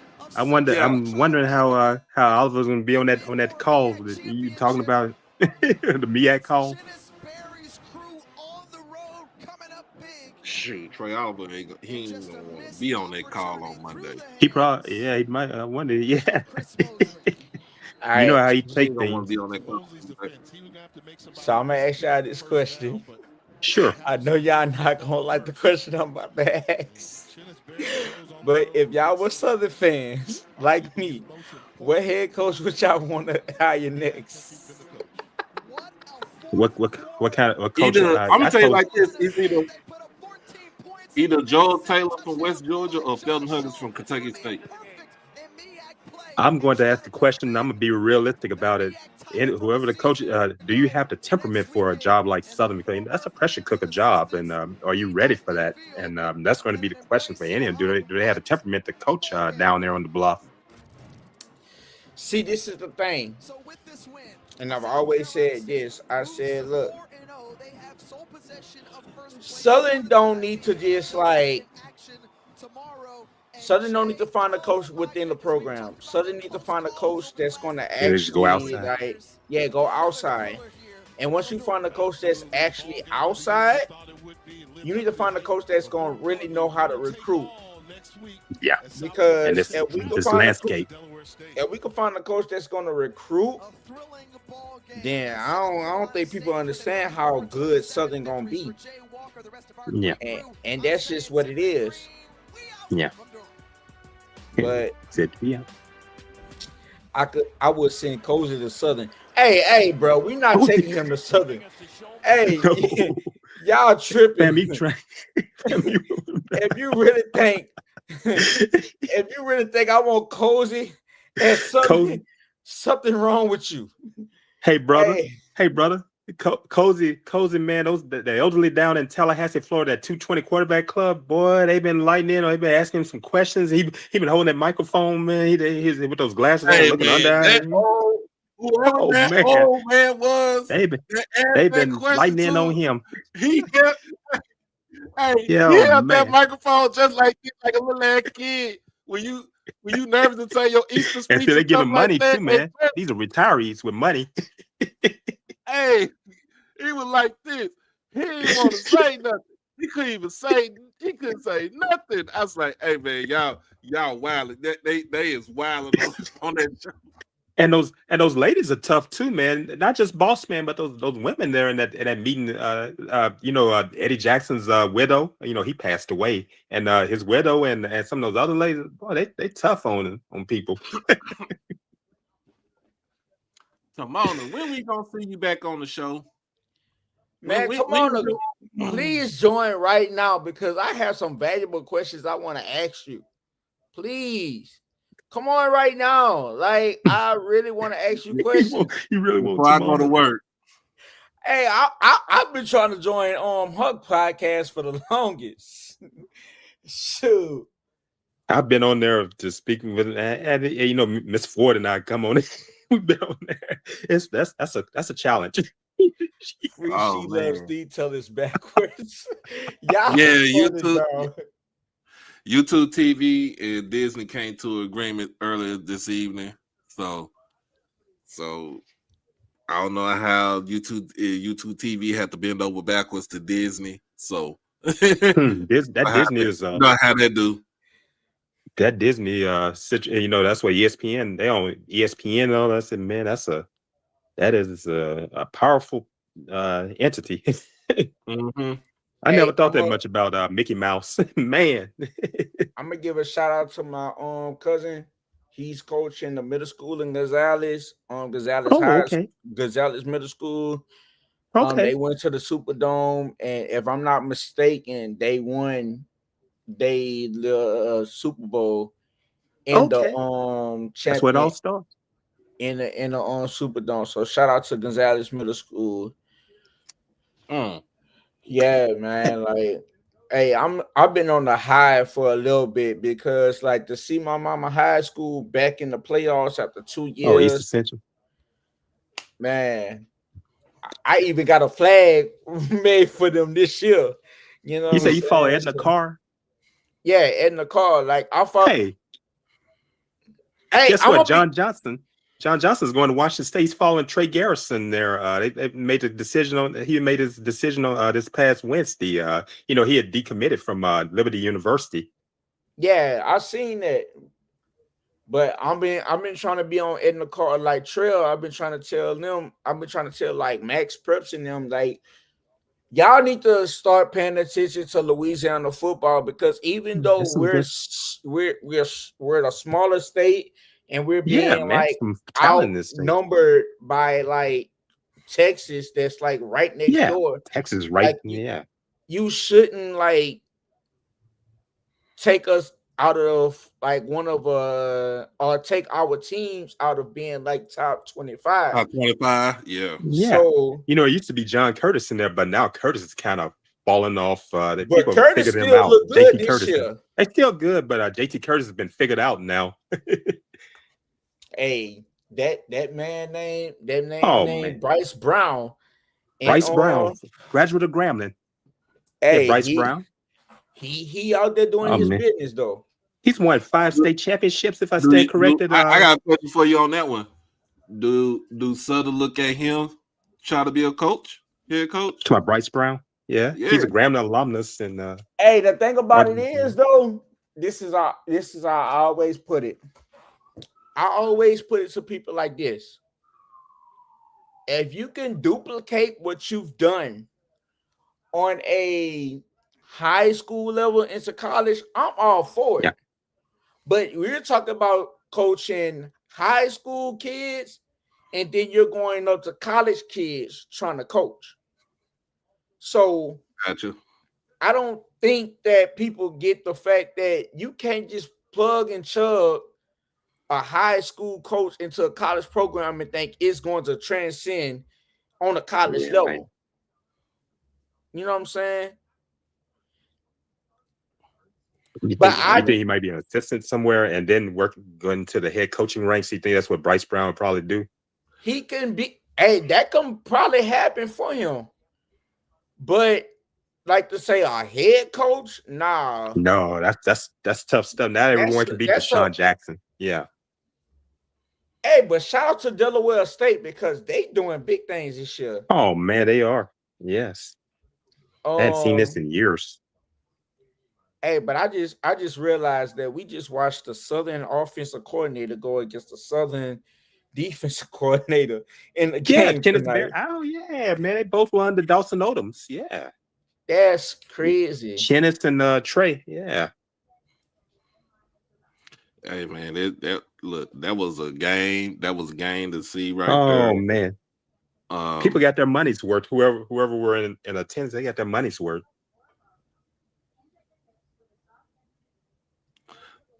So yeah, you looking at it like, well, that's crazy. So getting to the games tomorrow before I roll up out of here. Sure. Yeah, I know you had to go. You had to go make that bread, man. Understand? It's my Friday. It's my Friday. I ain't doing nothing at work except for put out a couple of things at work, and that's it. That's all I got. That's all I'm doing. But you're still getting a check for it. You're still getting checked for it. But yeah, we got Grambling and Alcorn. Grambling gonna be down 18 players. Alcorn. Yeah, I will. I'm planning to be there tomorrow. Alcorn's playing some good football. You got also what we got FAMU and was it FAMU and Alabama A&M? Alabama A&M. Yeah, I heard them at the meeting scene. Eric Hanley is back, so he should. He's gonna see how this team does. But y'all want to know? Y'all want to know a crazy situation? I don't know if y'all been reading my tweets, but the quarterback at FAMU is my cousin. Oh, RJ Johnson. Oh yeah, wow, from Atlanta. He's from Atlanta. Oh yeah, from Atlanta. Yeah, but his people is from Donaldsonville, Louisiana. So okay, some Louisiana connections. Okay, South Louisiana connections. So I can't even hate FAMU no more right now. Hey, Donaldsonville. I could hate him. You got Prairie View versus Pine Bluff at Prairie View. Hey, Prairie View gonna win that game in front of 12 fans. Lotto, you heard that, man? 12. They say 15, but they gone down to 12. Okay. Lotto's from my home. He's from right here in Monroe. I saw his father last Saturday at the Grambling Bethune-Cookman game. Yeah, me and him had a little discussion today on Twitter. Oh man. But Prairie View gonna win that game in front of 12 fans tomorrow. They He coach could have the 12. They coach for the past 2 years. I mean, the 2 weeks. They talking about, hey, I need y'all in the stands. Ain't nobody been in the fans. That man said, I will pay for the tickets. I'll pay for it. Y'all to The get government in. shut down. Yeah. The government shut down. He said, I'll pay for it. To show your federal ID. And they didn't come. Some of the workers at PB said, y'all can have Southern can have our coach. If Southern get Tremaine Jackson, he ain't gonna never want to leave. He ain't even got to ask us. He ain't even got to ask us for our fan support. We gonna be there. Oh yeah. Alabama State versus Mississippi Valley. That's a lie to a little. Oh man. How long is Andrew Body going to be out? He said, "Where's the?" I mean, he might play. You never know. He might play tomorrow. He might play next week. It just all depends. But you remember Bo Whitley? You remember Coach, the show Coach? You remember Bo Whitley? He's kind of you want to make him your secret weapon. You know, he got injured so much, and Hayden used him in the national championship game. He tricked the coach and he pretended like he was in a wheelchair. That's what he had to do with someone like Body. Drew, he good though, man. I love his family. He just popped the shoulder out, so he ain't have to worry about the. Hey, catch the ball. There we go. Yeah. Ooh, that was a nice ass hit. Then we got them Third Ward Tigers versus them Scotlandville Jaguars. Hey, bro, you ain't gotta say Scotlandville. Chill out. Scotlandville. That's school in Baton Rouge. Hey, dog, we just here for the vibes. I have cousins who graduate from Southern. Yeah. Hey, we just here for the vibes. Hey, we go do the light show 2 times tomorrow. That light show.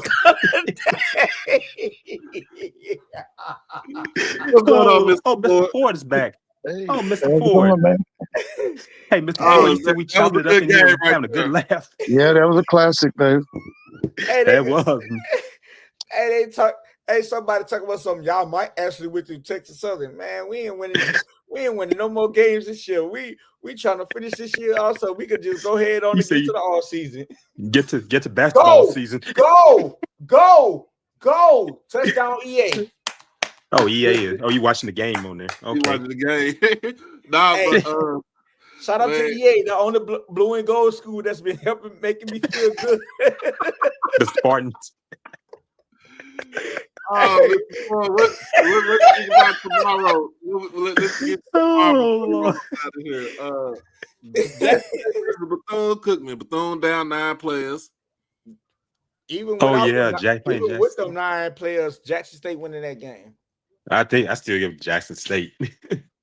Bro, y'all gotta realize y'all still winning with a 3rd string quarterback. Yeah. Y'all winning with a 3rd, and this the crazy part. Grambling winning with a 4th string quarterback. Yeah, though. Y'all winning with a 3rd string quarterback. Benoit. And Southern winning with a no string quarterback. Oh, Jesus. Oh my goodness. Hey, I gotta laugh to keep from crying, dog. I gotta laugh. That's what you have to do. You have to laugh to keep from crying. Oh man. In the SIAC versus Conference Carolina matchup tomorrow. It's Kentucky State versus Shorter. Shorter is 2-8. Kentucky State is 8-2. Kentucky State is winning. I got Kentucky State. They get it to the playoffs. The Fighting Midnight Stars. That's why I call them Fighting Midnight. You know, that's why Midnight Star went to college. They went like they said, people are curious about. I'm curious, and that's what people are about Kentucky State. I give it to them. Mr. Ford, Benedict versus Albany State tomorrow. I'm going Albany State. I'm explaining. I'll say Albany State. Yeah, that's my mother's school. She's a 1961 graduate, so definitely with Albany State. My father came out of high school. Okay, 61. Okay, 61. She came out of college in 61.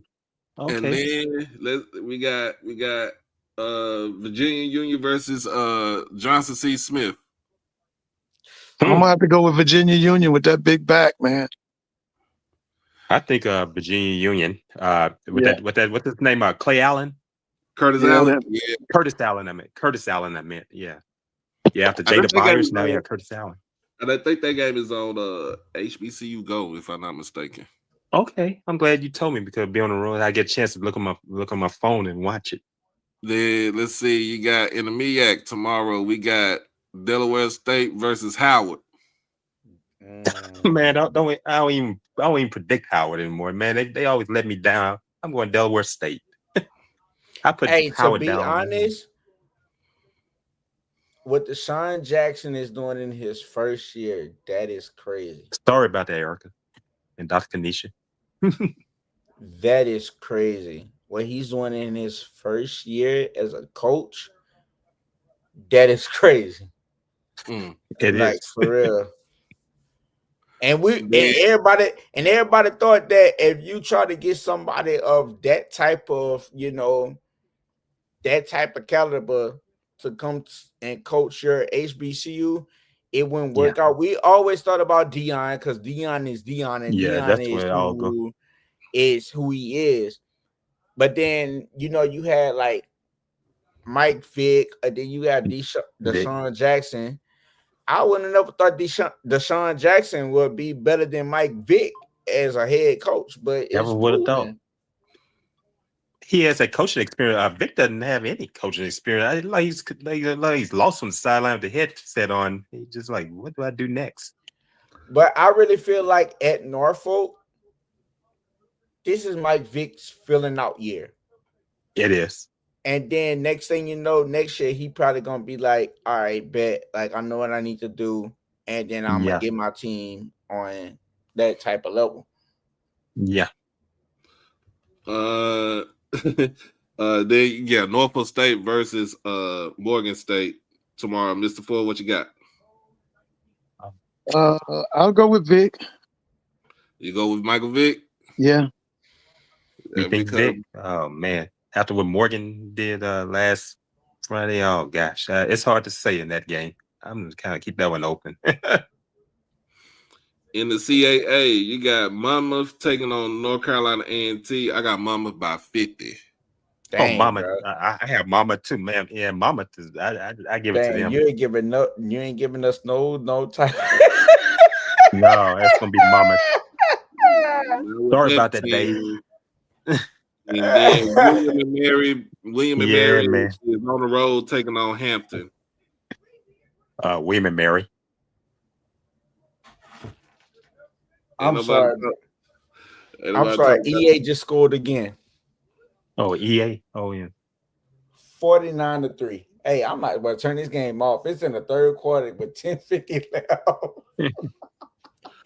Gardner-Webb takes on Tennessee State in Nashville. I'm going Gardner-Webb. I say Gardner-Webb. All right. You got Gardner-Webb, Mr. Ford? He's still there?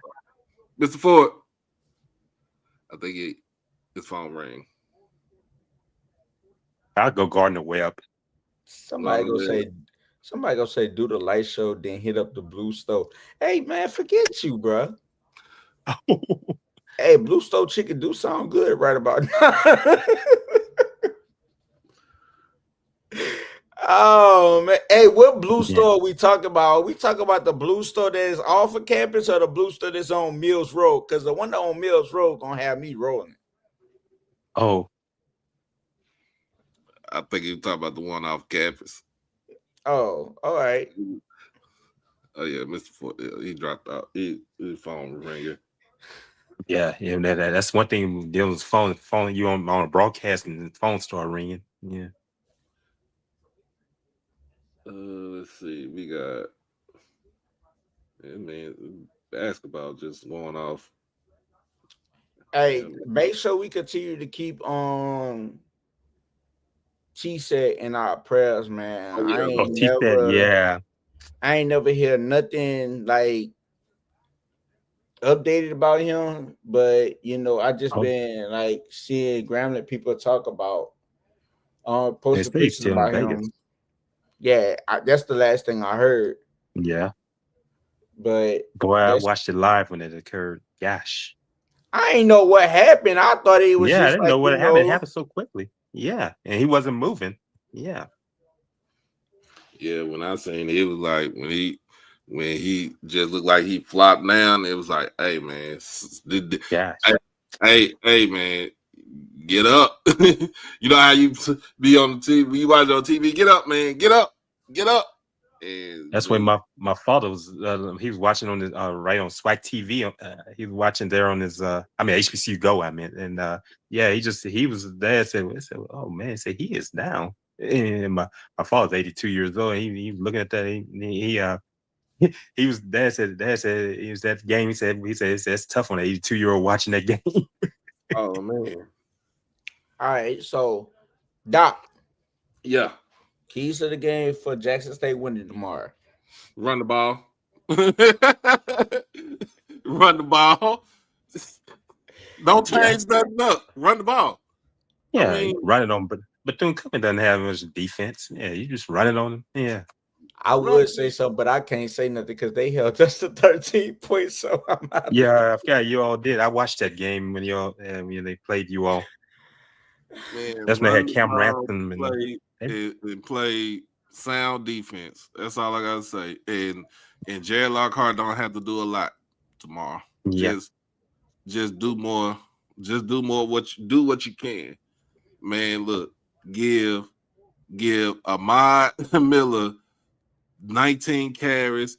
You give Davenport, get him by 15. Give Travis by 12. And then Jared gonna probably scramble and run the ball for about 7 times. So like you break it down like that, and then shoot, just throw the ball around. You probably get about 200-something yards in the air and 2-3 touchdowns. But our bread and butter is that running game with the offensive line. Yeah, that's what's gotten you there. That big line you have. They ain't changing nothing. They ain't changing nothing up, bro. Yeah. Oh, they gonna run. I was just about to say, so we ain't gonna give Rambert no shine. Oh, no, we gonna get Nate and all of them. They shine, but they just you gonna get him ready for the Throw Bowl. They just know that we just you run the ball. Yeah, run it. Yeah. Like, because to me, can you stop us running the ball? That's the question right there. I watched them last week. They can't. Yeah, Grambling ran the ball, and they couldn't. I say Bethune-Cookman doesn't have much of defense. Yeah, like you think, and then think about it. I watched some plays for Grambling last week. Man, they had Byron Eaton Jr. playing Wildcat quarterback because he did play quarterback at high school, but they had him playing quarterback. I was like, oh snap. He looking just like his daddy. He was stunning like his daddy for real. Hey man, I'm not gonna lie to you. Byron Eaton Sr. was when he was in high school, played quarterback, played free safety at Lincoln. He was 5 foot. Yeah, he was 5'10", 225. Man, and he had speed to kill, and if you came across the middle, night. But he had a lot of athleticism, but he also played point guard on the basketball team with Chris Bosch now. Oh, so, Bosch did go to Lincoln. So man, I'm telling you, he looked just like his daddy, just 40 pounds lighter. But yeah, man, you think about it, I'm looking at it like, yeah, just run the ball. Run the ball. Don't do nothing else. Run the ball. Yeah. Hey, Ransom, they took Ransom out of the game. He had 2 fumbles a game. They took him out, didn't put him back in, put that guy, what's his name, McClain. They put him in. But yeah, that's it. That's all. So we're gonna be on this thing tomorrow at noon, so we can watch the game. Okay. I'll be going. Like I said, I plan to be on the reservation. Yep. Everybody, make sure y'all be careful out there. Yeah. Yeah, and I'm gonna just be looking at Southern game just for the vibes. Boy gonna be looking disappointed. Hey man, look, Oh man, this is a very disappointing year for us, man. I would have never thought we would have never won a SWAT game this year. I want to hear Perry what he has said. I know what it was going to be, but yeah. This is a crazy situation out here on the bluff. But I will tell people this: like, let us hire the right coach. Let us hire the right coach, and they know how to recruit. Hey, it's gonna be some people in trouble. Because I always tell people, when you have a winning program, yeah, it don't take that much for you to get back on top. That is true. Like, y'all seen what happened with Jackson State, Grambling. They come in together towards the end of the year, even though it's a little bit too late. But I don't think it's too late. They can still cause some chaos. Things can chaos around this time. Yeah. But you gotta think about it. Okay, so if PD played UAPB this weekend, right, and they beat them, who else does PB have left? They play Valley, but they win tomorrow, and let's say Grambling loses tomorrow, then they win the West. But if let's say PV lose tomorrow and Grambling win, but you still gotta realize Grambling still lost to Prairie View. Yeah. Well, Texas Southern, yeah, that's their homecoming up. Yeah, Texas Southern but is mathematically eliminated because they lost last week. Yeah. So you look at it like this. So let's just say Prairie View go down. The Prairie View play Pine Bluff. They lose to Pine Bluff, and then Grambling wins at Alcorn. It'll be a tie for first place in the West. And all Grambling would have to do is win the Bayou Classic, and then Prairie View has to lose the last game of the season, and then Grambling takes the West. But let's just say it like this: if both teams win, and Grambling will automatically be out, but this would be, you'll say this would be the first winning season that they had since Files was head coach. 2019. Yeah, so just think about that. They could win if Grambling can win 9 games this season. 9 games. First and foremost, you're gonna extend Mickey Joseph like another 2-3 years. I don't care anybody I ain't gonna leave a lie. They probably gonna extend them after this year. No matter what the outcome is, because like he showed some improvement from last year. Yeah, I see the improvement. A great defense coordinator and Jason Rollins. I knew Rollins back when I was going to McNeese. That's how far back we go. He and Darnell Lee. They were all there at McNeese during that time. And Darnell Lee was at East Ascension as a defensive coordinator, and then Jason Rollins was never mind, bro. Like what all this stuff ties back into Southern. I talked to Rollins after the game. Talked to him and Joseph after the game. When we went to the facility. Man, if they win tomorrow, that call for Mickey Joseph on Monday gonna be goddamn. I talked to the wide receiver, so Reggie Moore. Yeah, played UCLA. Trip. But man, let me get on up out of here, y'all. Yeah, so Troy Aikman's teammate. Get this work going, get the work and stuff. So I get back home. Right. And be happy for you. I'm about to finish watching EA winning. Watch those Spartans. Yep, they winning 50-10. Oh man, it's safe to say they've won the game. Yeah, they won the game. I'm just gonna watch for the vibes. He said, just watch for the vibes. Yep.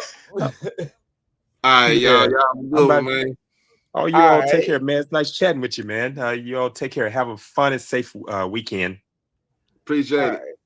All right, bro. I'll let you later next time. But yeah, let's get up out of here. Again, North Carolina Central loses to South Carolina State 34-27. Great game last tonight.